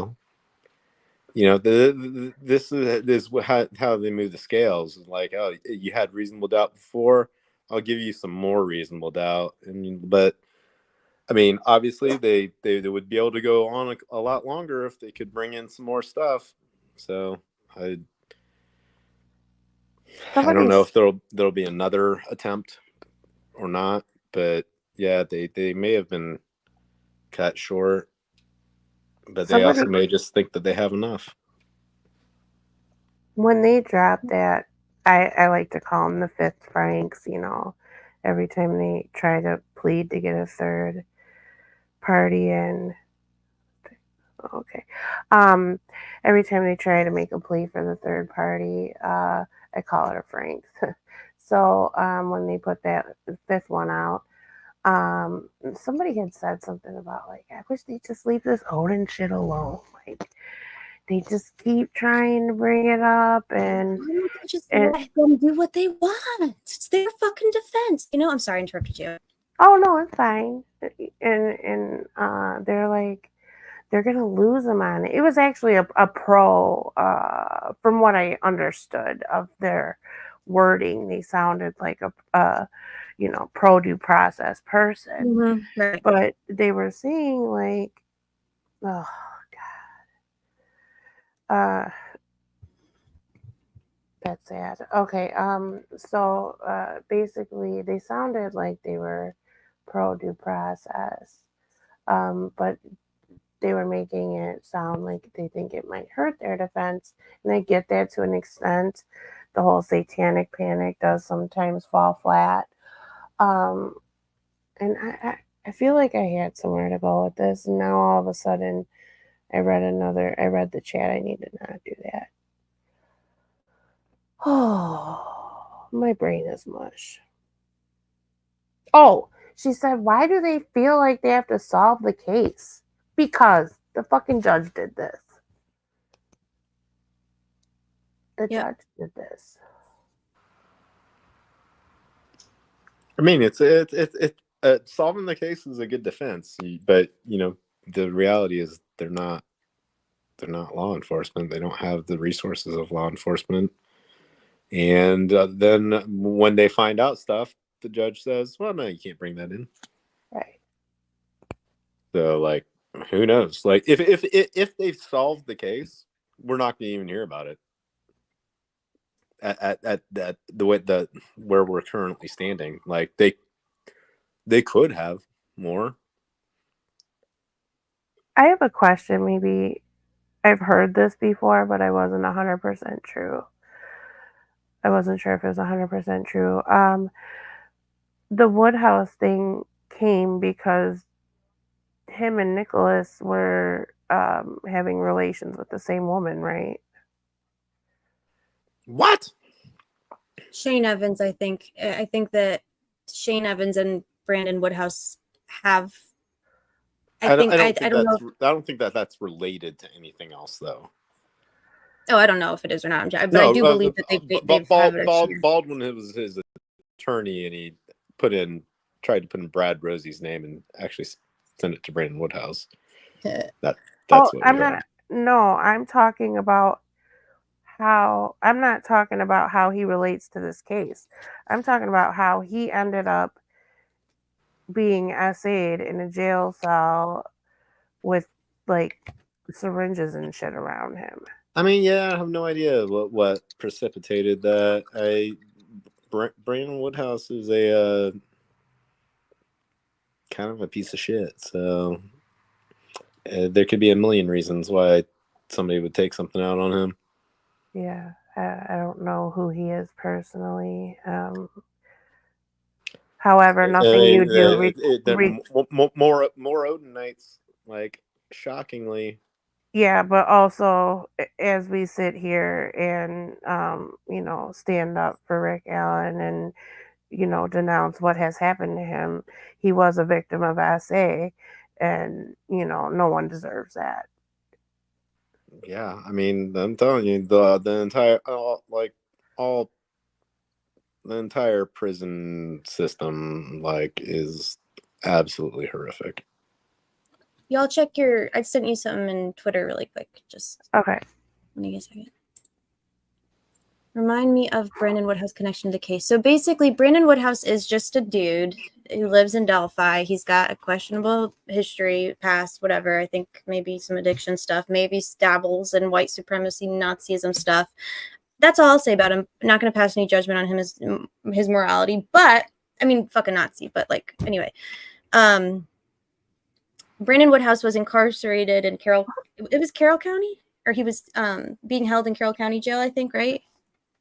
And they basically, he sued them because during his detention, his lawsuit alleges, and they settled, so there's merit to it. So he alleges that they abused him physically and sexually while he was locked up, and then they tried to basically like cover it up by like framing him. Yeah, well, first framing him with like basically framing him for like theft and drug use while locked up, and then like tried to like basically kill him. And didn't they like arrest him again like not long after he like settled his lawsuit and got all that money? And then they like, anyway, regardless. So the reason that Brandon Woodhouse is relevant is because when Brad and Andy first came on the case, they were not given any fucking discovery. So they were like basically trying to like go on these like fishing expeditions, trying to like literally inviting people, it's like the public, to like work with them, right? And like send us tips, talk to us. We're interested. We want to know like what is going on. And so they started looking into the various lawsuits that had been filed. So they looked into Mike's, they looked into mine, they looked into Brandon's, and that's how he kind of came up. And then at one point, I guess Andy was trying to email Brad something, and because he had already interacted with Brandon Woodhouse by email, he had his email was like auto saved in his contacts. He accidentally fired off an email to Brandon instead of Brad, and Judge Gold made a fucking international incident out of it. But oh wait, he did, so he accidentally sent him the whatever. Anyway, two things can be true at once. He could be a white supremacist Nazi who's a piece of shit, and also he could be a victim. Like it's complicated. Things are often not black and white, but I do believe that what he alleged about what they did to him, I mean, I have no reason to doubt any of it. Like we've seen him in action. And I'll be honest, when I first heard of it, I was like, holy shit, how is all of this true? So like a part of me was very skeptical about it. Like but then as I find more and more out, it's I don't know. Well, it's almost like the worse it is. Fiend, can you give me a thumbs up or a thumbs down in DM? So I know. I did give a thumbs up. Oh, you gave me a thumbs up emoji. Sorry, I missed it. I'm Yeah. sorry. I did a boomer. I'm an emoji guy. I know you are. I missed it. Feet's very sassy these days. I like it. He's sassy for justice. He's riled up. He's doing a bully onto me and my vagina. No, do not say that, please. It's a compliment, Fiend. It is the highest of compliments. I just have to embarrass you one time. One time. This is not one time. You're doing a bully onto me. No, like one time, every time we talk, I get one bully onto you. Oh, okay. One time every time we talk. At least one time. Noted. He's like, you never come to my life again. It's over.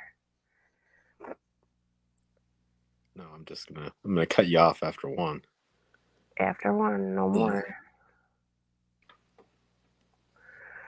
Did Nick alert the D? Their client was in a spit hood or restraint chair before he confessed? Did he collect the use of force reports and give them to the defense? The use of those is exculpatory. Nothing's exculpatory ever. I will laugh if I want to, TB. You don't tell me what to do. Remember Riley saying, is that Sugar Creek? Cindy, when did she say that? I don't remember. I remember, but I don't remember. You mean Kevin Riley? Oh, yeah. Kim Riley. Oh, Kevin Riley. Oh, Kevin Riley's the child pornography cop. Right. Yeah, sure. He said it on the second interview, right? Where's Riley Bridge? Does that sound familiar? What? Who? What? Riley Bridge? Is that by that park? Riley Park? Riley Park. Somebody said something about Riley Bridge. Bodies found in. Oh, yeah. I mean, there's some rinky-dink stuff like in town. That's like Riley Park, or yeah. no, that's Canal Park. I don't know. Right? Isn't that where they allegedly had the basketball game, or was that at the school? Or I think that was things at a the park. same? I don't know. I don't know that it's all that relevant. Like, I mean, I don't know. There's a million details and like. Nothing makes sense anymore.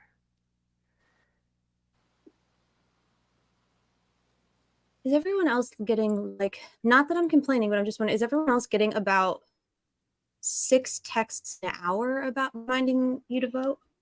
Like, hourly? Is it just I haven't been recently.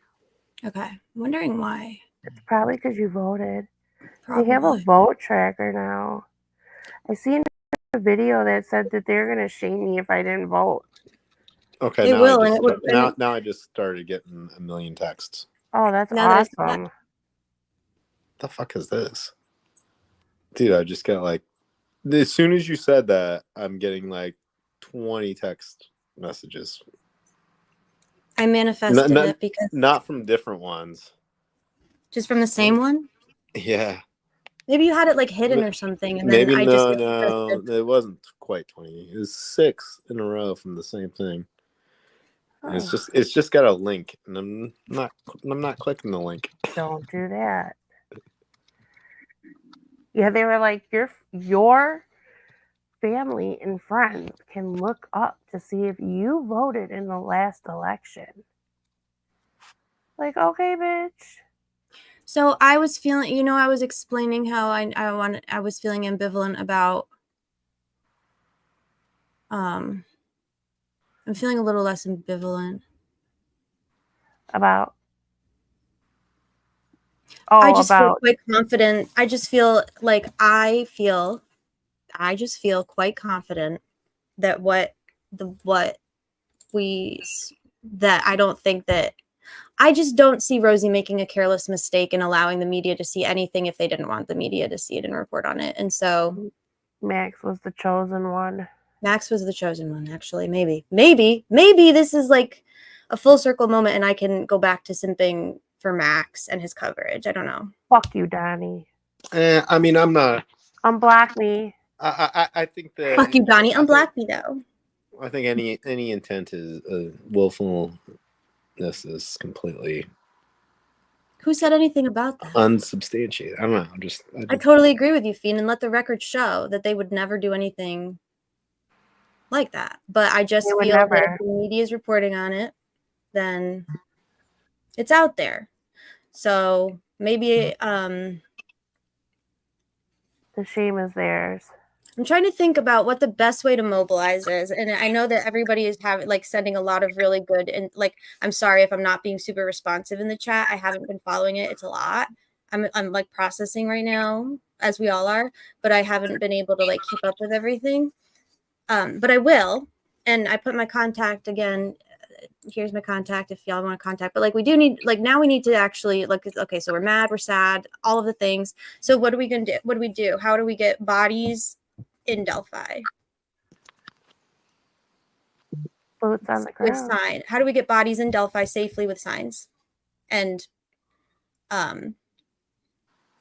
attention and media connects and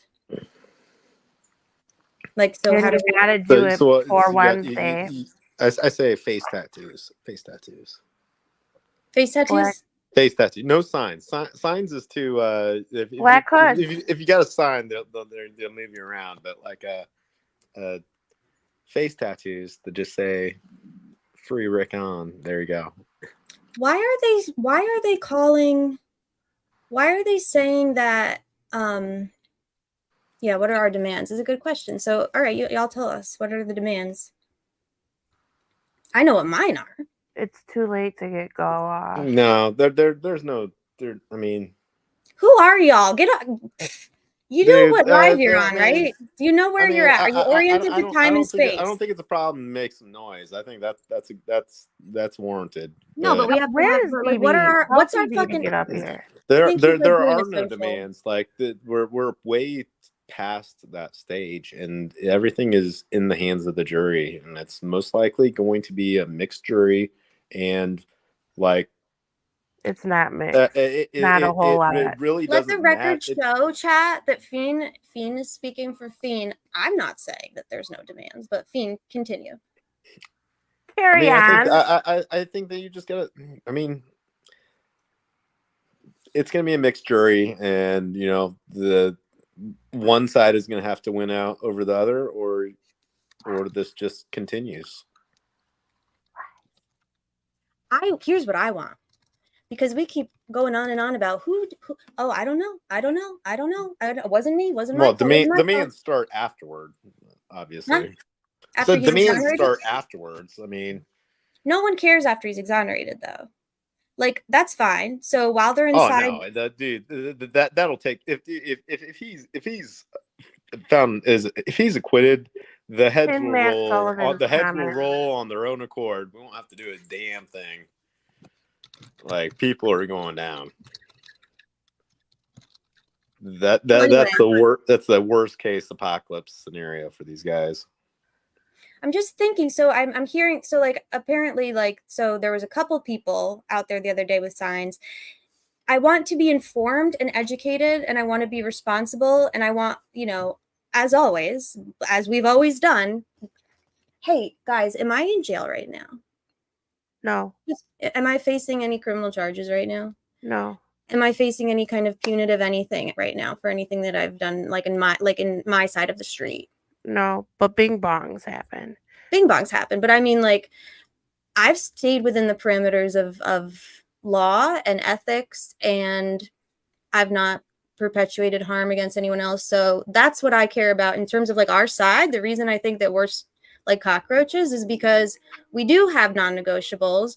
We're not going to break the law. We're not going to cause harm to people. We're not going to cheat and sink to their level in order to be heard and move the needle. Black hoods. We have some non-negotiables and parameters and morals, so that kind of protects us anyway. Y'all sound like you're from blue states. Dean, look at the Mine's bisexual purple. lighting. Look at woman's picture. Like, you know where you're at, buddy. You know where you at. But No, you don't think I'm that just there's saying. you don't think there's anyone blue in Indiana? This is a different place. You think that nobody in Indiana knows how to do a protest, sir?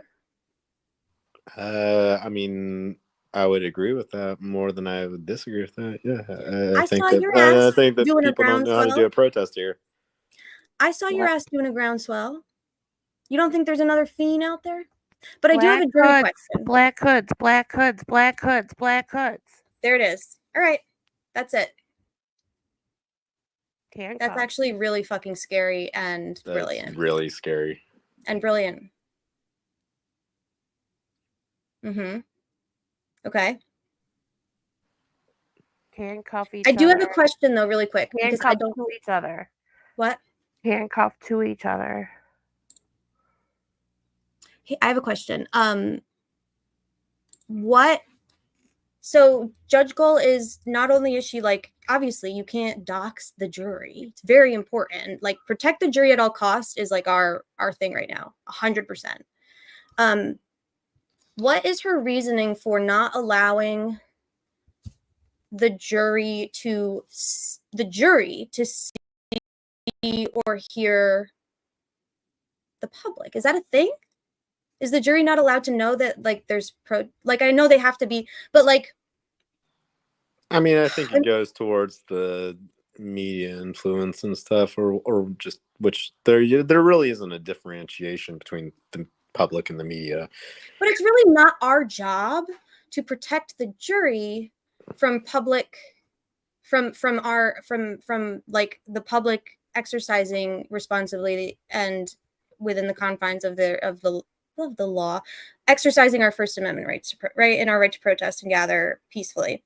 So, like, I mean, I agree. I mean, yeah. Right? It's really not our job to keep the jury from hearing or seeing or knowing that we're if they want to put black hoods on the jury and take them back to the maybe hotel, that's what they should fucking do, honestly. to make sure they can't look out the window and see that there's people that are not okay with this. Right. So my thing is, that's their prerogative, I guess. How much of this, like, I'm actually asking because I don't know, because, like, I'm not kidding when I say we've all been gaslit. We've all been gaslit. Like, we're all just trying to, like, I'm trying to sort this out in my own brain. So, like, if this is chaotic, I'm sorry. But, like, how much of this is legitimately and authentically, like, we need to protect the sanctity and the integrity and the safety and the process, because it works, of like the jury being completely disconnected from the world and sequestered, and like, yes, I agree with that, fine, because it seems to be working, honestly, that's fine. But like, are they doing a gaslight where they're making it seem like we're so fucking traumatized and like scared to do anything because they're basically holding Rick Allen's life by a thread. Like, Cindy said leashes. They are basically saying. I mean, you could go to the Supreme Court again instead of going to Delphi. Maybe they've got the original action in their laps, I mean, that might actually. That's the. Do they have authority here to do anything other than Gull though? Like they have the authority to open the trial, to release all the shit and the exhibits. Well, I mean, they'll review the entirety of things. Like, I mean, Right. I don't think it's outside the realm of My thing is, I don't possibility think that the like, jury. I don't think the jury needs us. That's what I'm trying to get at. Like the jury doesn't Right. need us. I don't think the defense team at this point needs us. I think that Rick needs us in the sense that, like, I do think that the entire world needs to see and understand what we've been screaming and what the defense has been screaming about and literally putting their lives on the line for. All they have wanted is for the world to see. Just give us a fucking fighting chance. How about this? Lift the veil. Don't change your behavior. Just let people fucking see what. Just let we them got see. Donnie in chat. The Donnie. Yeah. Oh, Hey, yeah. Donnie, welcome. Welcome, Donnie. Donnie, how did you feel about? What was your? Well, I don't know. Were you in the courtroom today? First of all, Donnie, and second of all, what are your feelings about what has transpired in the last 6 hours? You know. You want me to drop a link for him? Yeah, you can. If Donnie is always Oh, welcome. he cleared his blacklist, so it's okay if I send you a DM, Donnie? Okay, so I do think that You Rick were the needs only us. one on his block list, probably. I just don't know that, like, where are we going to best be useful? I don't know that it's at the Carroll County Courthouse because I don't think, like, I think that Rick's case speaks for itself, but they can't end there. Like, I still have some fucking questions that need answers and some fucking demands that I have. And I don't think. Well, if you're in Indiana, go vote. Go vote. Well, I can't. I'm not in Indiana. I'm not But saying, yeah, everybody go vote. anybody listening, if you're in Indiana, go vote and go vote against the people that are culpable in this travesty, which is Todd Rokita and Loretta Rush and the other justices that are up for being retained. Don't you think it might disturb some motherfuckers and get some attention if there are just people loitering outside of their workplaces in black hoods? A little bit. Yeah, I think that's disturbing. That might be a little bit too far. I'm not sure. No, that would disturb me. Why is my? Oh, is it too far? Is it that too far? Does that make you uncomfortable? Like, not you, Fiend, but like, does that make you uncomfortable? I'm gonna use you as a bully pushman for a second. Does it make you uncomfortable, Fiend, to see me in a black hood in the middle of the day? I mean, I would think it was awesome. Right, but like that's uncomfortable because why? Oh, but right. You can't see, you're disoriented, you're totally. What is the fuck? I just want somebody to answer me this. What's the point? Like, why? Who said, you know what would be necessary, appropriate, and a really good idea? And I want to know the answer to that question for every single incident of them violating that man. I want to know at every point who greenlit it. Who is greenlighting this? And I want a name. I want fucking names because you know damn fucking well that there is one or there are some. This is not just a group think thing. Okay, but somebody emboldened them. They knew that they could do this. Somebody gave them that, like, assurance is the word I'm looking for. Someone gave them that assurance. I do think that you need to be a little bit grounded on how enabled they are just all the time. I mean, they're treating other people this way as well. It isn't a singularity. We executed an innocent man. Exactly. So, like, but okay, yeah, Fiend. So, but this is where the eyes of the world are here right now, and so that's where we need to be. How can we best? That's where we need to be. That's where we need to be. And it doesn't. If this is the case that, like, moves the needle, then fine. I wish that it was Marcellus Williams' case because maybe he'd be fucking alive still, right? Literally the government murdered an innocent man. I know that it happens. That's fine. But if you start to think like that, Fiend, you're never going to get anything done because then you're just going to take a nap. You got to think like somebody with no concept of, like, reality or reasonable expectation. You have to just think that everything's possible, and then you just like do the thing. And then when it works out, you're like, oh, great, because it was not ever an option that it wouldn't work out. Like, we're doing this, we just have to figure out where. That's basically the bottom line. So where are we going to be with our black hoods? The highway. What highway? There's All of the highways. So We're gonna so just many line up. YouTubers run over. All the highways. Wandered into traffic wearing a black hood. I think Doug Carter was there because they wanted to sandwich Doug Carter between the videos, and I think that they wanted Doug Carter to answer for his fucking crimes. I mean, I think the Supreme Court again is because that's where there's. And they're where my beef lies anyway, because they let this happen. Really, they could have done something. And it's not just them; it's also the media, because not any of the media was an ally that fought for public access. They fucked us all over. Like, no, and dude, I would say I protest against these media outlets the same as you're protesting for the right for public access.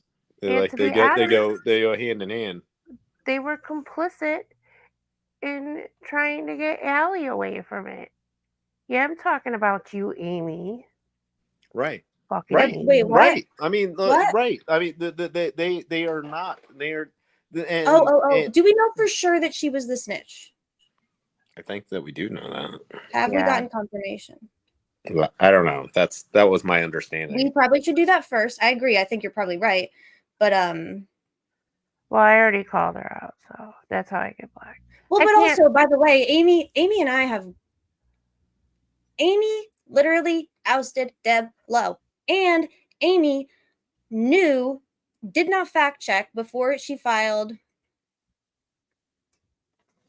Donnie, I'm going to need you to explain what that means, please, sir. Thank you for being here. I appreciate you. I would like to know what that means so I can better understand. Amy didn't fact check, she leaked the special prosecutor's report that Liggett wrote with crayons. Alan initiated the interaction with Doug Carter. I still don't know what that means. Oh, sorry. Let me scroll up. Thank you. I missed a scroll. I did find Carter and Alan's interaction fascinating. Alan said good morning with a smile. Oh my God, Donnie, you have no idea how close you were. My fault. My bad. You have no idea how close you were to just. Thank you for sharing that. That's actually a really beautiful and interesting interaction, and I'm glad that the chat told me to scroll up because I didn't know more about that, because I'm trying to authenticate my Twitter apparently just so I can send this guy a message. And I don't know how to do the authentication things. Like, none of it makes sense. Well, but see, that is interesting. Thank you for sharing that, Donnie. What did you think about that? Wait, you were there, Donnie? Okay, so did you see the videos? Don't talk about what they showed, but did you bear witness to what we're talking about and screaming about?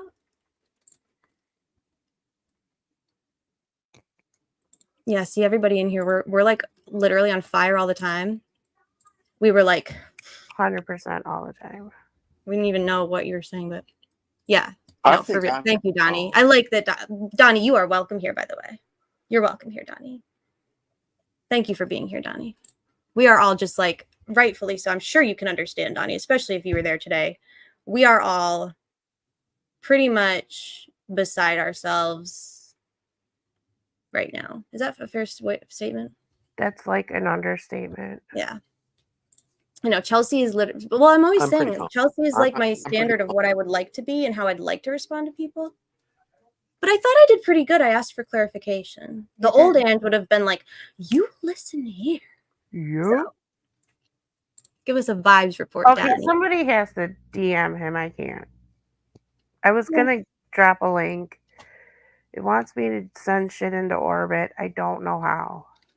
Was it real? I mean, yeah, so that probably was real. So that's real fucked up. So that can the- I, Donnie, was the video showed to the jury on the laptop, or was the video just also playing on the laptop, and that's what the media could see? oh, yeah, right. How is it being played?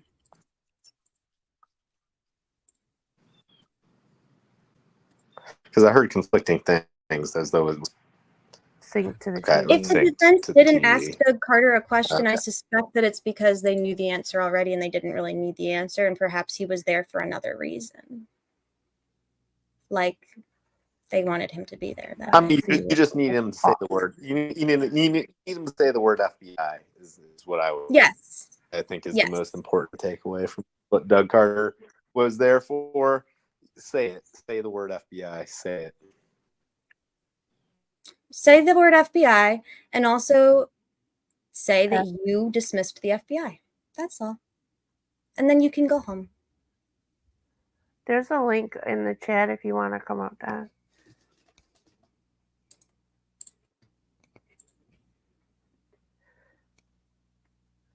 Yeah, the link I did. I'll just keep sending it because I know chat go fast. Chat go fast. Chat slow down. Donnie, by the way, Donnie, thank you for coming into the live and sharing about Inside the Courtroom, which we are so.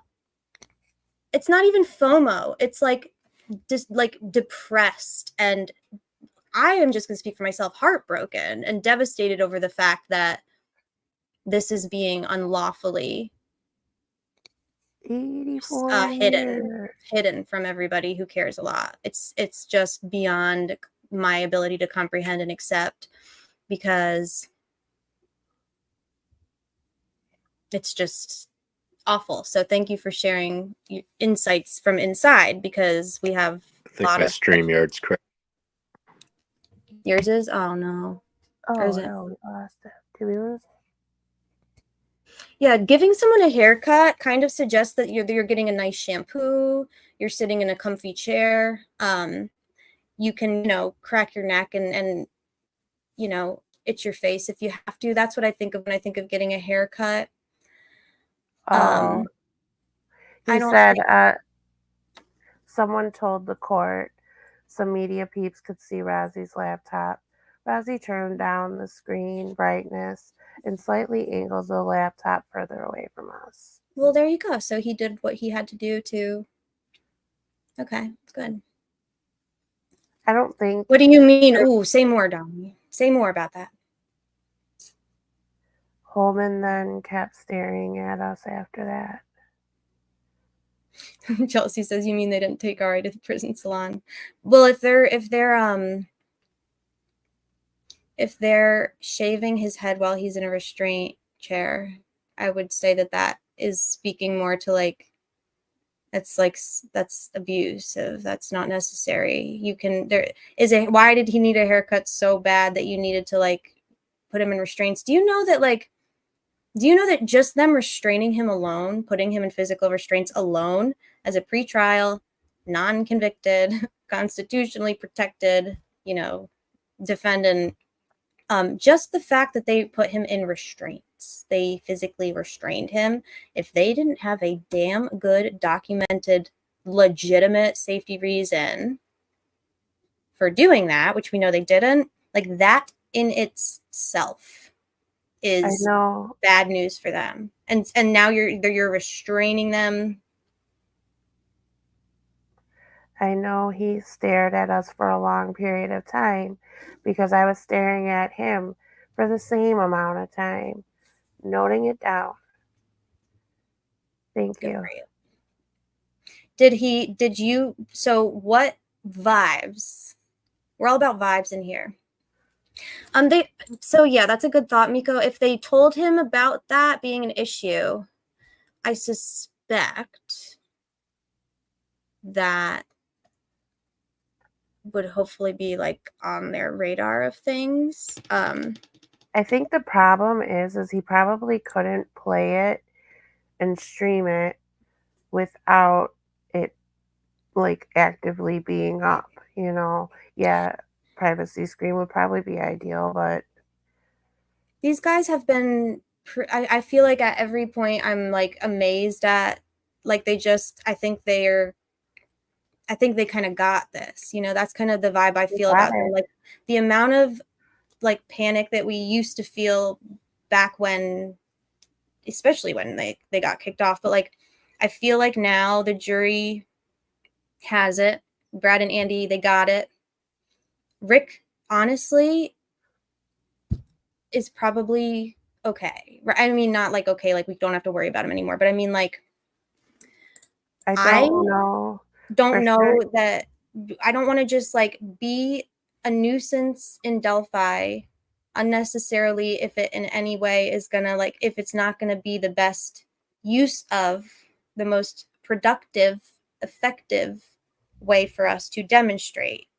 Because isn't it speaking, doesn't it say more to go to the fucking head of the snake? Maybe don't pin his comments. Sorry. I don't know for sure yet, but I'm pretty sure the laptop snitch. I'm not worried. I'm like really, I'm not worried. I think that that's very interesting.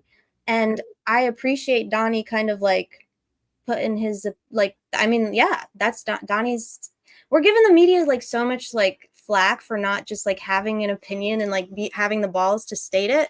And like, that's the vibe that Donnie got. And I kind of got that vibe too. And I don't think that that's just an opinion. I don't know Rosie. I'm not like accusing him of doing anything but like willful or whatever. And what Gold's not watching this live. And if she is, she knows that she thinks that she can just go fuck herself. But like, she would not let these videos be played. She won't let them be played. So if the media saw them, the media's reporting on them, they're not worried about themselves facing consequences, because like if Judge Gold was like that worried, then she could better control her fucking courtroom or something. I don't know, have them played to the jury in chambers. Like, I'm not going to worry about this. I'm trying to think of how to say this without like being like, yeah, this is, dude, nightmare fuel. But I actually agree with Donnie. I don't know if it was intentional or not. But I just think that, I don't know. They don't seem too worried about the media reporting on it either. And they also didn't seem so worried about sharing them with the jury that they like wanted them in it. You know, it would be easy to put the jury in another room and have those watch those videos, right? Or have them watch those videos. Like, that wouldn't be difficult. And they didn't request that. So that's all I'm saying. Court of public opinion. Don't defend the media here or I will leave. You're going to leave. I hope you don't. But like, we're just having honest conversation. I think we can all just have honest conversation. I don't think that anything good can come from, I mean, I don't know. I guess it depends on what your want is. My want is for the people that are perpetuating the harm to be held accountable. And I want the people that have done the most harm in this case, who have been protected, I don't want them to be protected anymore. I want them to be held accountable, and I want them to be exposed. I want them to be identified.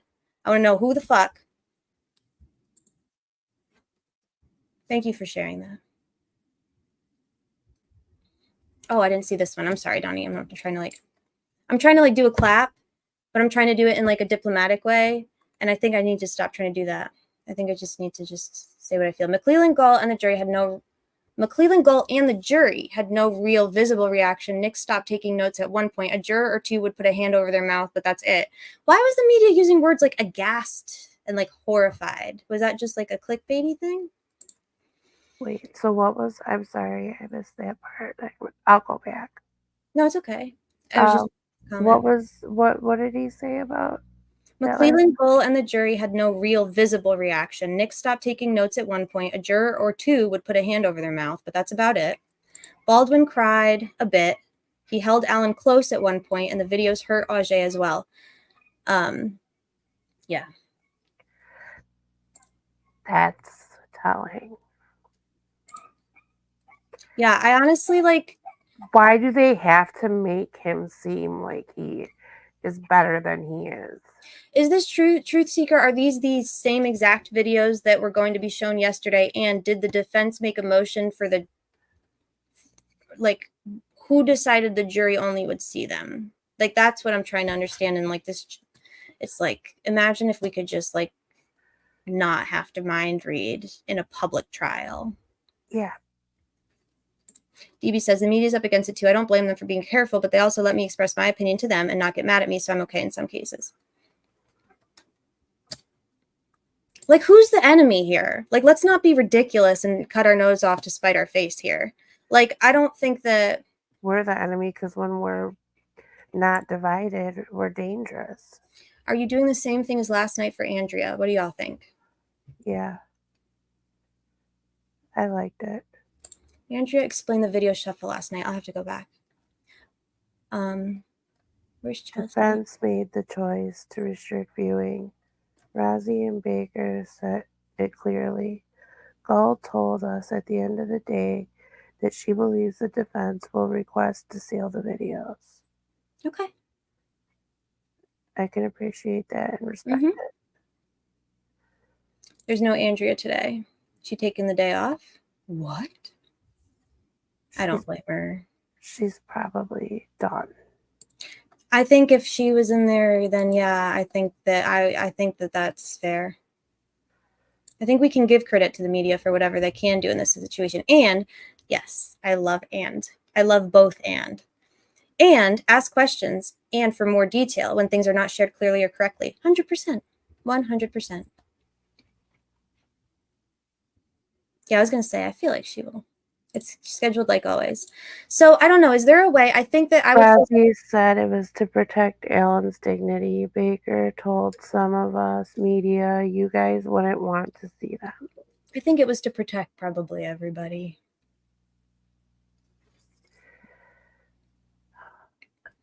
I actually really am feeling for the jury in this case for a lot of reasons. But Becky wanted him embarrassed. What happened? I said, but Becky probably wanted him embarrassed.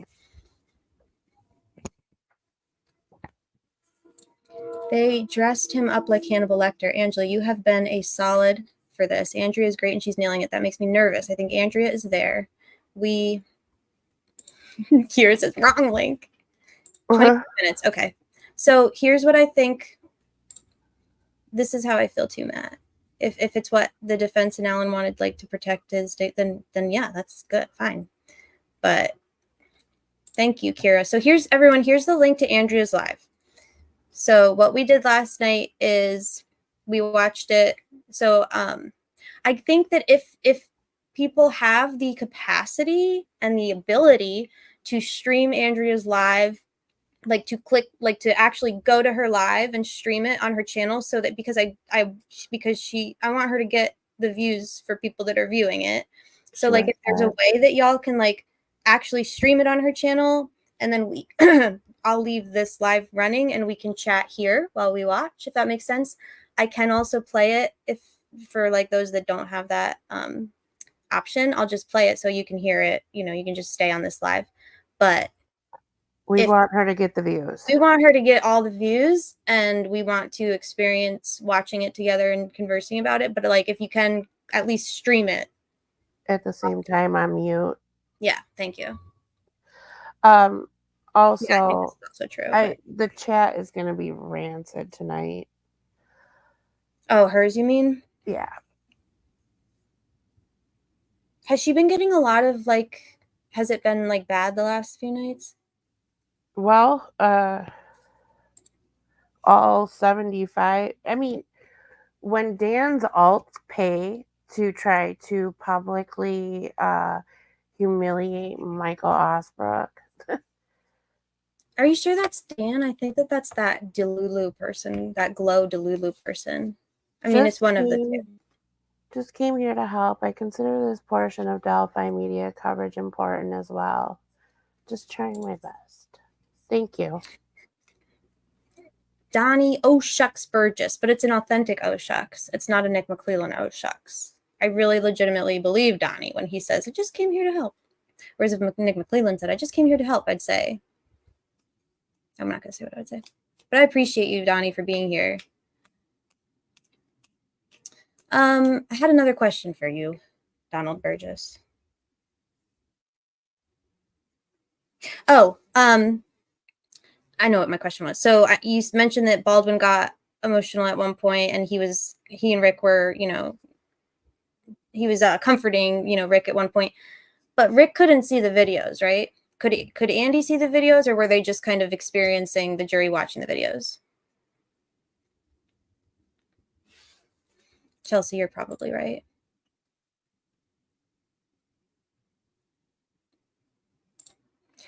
Oh yeah, Matt Sully is the best. If y'all don't know, now you know. Yes, heavy metal, that's who they're talking about. This makes me sad because, like,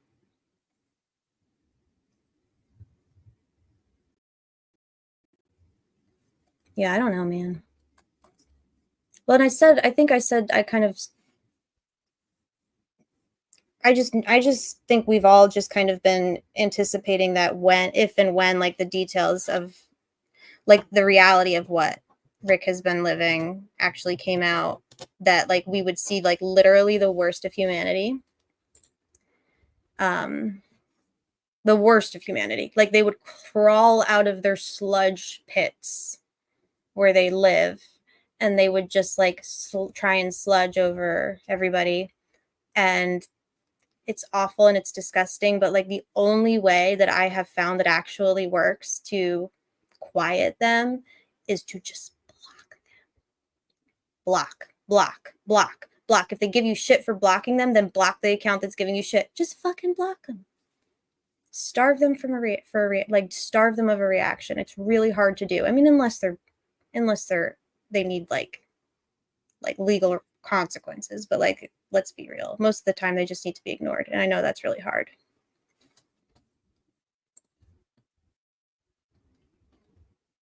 Jury was not allowed to see. Oh, thank you. And so Alan cannot see the videos. Andy Baldwin stood up and stood next to the jury for a few minutes to watch a few and then sat back down. He proceeded to cry quietly. The entire back of the TV was basically right in front of Alan, as it was for me too. Yeah. Okay. I mean, I imagine that their primary, yeah, I think that I would most not want Rick to see them of like anybody. You know what I mean? I don't see what that would do other than just be terribly painful and traumatic.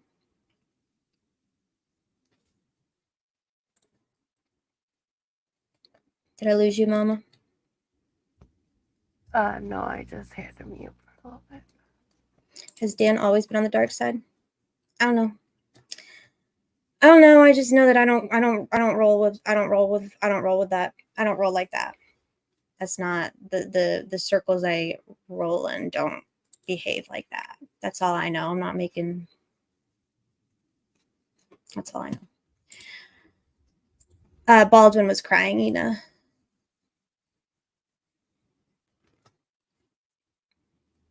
Jury wasn't allowed to see the videos. They were. The jury was, but the rest of the courtroom and media were not. But the prosecutor and the the prosecutor and the prosecuting attorneys, of course, were. And they did pull up chairs and watch them. And that, again, leads me to wonder why, if they hadn't watched them before today, why did they feel the need to watch them today? Just so that they didn't look like they didn't care? Or did they really want to see them? Like, that's the thing. Last thing for me, unless anyone has a question. Alan was very engaged and active today, meaning he smiled a lot. He talked with people. He walked around with Rosie, etc. That is truly remarkable. And I wonder what that is like for the jury, who also can see Alan and witness, him interacting. And I know that they leave, they don't really see him as much as y'all do, but they do see him. They see him interacting and taking notes and being engaged and active and smiling and talking to his attorneys and talking to Kathy. And so they see that Rick Allen sitting right in front of them. And then on a big flat screen TV, they're seeing what they're seeing. Like, damn. I don't really feel like the defense needs to work that hard to... I don't really feel like they really need to do much, right, in terms of, like how else do you explain this in a way in a way that makes sense other than they tortured him and he was psychotic? Like, explain anything else that makes sense of, like, the fucking discrepancy in these two people. You know what I mean?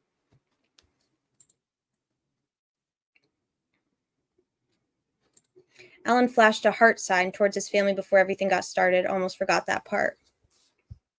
Did he do, like, the OG heart sign, like this one, or did he do, like, the millennial one that I don't even know how to do? It's like or, like, did he do the millennial one that actually gives me finger cramps? Which one did he do? Probably the OG one. What was on the videos? Woman, did I lose you? It's okay if so. I'm going to probably put a link to Andrea's stream so that we can all pull it up and then get a snack, and then we're going to watch together and chat.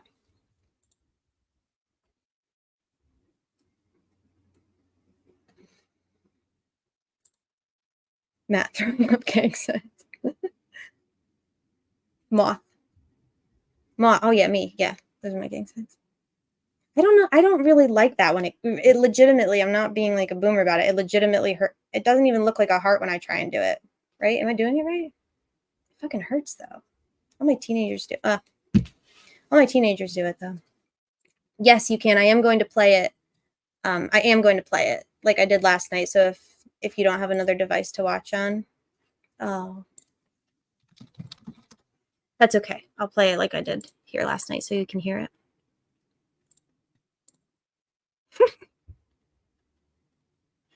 All right, so we're going to be wearing our black hoods. This is our gang sign, black hoods. And oh yeah, the heart, like the imagine it. I mean, imagine. I feel like I hope that he didn't do this one. That would be a little bit bizarre, but that's actually really funny. No, I meant hoods. I meant hoods, Miko.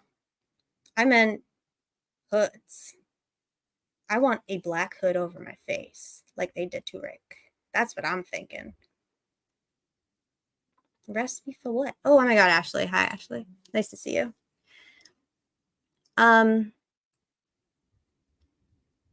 No, I thought, oh, I'm sorry. Did I go too far? I thought we were all talking about literally wearing the black hoods that they put on Rick Allen like a prisoner of war when they were transporting him for his haircut. That's what I was thinking.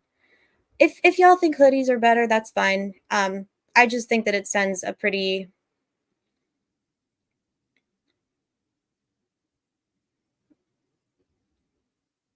Yeah, well, I'll figure it out. I'll get there's a way. I'll get away. Good thinking, Fiend. I hadn't thought ahead that far, but yeah, for sure. No, I mean I'm talking about, there's a very specific thing that I'm envisioning. Yeah, that.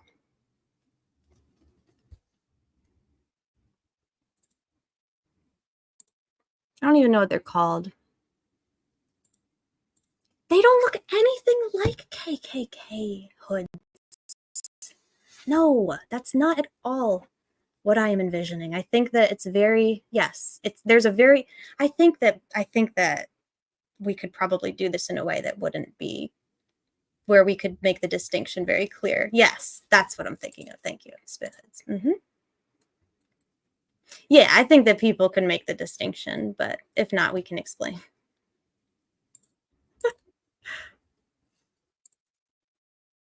How am I going to see? Eye holes, yeah.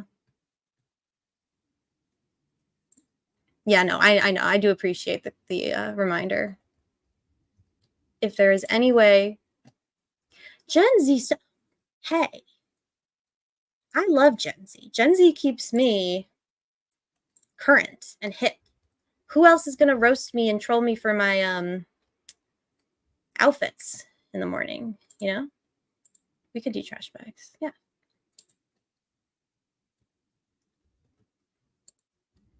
I was going to say, I don't know. I think that I really feel like a black hood sends a pretty jarring message. I don't know. We'd need to even do a whole lot more than that, but we probably need to figure out where, yeah, we probably need to figure out where we're going. I honestly, my beef now, I don't have beef with Gull anymore. We're way past that. Goals at a time for my beef. My beef, I'm escalating my beef. My beef is being escalated. So my beef is with Gull's. Who is the watcher that watches Judge Gull? And I believe that it's the Supreme Court of Indiana. Again.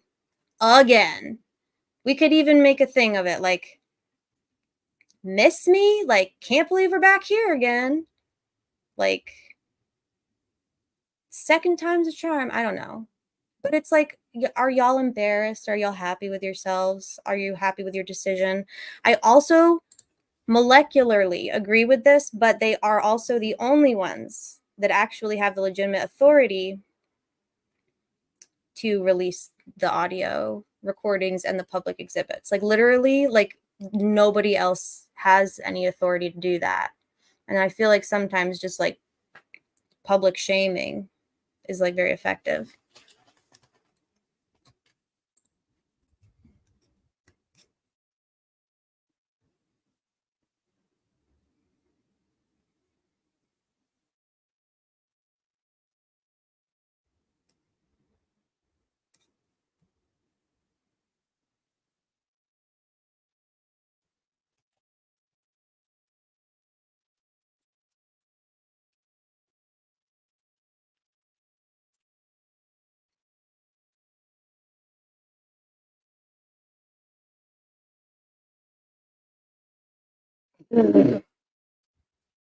Oh my God, that is so funny. Unleash the Griffin. Y'all are funny. Y'all are way funnier than me. I get like a good zinger in like a couple times, maybe once or twice a week. Y'all are so funny. Yeah, Gen Z's definitely make me feel like Golden Girls.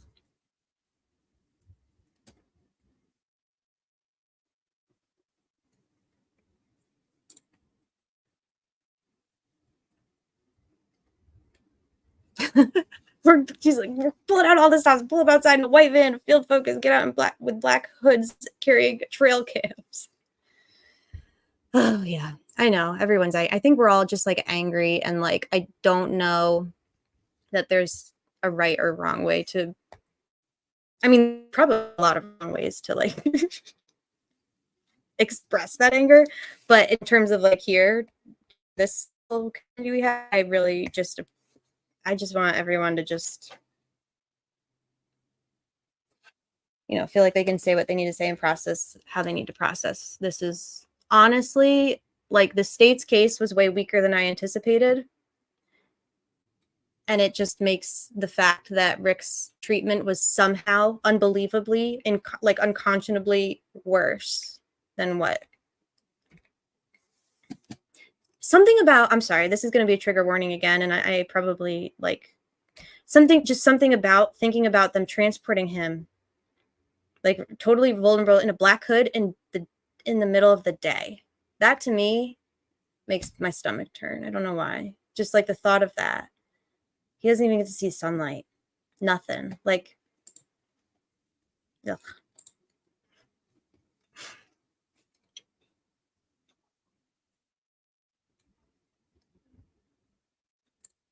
Wouldn't be surprised if the audio recordings mysteriously go missing, get recorded over, or fill in the blank. Yeah. Yeah, and Oksana was there last week.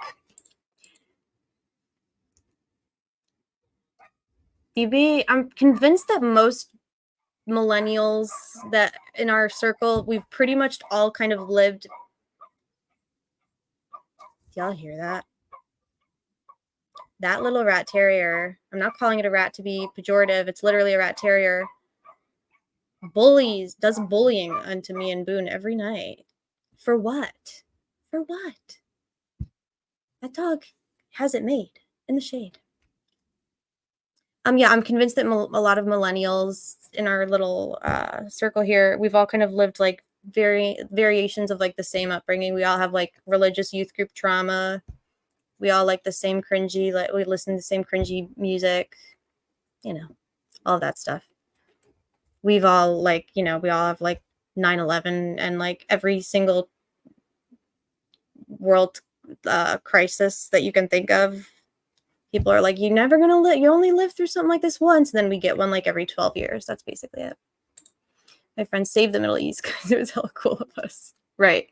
Well, and then there's that. And then there's, you know, you got the millennials that were all like, bye guys. See ya.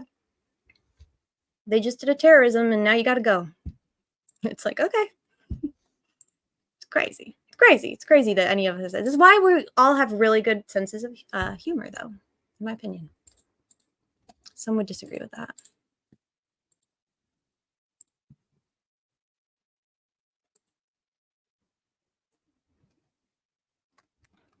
Oh, yeah. Okay. I'm going to share the link and then I'm going to start. Steve, exactly. It is doing bullying unto me. I drew penises on everything, but I'm not good at it. I don't know. I can't draw in general, so it's probably not like specific to drawing like dicks, but I just can't draw. So mine, I wasn't really like crazy about drawing dicks on stuff because they never looked like dicks. What is donging? Heavy Metal says, we just got another dog yesterday. My 2 pups passed away in my house fire in 2013. Oh my God, I'm so sorry. I'm so sorry to hear that. We just got another one. She's a 6-month-old brindle pit. I love pitties. I'm sorry that that happened, and I'm very, very, very happy that you have a new dog in your life.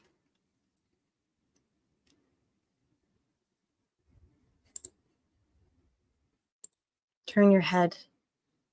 Is that what's donked mean? Like a dick thing? What does that mean, Judge Jessica? I don't know what that means. Which means I would probably get donked. I don't know what it means. Us millennials are just waiting around for more precedented times instead of these enduring unprecedented times. It's so true. Maybe maybe this is just like the way it is, and we can stop acting like every crisis is maybe just we're living in a constant state of. Maybe it's just it's not really a crisis. It's just like the way it is. Amazing. I don't actually know, like, so I always get the gens confused. I just know millennial because it's me. But I don't know. I think Gen Z is the youngest, right? The TikTokers. And then there's millennials. And then there's Gen X or Y. I don't know. And then so who's a and then there's like a middle one.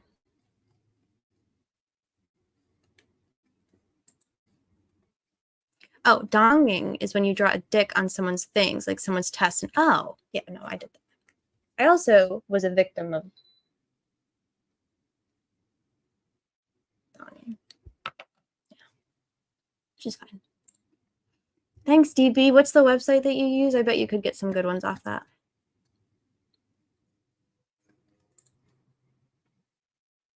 Gen Alpha kids have even more unprecedented times. What's Gen Alpha? What is Gen Alpha, Miku? You're killing me.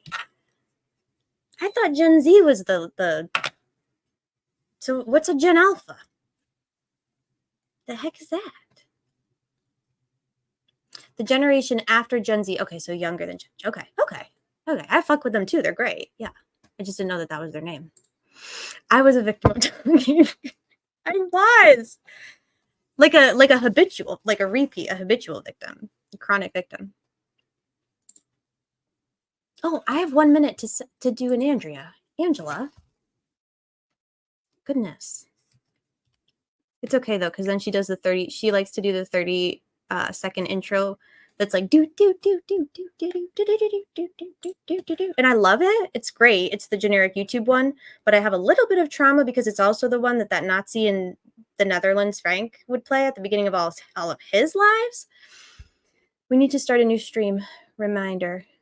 How many hours have I gone? 5. Oh my God. Okay. I'm going to do it right now. Okay, so we might miss the first minute of Andrea. I will put it on. I'll speed it up though. New stream.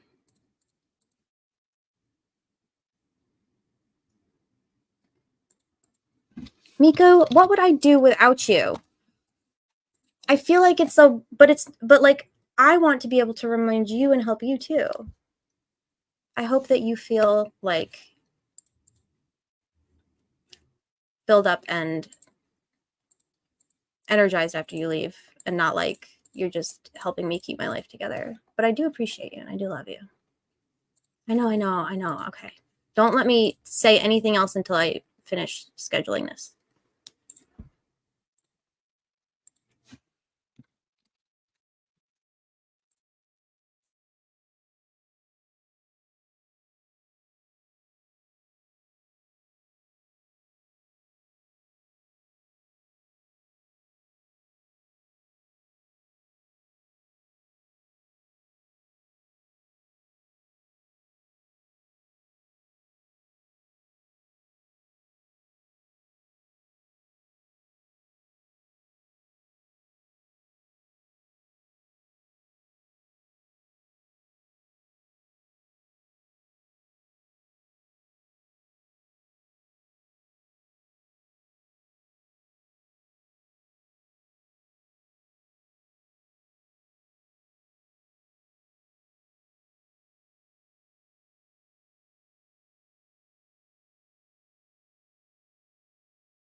Okay, I did it. Here's the new linky, the new stinky linky.